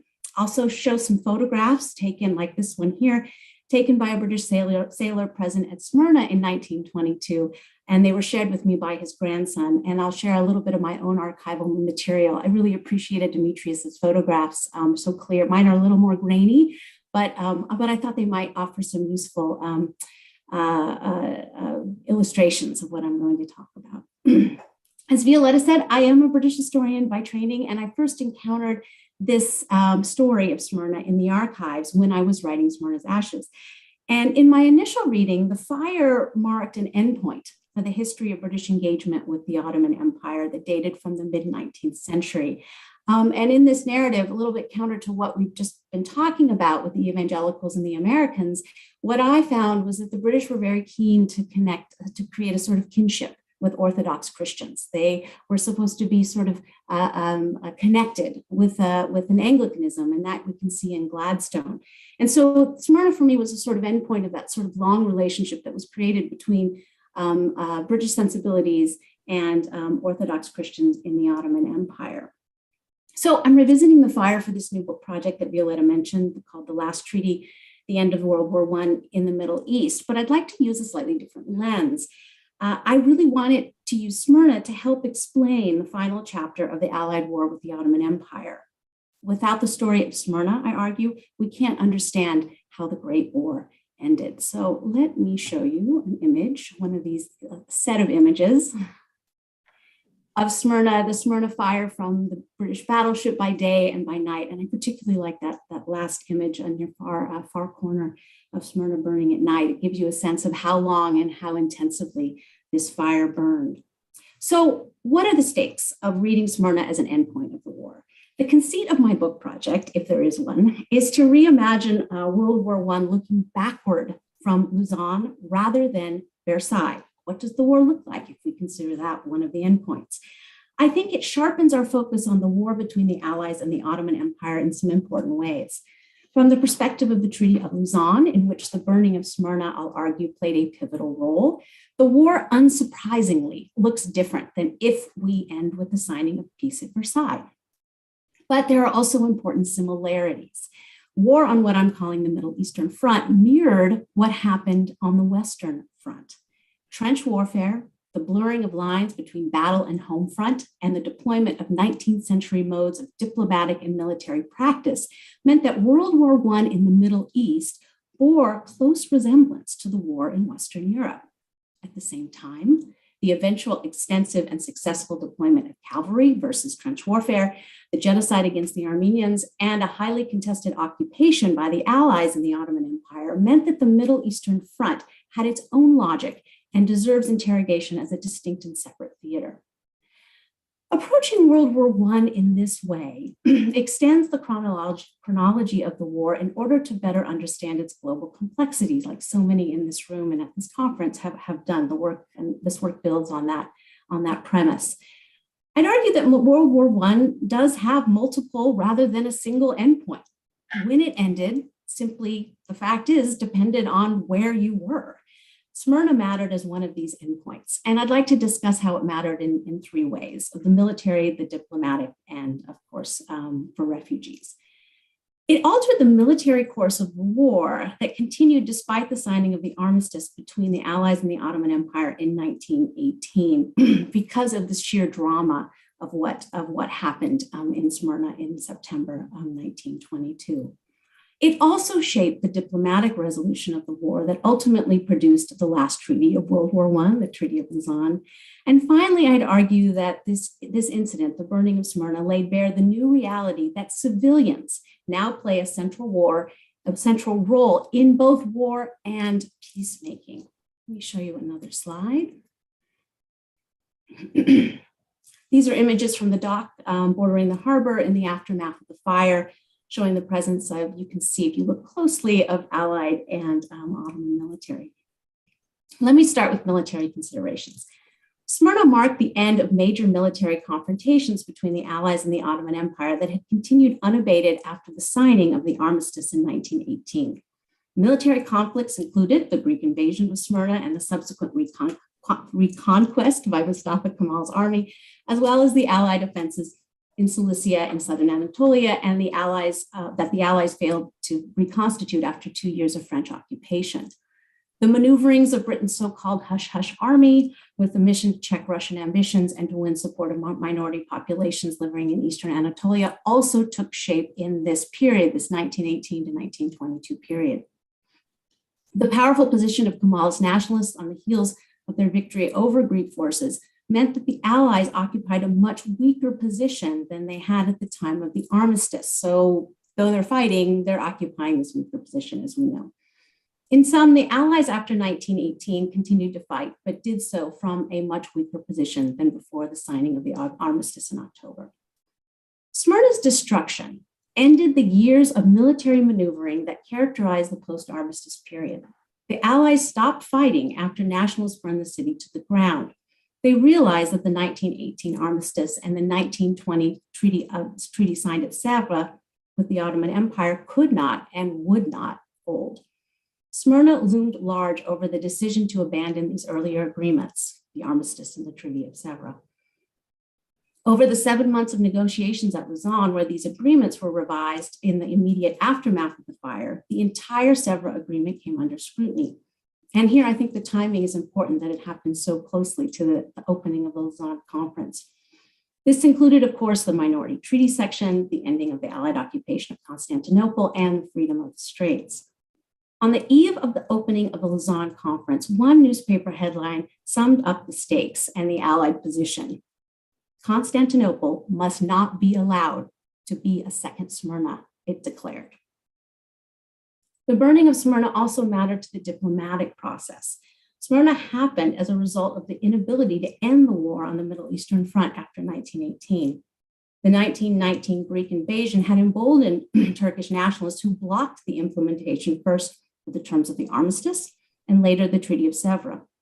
The total devastation of the city and subsequent evacuation of the region indicated that the price of enforcing the peace negotiated first at Madras in October 1918 and then at Sèvres in August 1920, I want to see these two as connected, obviously, would be continuing a war that the Allies no longer wanted to fight. September 1922 marked the lowest point in nearly 4 years of clumsy military and diplomatic maneuvering that failed to bring peace. So I think Smyrna in this way symbolizes a less than heroic endpoint, at least from the Allied perspective, which is the perspective that this project takes, to the diplomatic maneuverings of the war. So Lausanne happened in the immediate wake of the fire, and its negotiations were indelibly marked by the near total destruction of the city. Anxiety, apathy, and confusion drove diplomacy at Lausanne when the conference started in November 1922. Britain, France, and Italy resisted dedicating manpower to helping the Greeks continue to fight Kemalist forces after Madras and Sèvres, leaving the Allies in a vulnerable spot. War weariness contributed to the dilatory way in which the treaty negotiations proceeded. Lausanne was really two conferences. The first physically presided over by Lord Curzon. Of course, I have to show you a picture of Lord Curzon. Lasted from November 1922 until January 23, and it failed to resolve key issues revolving around sovereignty and refugees. Lord Curzon famously stormed out of the conference in January after issuing an ultimatum to Turkey to sign the treaty or risk ending the possibility of a settlement. He consented to give negotiators 1 week beyond his original arbitrary deadline. When threats failed to move the process forward, Curzon called a cab and left with his delegation for London on the Orient Express. The conference would not resume until later that spring, and this time without Curzon. British Prime Minister Lloyd George, pictured here, did not question Curzon on this point. High Commissioner at Constantinople, Sir Horace Rumbold, and his consular staff were charged with restarting negotiations. When it finally came to signing the treaty at the end of 1923, Curzon did not bother even coming to Lausanne. The press depicted the treaty negotiations as a woman of no importance. We're not there yet. And it was pictured in the Daily in the Daily Express soon after the signing of the treaty. I'm sorry, my image of my woman of no importance is not on my slide, unfortunately. But it was published in the Daily Express soon after the signing of the treaty. And what it pictures is it pictures a woman with a caged bird, and the title is "Peace Just Arrived from Lausanne." One British diplomat called it a strange and little noticed conclusion to the world's largest and most destructive war to date. Peace in this cartoon in the Daily Express was depicted as a crying caged dove with a single olive branch held by a perplexed woman of no importance. And this is how the Treaty of Lausanne was received back in Britain in 1923. So these are some perspectives of the destruction, again, of the city at the end point of after the fire. So it leads me to my final point, which is that Smyrna reveals the price of continued violence for civilians caught in the no man's land between war and peace. And many of the papers at this conference are dealing with this, and I think it's just a powerful reminder of how much this inability to resolve the war affected these crises, particularly for refugees. The largest refugee crisis to date, as we know, continued in the wake of this fire. And I think that we do need to understand civilians as a new kind of weapon of war and peacemaking. This is a close-up image of what one American journalist called Smyrna's Wall of Humanity. That's his caption there. And here you can see the dock, and you can see the people waiting somewhat hopelessly on this dock. It's a powerful image of what happened in the wake, of course, of the fire to people who had already been under pressure. So the specter of sectarian violence led to Allied secret negotiations and hung over the attempts to negotiate peace from the beginning. The Allies decided that Greece, as an Orthodox Christian nation, should take over the Christian-dominated west coast of Anatolia. On May 11th, 1919, the Allies' secret dispatch from Paris outlining plans for the protection of Smyrna's Christian inhabitants with, quote, and this is from Lord Balfour, with a view to avoiding disasters and massacres of Christians and its environs, was what allowed for the Greek occupation. And this plan was actually put into action within 48 hours. And I don't think we understand how the diplomacy here was constructed. And it's important that we know that, that neither the Italian delegation nor the Turkish delegation were informed of the invasion plans. And so these secret negotiations and diplomatic maneuverings, I think, really matter when we are trying to understand Smyrna, what Smyrna represents. Lloyd George's support of the invasion had its core the belief that leaving the administration of Christian minorities to Greeks would best serve the British national interests. And here I have some images. Again, these were taken by a British sailor who was then called on. There's a whole dramatic episode of why it becomes a rescue effort and what the Allies are actually up to there. But I had, I'm hoping to be able to play this. This is actually from a film that was taken of refugees from Smyrna by, you can see the U.S. Sailors there. And I thought it was a pretty dramatic representation of what's at stake here. The diplomatic and military maneuvering made a bad refugee crisis worse for refugees at Smyrna, like the ones I've just shown to you. It led to the attempt to impose nominal forms of nationhood on populations still living under the rules of a shape-shifting imperial order. The so-called unmixing of populations, an idea fully embraced by Lord Curzon at Lausanne, proved an unworkable solution to the years of genocidal and interethnic violence that plagued the wartime Ottoman Empire. The attempt to make minority populations disappear through expulsion orders and internationally sanctioned population exchanges proved an enduring legacy of Smyrna. Lausanne would sanction these forms of removal and displacement. Such a move, I would argue, would not have been imaginable in the same way before the fire. I think what happened at Smyrna requires reassessing the Middle Eastern front and rethinking the chronology of the war itself. The Treaty of Versailles ended the war for some. For others, the signing of the final peace with the Ottoman Empire in 1923 marked the war's official end, and I would put these group of people in that category. Acknowledging the importance of the burning of Smyrna to this story reveals the military, diplomatic, and human complexities of the war. Such an approach has an important ramifications for the European historiography on the war, which is where my work intersects or is concerned with. Rather than leave the study of the post-war, post-1918 period to Ottoman specialists alone, historians of Europe need to claim this as part of the wartime chronology. The implication of this extended timeline matters beyond considerations of World War I itself. Luzon paved the way for a modern internationalism that rejected empire in favor of the principles of national sovereignty. This shift transformed the treatment of subject populations and regional politics. As one historian has argued, the violent reality of Luzon precedent had far-reaching implications for thinking about population transfers in the Middle East well beyond 1948.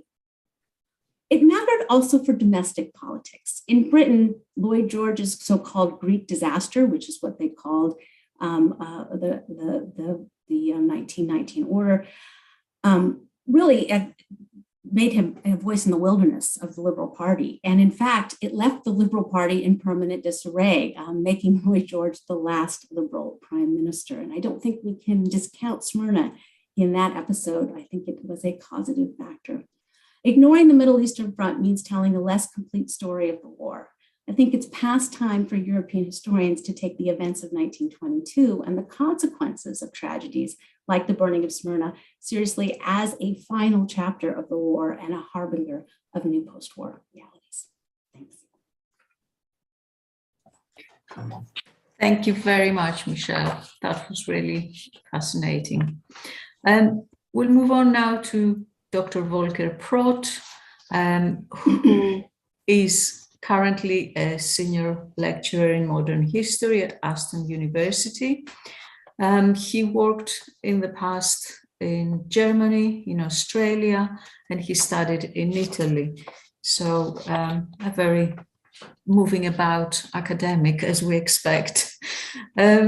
He has published a very interesting monograph, his first monograph, The Politics of Self-Determination, Remaking Territories and National Identities in Europe 1917 to 23 by Oxford University Press.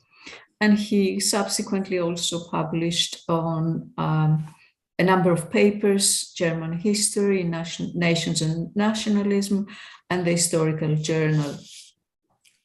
The title of his paper is Destroying the Paris Order, the Fire of Smyrna as a Global Turning Point. The floor is yours. Many thanks, Violetta. Can everyone hear me? Just to check okay, that's fantastic. Yeah, it's very good to be here. I would like to thank the organizers for having me. I should start with an apology that I wasn't able and won't be able to attend many sessions in this conference, and I really have quite a stupid excuse, which is that I'm actually on vacation in Spain. So I'm spending most of the days on the beach, far away from ethnic violence, hopefully, and all the troubles of the present and academia. So please excuse me if I'm not really able or not, let's say, in the mental state to join many more sessions. But nevertheless, I wanted to use that opportunity to join you, at least for this session, because I think it is a very interesting and very important topic, the topic of 1922, in particular, the global 22. This is really what appealed to me. Let me just try to share my screen and see if this works. So all right, so can you see my screen? Is that working? Yes, but if you can make focus on, yeah, that's perfect. Is that good? All right. Okay, perfect. So I'm actually picking up a number of themes and issues that Michelle was talking about in a really interesting, excellent paper that we just heard. So I have a short historical background section that I think I might actually skip because she did a much better job than I could do. For me,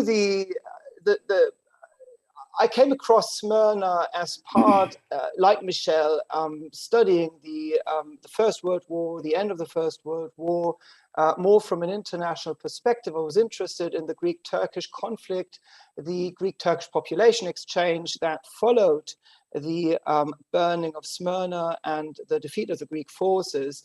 And I was really fascinated by this old question, who started the fire? And it's obviously a question that's almost as old as the fire itself. And as you know, there are, different camps. Some are blaming the Greeks and Armenians for having burned their own city. Others are blaming the Turkish troops, the Turkish forces, irregulars. And I probably won't find the ultimate answer to that question in this paper, but I wanted to readdress this question because I think it takes us at the heart of the meaning of Smyrna, not just in terms of the end of the First World War, but to some extent also the beginning of the end of the interwar period, or let's say the Paris peace system that followed the First World War. So how does Smyrna sit in this global situation of 1922? And as Michel said, obviously the situation in 1922 is very different, or the world in 1922 is very different from the world in 1919.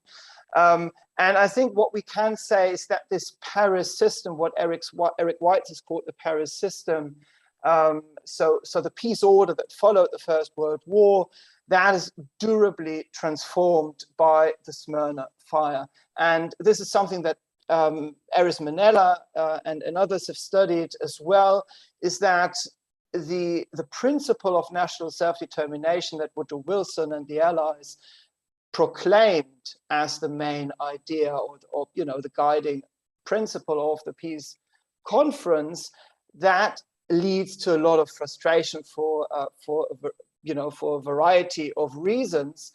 And in some areas, not in all areas, but in some areas, it leads to nationalist mobilization and violent revisionism. And that's the situation we have in the Greek-Turkish conflict. The point I want to make about this global 1922 is that we do have, if you like, maybe that's taking it a bit too far, but I think to some extent, for the first time in history, we have an international system based on ideas, principles, and on the premise of making international relations more democratic.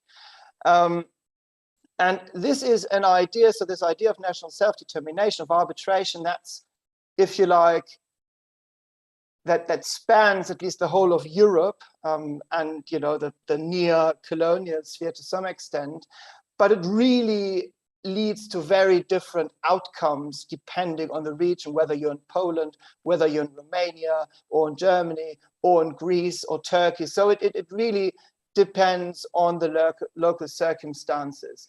And the fire of Smyrna, and that's my main argument here, is the first major, if you like, turning point when this Paris peace order fails and is actually revised by aggressive nationalism. And that is a mechanism so that you have frustrated people with the new order, and they feel cheated, they feel shortchanged, they want their own self-determination, and they can't get it in peaceful ways, or at least it appears to them. And then they, try to mobilize their own forces, and they use ethnic violence to create national cohesion, but also to assert their nationhood. And that is the fire of Smyrna is the first time, I would say, that this really works, that this really happens. And we can then, of course, see it happen towards the end of the 1920s, in the early 1930s, when Italian fascists and the Nazis, and later Japan, in a similar way, using arguments of self-determination, dismantle this Paris peace order. And Smyrna also, and I think Michelle hinted at that at the end of her presentation, it creates this blueprint for not just nationalist mobilization and ethnic violence, but on a larger scale, this forced removal of populations as a way of resolving, if you like, or stabilizing the international system. And that is the dark side of self-determination, if you like. However, I would also say that the Smyrna fire and the conflict even between Greece and Turkey following the First World War was in no way inevitable. In fact, there were many different outcomes possible. The Greek landing at Smyrna in May 1919 was to some extent the outcome of quite arbitrary circumstances at the Paris Peace Conference and a very skilled negotiation by the Greek delegation and several other factors. And even the fire itself was not inevitable. And the fire then had strong repercussions, you know, leading to the Lausanne Agreement, creating this blueprint. So my point is here that we do need to look at the Smyrna fire, both on a micro level as historians using primary sources, and then using this to place the Smyrna fire in a more global context. Now, the historical background, I'll be really brief. So there had been talks between Greece and the Ottoman leaders, the Young Turks, about a population exchange, you know, into 1914, so just before the First World War started. So these ideas do not come, if you like, out of nowhere. There had, as you know, also been violent precedents in the Balkan Wars and small-scale population exchanges. And then the Paris Peace Conference, as I just mentioned, the Greeks are able to secure a Greek zone around the town of Smyrna and get the Allied green light to send their fleet there in May 1919. And that not maybe automatically, but directly triggers Turkish nationalist mobilization as a response. And that's really the beginning of the conflict. Yeah, that's what I just mentioned. And then the war is not just a regular war, and I think Michelle also mentioned that, you know, it's affecting and incorporating civilians in all sorts of ways. The Greeks then lose Allied support, are defeated in August 1922, and then we have the fire of Smyrna, breaking out a few days after the Turkish troops arrive at the town of Smyrna. Now, one of the reasons why the Greeks are unable to secure their zone is simply the geography, but also the demographic factors. So now, of course, there is a strong Greek minority along the coastline of Asia Minor, but there isn't really a clear border. So you can see here the Greek claims of 1916 are really quite extensive. They are then much more modest, if you like, at the Paris Peace Conference. Then the Allies have their own ideas of, you know, well, this is the front line. You can see here 1920, 21. The Americans are the most hesitant. They are actually advising against any such Greek zone.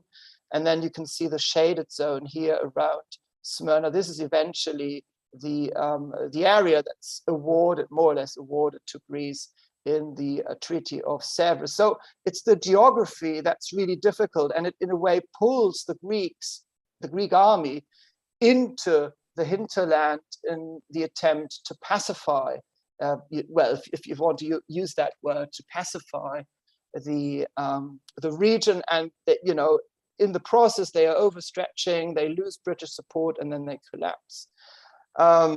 Now, I probably won't have the time to go through all these different points. It looks really scary and complex, but the basic idea is quite simple. So the point here is that we have this macro international idea of national self-determination, and it plays out very differently according to different regional contexts, if you like. And in the case of Turkey, or well, the late Ottoman Empire, Asia Minor, we have a situation where you have mixed populations, where you have an absence of really strong state authorities. You have a long tradition of brigands, of ethnic conflict, if you like, but also Western colonial meddling. in this area. So there are a number of these factors that then lead to a situation where ethnic violence becomes the way that both sides use to mobilize nationalist support, and in a way sorting out self-determination on the ground.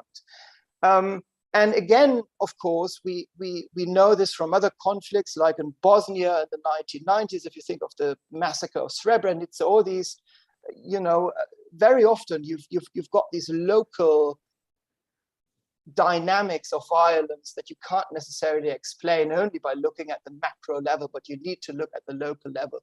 And here is where my analysis of the Smyrna fire comes in. And my argument here is that we do have a two-stage outbreak. So we can't really say who started the fire. What we can say is that there were multiple fires starting at different points, probably resulting from fighting between Armenian irregulars and Turkish troops. And then that's the first stage. And as the fires start, there is a moment when at least the archival evidence that I have seen overwhelmingly points to the Turkish side of having deliberately spread this fire to the Greek, Armenian, and European parts of the city. And you can see that here. If you look at this, is actually taken from the British National Archives, a map drawn at the time indicating the area that the fire destroyed. And you can see that it, at least according to this map, quite neatly destroyed only the Greek, the Armenian, and the European part. So again, the argument is that you have this two-stage, right, and two-stage outbreak, if you like, with the fire, the outbreak and then the spreading. And the fire then becomes a means of cleansing, quite literally, this new Turkish nation state from its minorities. And it's being used as a violent way, which makes sense, if you like, which is facilitated by the broader framework of national self-determination, where, you know, the premium is put on homogeneous, nationally homogeneous states. So let me conclude. How do we move then back from micro to macro, and why is the Smyrna fire important? So I would say there are two aspects here. One is the Smyrna fire is allied peacemaking gone wrong. So you've got this idea of self-determination that should, the idea is that to make international politics, international relations more democratic, to empower the people to choose their own nation in a way. And it goes horribly wrong, not just in the Greek-Turkish context, but as you know, in many other European regions as well. But it's not just that, but it, you know, because it escalates to this full-blown 3-year war, ending with, you know, the transfer of, I think, over 1.5 million people across the Aegean Sea. Because of that, it becomes itself a driver for transformation of the international order.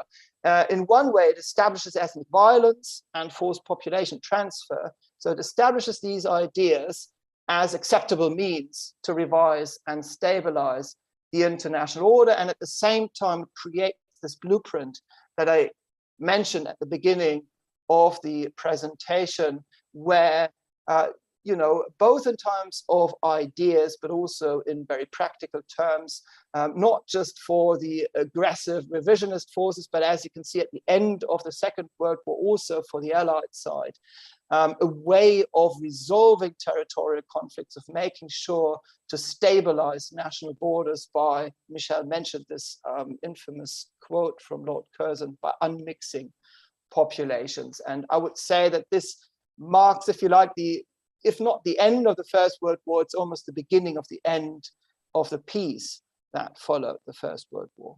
Thank you very much. Thank you very much, Volker.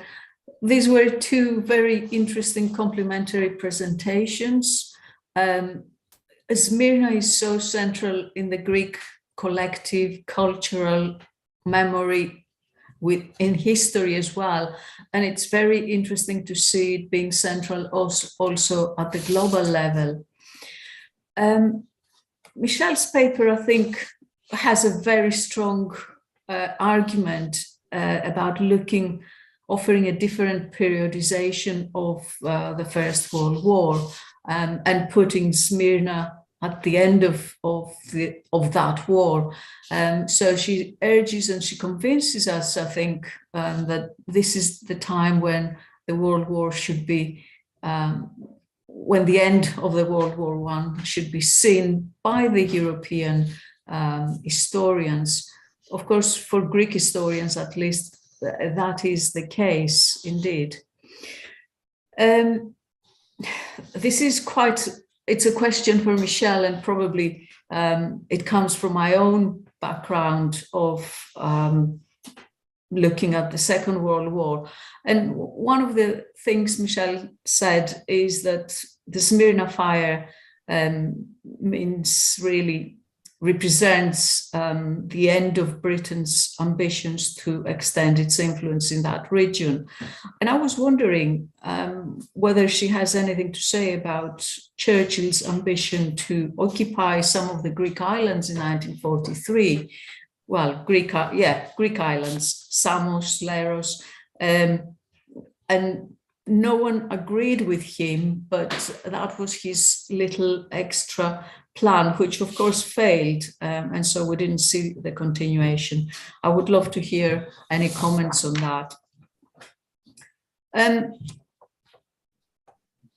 very much liked Volker's argument about the fire and how it started and, well, why it happened in the first place.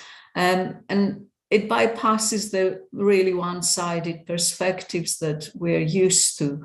And I think it will be picked up in many future works. And it's this combination of micro and macro approaches that really seems very, very fruitful. And it shows how a fluid situation that could have ended up in many different ways ends up in the concept of ethnic unmixing at the end. Again, this is, both presenters talk to us about the global ramifications of what happened in Smyrna, in the sense that, you know, this solution of the unmixing of population was implemented in the future.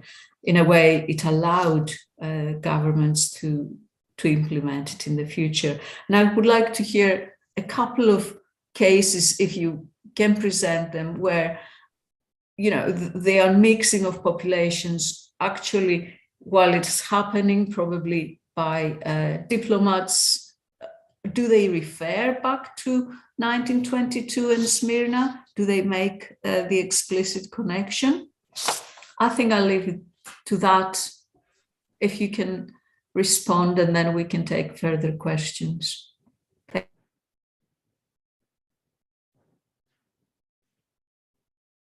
Would Michelle like to start? Sure, sure. Excuse me. Thank you for that. No, I don't think it's the end of British ambitions in and around Greece. I think it shifts in this sort of way. I mean, the British encourage the invasion. They do. I mean, in many ways that echo today in how the West encourages certain kinds of military actions by not getting their hands dirty, while not getting their hands dirty. So I don't think it's the end by any point. I think if in some ways it creates a different kind of set of connections that are remade in the post-war period. What my break is with the 19th century. That Gladstonian liberalism is what is breaking in 22. That idea of those kinds of kinship connections. I think we finally get the sort of death of that liberal ideal and vision in 22, not the military incursions. I think it is remade in that moment. So absolutely, I think there's a new way of thinking about Greece, and thinking about Ottoman Christians, I think, and as the Orthodox Christians in particular, there becomes a new kind of way of thinking of that in the 20s and 30s as the refugee crisis gets worse. So I think that's important. Someone in the chat had said, asked about, isn't Chanak the end of Lloyd George? I think absolutely, we can have to think about, we focus so much on that military disaster in late September, early October, but I don't think we've understood the effects of what Smyrna represented in the breaking of that coalition, of the disputes between Curzon and Lloyd George. And I think that if we think about Smyrna as an endpoint, not the endpoint of World War I want to be clear, but as an endpoint, we can actually then think about the diplomatic, humanitarian together. And I think that's really important to understand this war through those two, I think, complementary lenses. And if we understand Smyrna and we read it against military actions like Chanak, I think we get a more complex view of what's going on at the end of this war and why you could use a phrase like the unmixing of populations at a peace conference as a guiding force, right? It's not simply you get this land, but who gets the people, like who's responsible for the people? And I think that we have sort of missed that when we talk often about the end of the war, and particularly in the Middle East. We're doing a much better job when we talk about the end of the war in Western Europe. But for some reason, we are reluctant to think about that connection between the civilian and the humanitarian and the military that comes together at the peace conferences. So I think you're absolutely right. I don't know about explicit connections. People don't refer back to Smyrna. I think in a lot of ways, after 48, I think in a lot of ways, Smyrna becomes this forgotten chapter, this forgotten story, because it is such a tragedy, except for, of course, in national historiographies like the Greek. And I think that rediscovering and rethinking Smyrna and resituating them like Volker and I are doing, I think offers a wider lens. And I think it's worth rethinking the war, much as long as historians of Western Europe at the end of the war have done along those same veins. I think it'll be really productive. So thank you for those questions.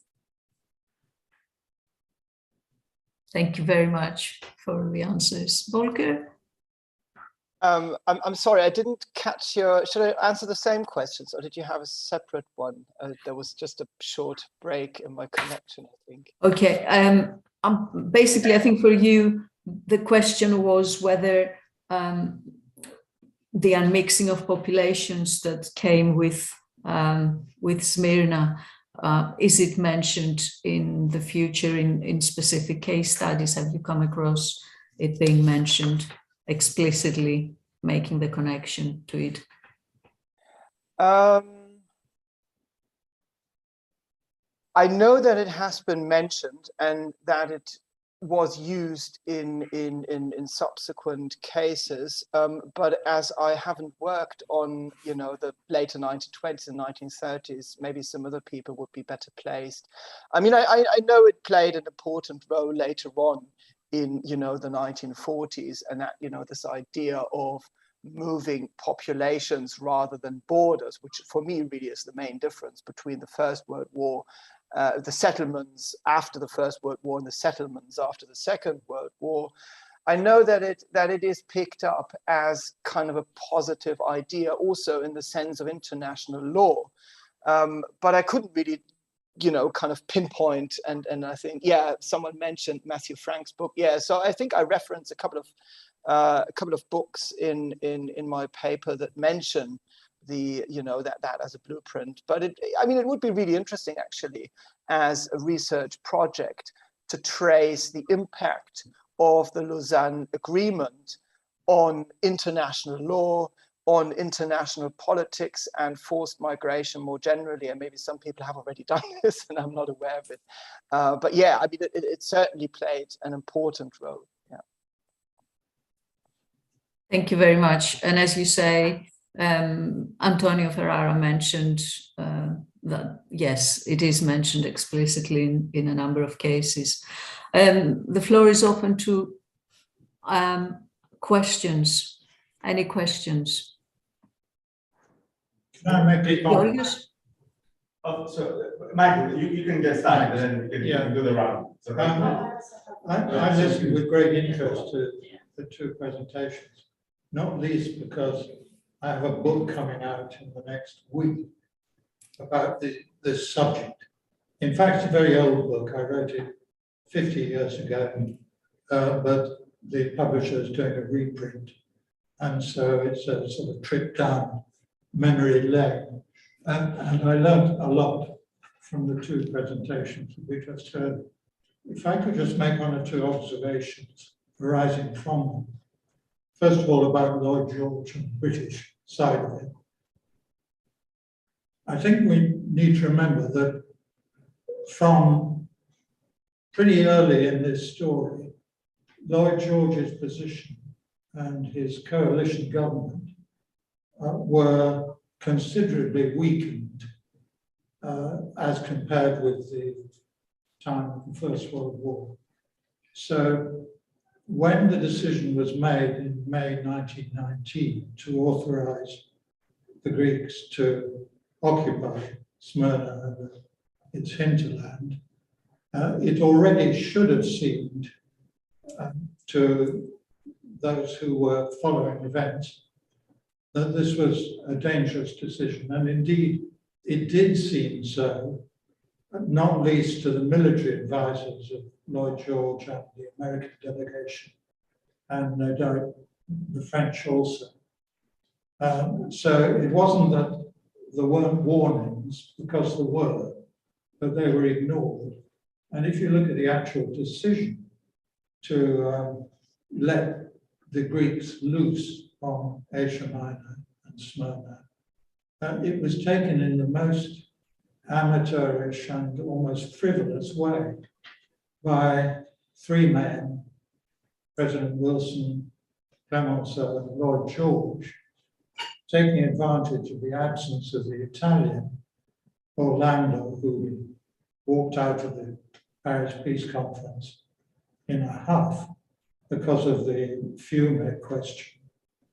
And it was taken by the three remaining members of the Council of Four without, I would say, due consideration.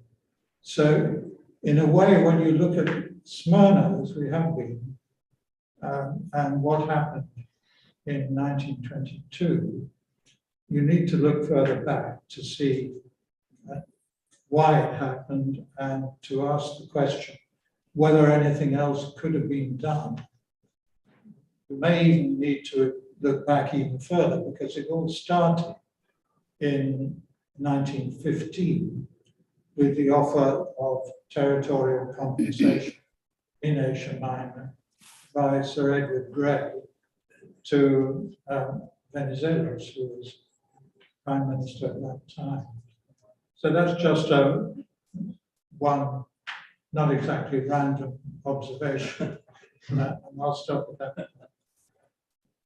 May I pick up on that point exactly, just to move it a bit forward? And at that time, where Michael just stopped it, there was the offer of, or rather discussion on Constantinople that Venizelos kind of rejected, right? So there's, at least on the Greek side, there's an active discussion about, you know, whether Constantinople would make more sense. Yeah, he is alleged to have said, I'm the only Greek who could say no to Constantinople. Exactly. And he did say.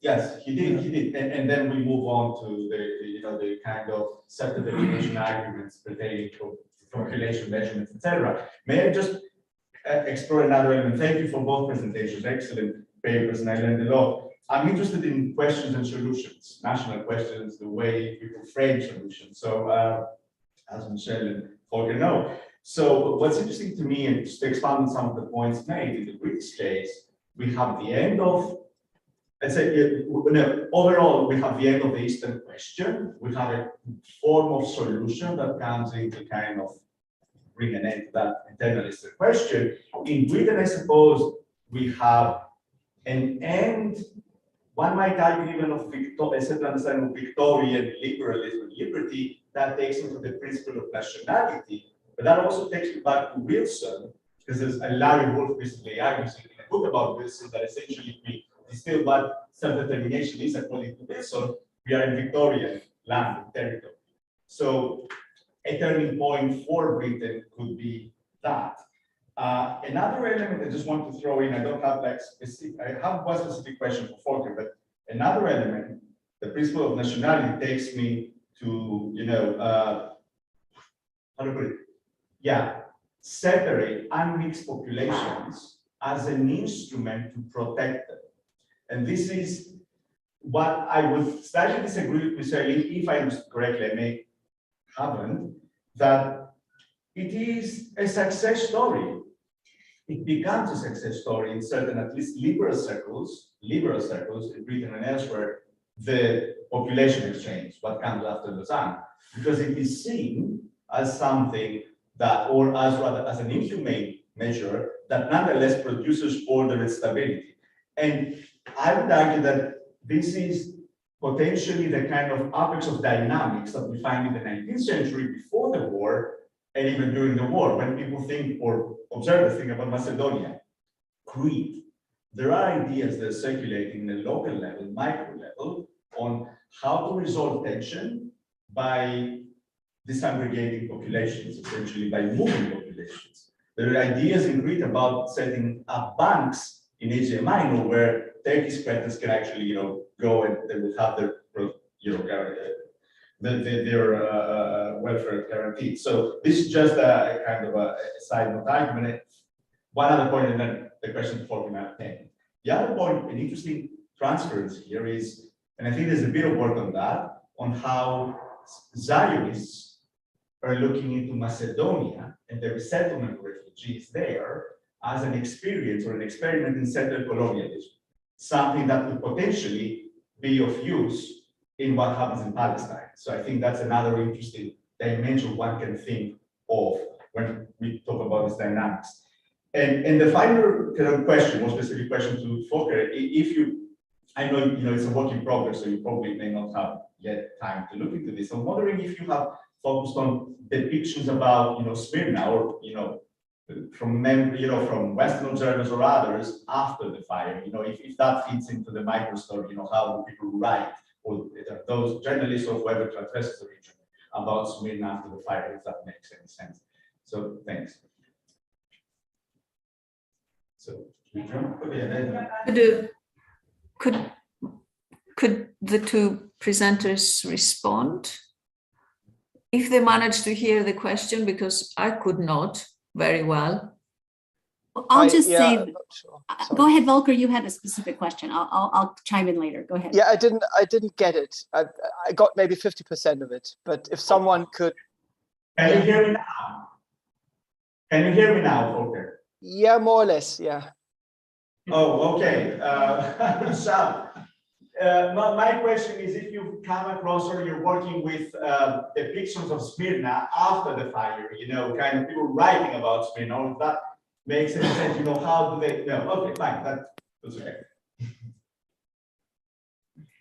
Well, I'll just say that I agree that the Victorians are a long time dying. So they cast a very long shadow over the war and liberal ideals. And I mean liberal with a capital L, in that sense that you really do have to look, I agree with the first question, you do have to look backwards to understand, to make any sense of this policy in 1919, which continues through to 23. You really have to understand what's going on with the Eastern question under Gladstone in the 19th century. So yes, I appreciate that point, and I think you're absolutely right.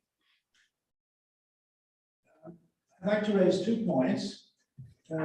First is, there is a great deal of discussion of Smyrna immediately. It's Mustafa Kemal's economic conference in Izmir right away. You don't have to wait very long. And his conference is there, just, by the way, to say that it's not just a British show, it's a French and Italian show as well. And what he wants to do is to say that he's not going to be a Bolshevik.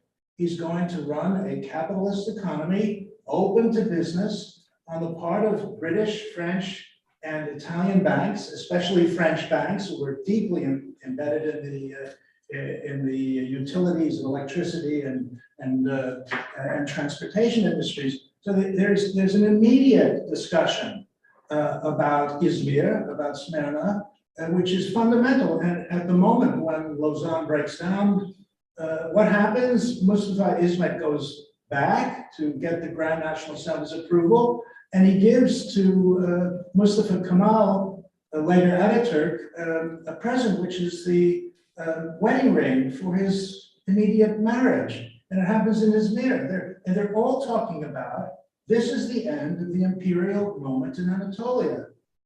So I think Izmir is actually the beginning of something right away, which is the construction of the position of the new Republic of Turkey, not even made a republic yet, it's coming, without a caliph, that's coming too, where Turkey positions itself between the Western capitalist powers and Russia.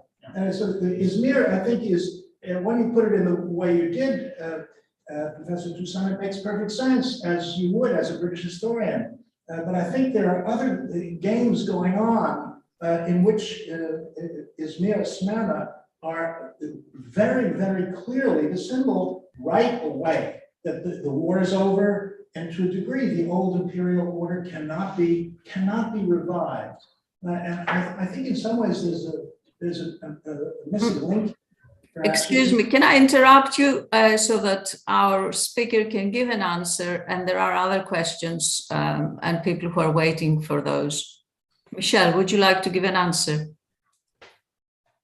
Well, if I understood what you were saying, that seeing Smyrna or Izmir as a beginning point, I think that's brilliant, of course. Yeah, of course it is an endpoint, because but what's so shocking is how much the imperial story that you're talking about ending in 23 is so animating throughout the war, that this war of empires, the Ottoman Empire is not the sick man of Europe in this war. They are a belligerent who sees that they are going to reconstruct a new kind of empire. And they're all fighting, all these empires, the British and the French Empire, are fighting over this territory. And so this idea that you're reconstructing a new secular Turkish state, I think in some ways is a bit of window dressing, because what's happening during the war is an attempt to reimagine an Ottoman Empire in an age where empire itself has become rethought, and you have to rejigger it. You have the mandate system, which kind of looks like empire. But I think if we look at the Kemalists and what they're doing, they aren't simply, we can't take them at face value. They're not simply reconstructing a secular capitalist society that's not Bolshevik. They are still inheritors of an imperial order that the British and the French are very much playing. They're playing the very same game, is my point. So yes, I think we can see it as a beginning point, but we also have to see it within the context of a war between empires, and that Kemal is speaking a language that is also very much an imperial language that the British and the French are appropriating. They're trying to reconstruct this new imperial order, which ostensibly looks like nation building, but still draws for its very core this imperial idea that then becomes manifest in the mandate system. And I would even say the vestiges of the Ottoman Empire are seen in Kemalist Republic as well. But that goes beyond my study. But yeah, that's absolutely right. Thank you. Thank you ever so much, Michelle. Next question is by Veysel. Then we have a question by Panagiotis Karagounis, and then by Zeynep. Go ahead. Thank you. Thank you for this wonderful panel, which is very insightful, and also the whole organization. Really honored to be here. I don't know whether this will be a question exactly, but I just wanted to bring in a couple of things to complement the points that are made from the Turkish or Ottoman side. And in itself, this Ottoman/Turkish needs a monograph of its own. Regarding this ideological shift from 1919 to 1922, of course, the shorthand reference to let's say, the guys in Ankara and their armies are the Turkish nationalists. Where were they? Or how many of them were? To what degree? What sort of Turkey they envisaged? And the panelists, of course, allude to this, but I think it's really, really fascinating to read the parliamentary debates actually in Ankara, and which sometimes revolve around this identity and what is to come.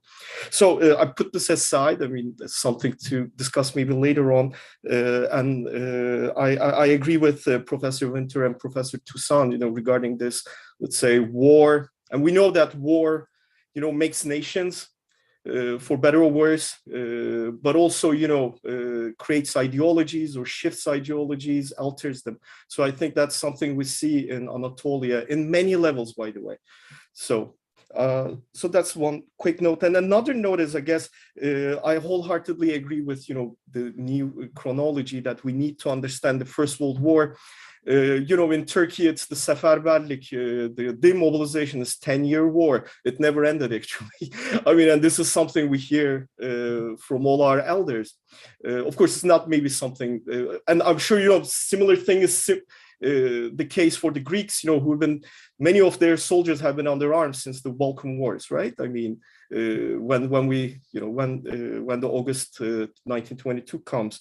So, just one quick thing about the end of the war and the Ottoman responses, and it's really fruitful to see, actually, check the internal communiques within the Ottoman state apparatus just after the signing of the Mudros armistice.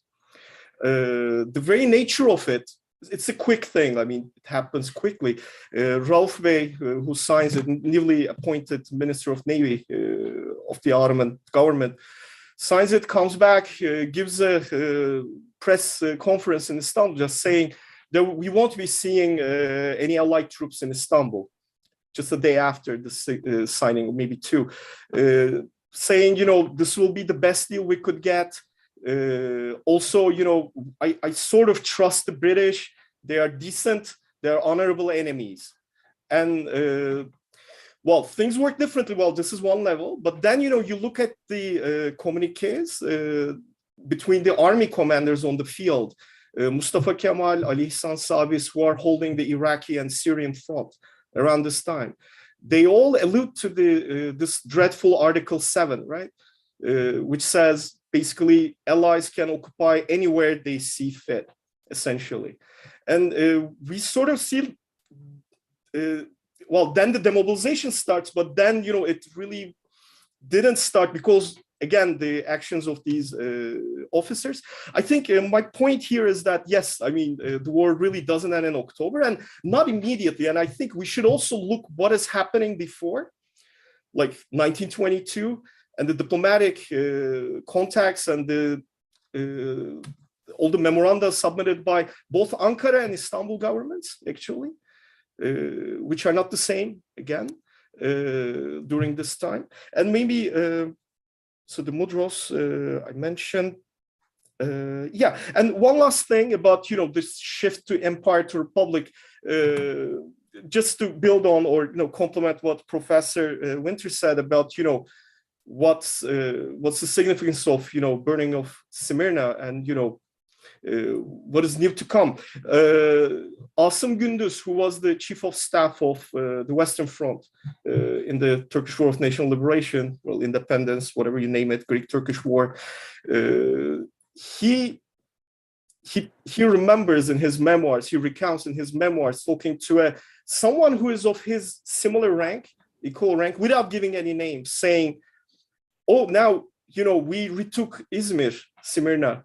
Now we can, free the Sultan, rebuild the Ottoman Empire. And Asım Can Gündüz just says, like, that's gone. Like, Mustafa Kemal will not give that. Like, we took Izmir, you're saying yourself. So I hope this wasn't a long-winded comment. Thank you very much again. And thank you. Talk more about these topics tomorrow. Thank you very much. I think we'd also like to go through Panagiotis' question, and then maybe our two presenters can give an answer. Thanks for the two interesting papers. He likes Dr. Protz's approach from macro to micro and vice versa. Regarding the micro level, have both speakers seen any references to disruptions on micro geographies and everyday lives?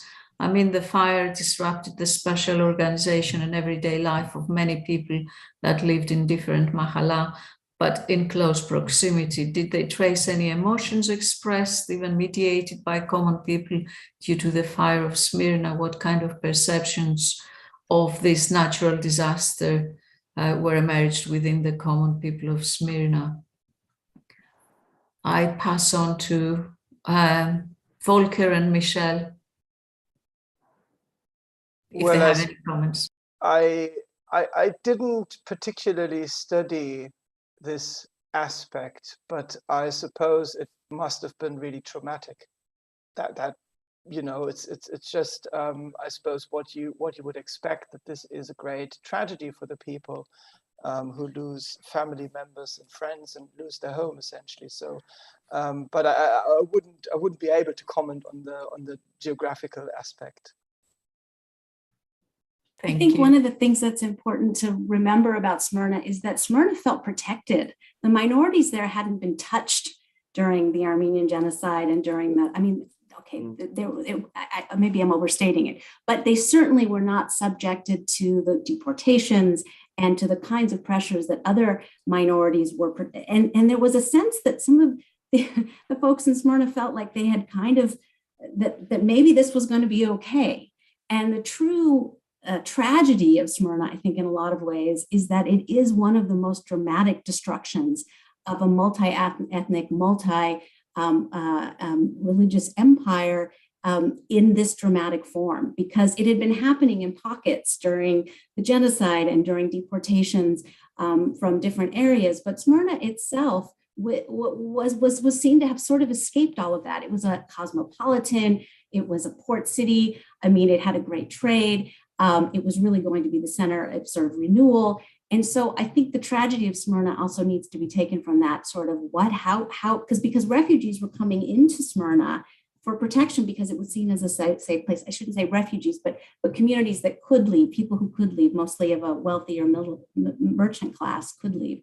And I really love this question because one of the things we can do, and I think we should do, is to listen to the refugee voices and I've been trying to map those voices, literally map them on using some ArcGIS technologies. And what is so amazing is to see how people respond to these tragedies by moving to the next town and hoping they can go home, and moving, and the way refugee movement is really shaped by this hope that one day this war will be over. They're not trying to leave the Ottoman Empire on their own accord, but rather they're waiting for people to waiting for this to all calm down. And just like the pogroms of the 19th century, they're going to be able to go home. And the true tragedy of Smyrna is it really says, this is not your home anymore. And I think for refugees who are forced to leave and who are watching and waiting, the burning of Smyrna is that sort of, you can't. And when the expulsion order comes in 1930 for Christian minorities, they can't be in Ottoman Turkey and can't be in Turkey anymore. That's truly like the mark of what Smyrna represented. So I think it's really important we hear their stories because it does show us what that experience was like, particularly for a community that had remained relatively untouched during the war, the earlier part of the war. Thank you very much. I think we have two more questions and I'd like to take them both. And I would like everybody to be really concise. Zeynep and then Laura Robson. Actually, mine also going to be, I'll try to be very brief. I also have a 4-year-old at home, so it's very difficult to contribute. Following Veysel's point, actually, I'll also take it a little bit from the Turkish Ottoman perspective. Actually, there were previous examples of using fire as a way of removing undesired populations. 1916 Ankara fire was one of those. And then especially in Pontus, that was used very effectively from 1916 onwards. And I think here also, I know that, both papers approach it from a different angle, but the persona of Sakallı Nurettin Pasha, who was seen as the person who carried out this the last mission from the part of the independence movement, actually was quite an interesting person who had just carried out massacres against Pontic Greeks and the Kurds, and he was kind of representing more pro-Ottoman and pro-Islamist clique within the national movement, but he was also in a way person that could do pretty radical stuff. So in that respect, I think thinking of these old, arson, this whole fire, Smyrna fire, is a very central event. Obviously, is very important, but I think it's also can be helpful to put it within the precedents and how that had been actually quite effectively used at micro level, and then eventually perhaps proved most fruitful in the case of Smyrna.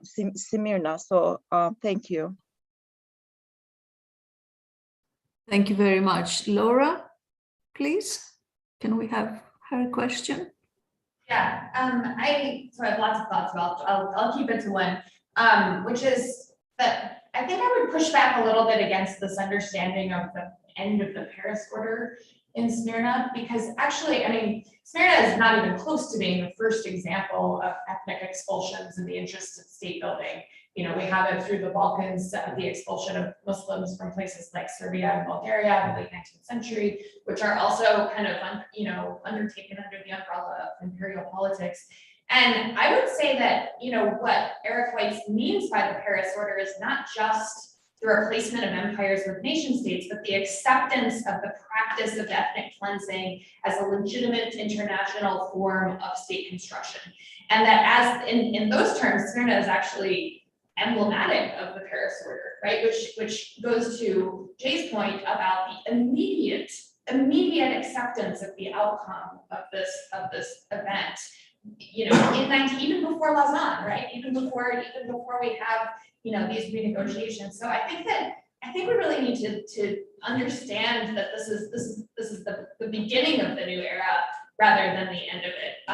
And just very briefly, as a side note, reflecting on something George said earlier, I think there are lots of examples of Lausanne in particular being used as a model for population exchange and deportations and expulsions later. But I think the most important is the Zionist model, which draws explicitly on Lauzanne's language for advocating for the expulsion of Palestinians from as early as the 1930s. So I'll just close there. Thanks.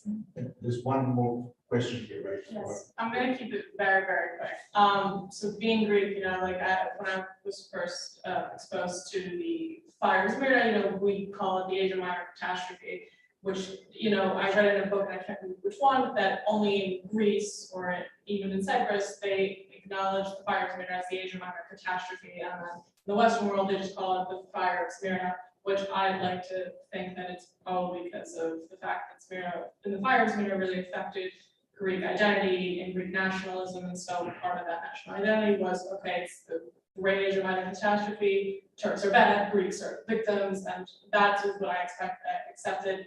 And I wanted your opinion on just like this linguistic boundary or limitation of what this fire of Smyrna meant for the Greeks, because in Turkish, it's just fire of Smyrna. So in Turkish, in the Turkish context and the English context, the French context, it's very much the fire of Smyrna, whereas in Greece, it's this catastrophic event, this destruction of a former Greek, European, Armenian center. And I think we see that often in Greek history, the way we refer to the Ottoman Empire, Ottoman occupation, even the Pontic genocide, the Greek genocide, that's only something that we learn about in Greece, in Cyprus, whereas outside, like when we discuss the Armenian genocide, the Greek genocide up until 1922 hasn't been mentioned, which I think is also really interesting. So I don't know how much of that is cultural Greek bias of just Greek nationalism present in the learning of Greek history, or if it's just something that,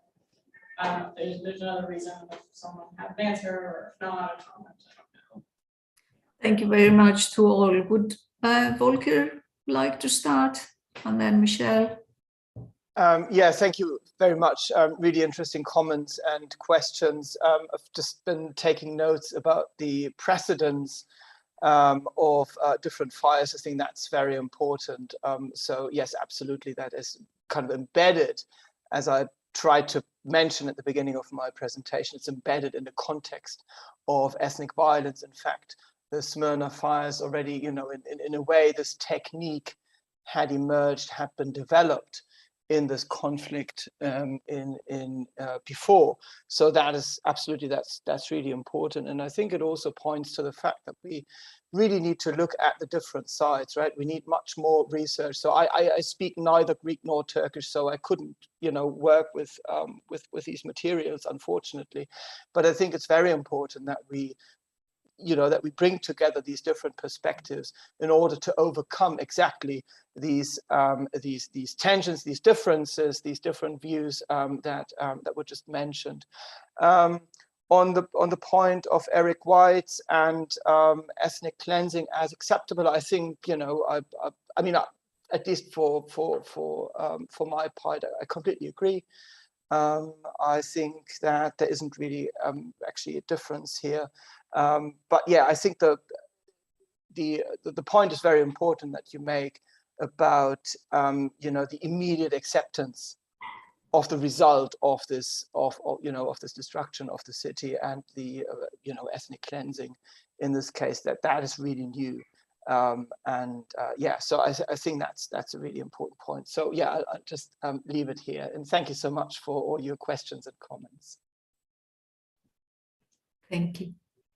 Well, these are great questions. I think that one of the key overarching ideas that I've been hearing in this conversation is, like, how do we understand what have been considered national histories in the context of the end of World War I? If we think of multiple endpoints, for the Greeks, of course, the endpoint is going to look different. The fire of Smyrna, the great catastrophe. For Armenians, it's going to look different. And I think that's at the root of what this debate over chronology is getting at. So these are stories that have often been kept close in national histories. And as one of my Russianist colleagues like to say, the problem with British historians is that we think the war is only one story and it begins and ends with the British view.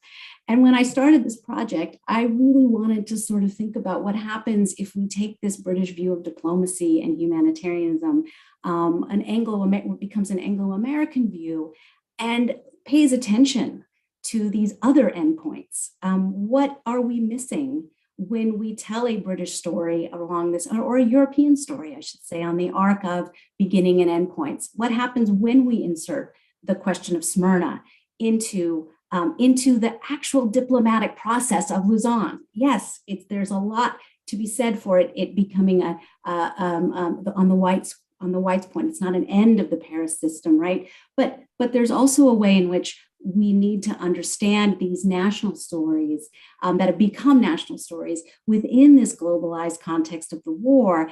And these endpoints that we are looking at really can be sort of, can be embedded in a larger story and and I think they demand our attention to be able to understand why some of these crises that we have been reading as led by the British, led by the French, are influenced by different kinds of moments. And this project is not meant to undo the idea that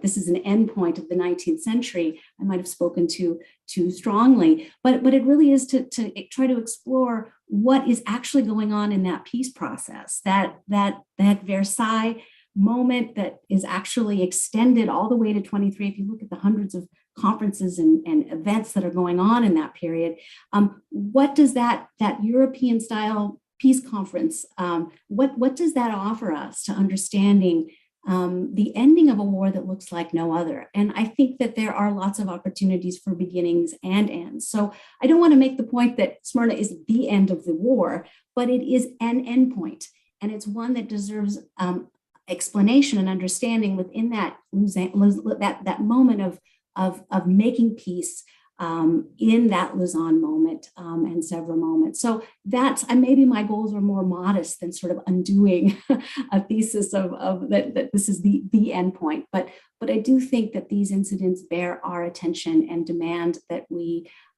take them seriously as moments in the war that influence outcomes. And I think Smyrna was one of those moments. Thank you ever so much for two very fascinating papers. Thank you to the audience for very interesting questions. And I would like to finish by thanking the organizers for a fascinating conference. I enjoyed very much this session. Thank you all very much. Bye-bye. Bye. Thank you. Thank you very much for sharing our final session for today. We'll see all of you tomorrow. We kick off at 11 British time with our first panel of the day tomorrow is Pontus and Armenia. So we're moving on from Smyrna there. So thank you all for attending, those of you that presenters and those in the Zoom, and we'll see you all tomorrow. Same links apply.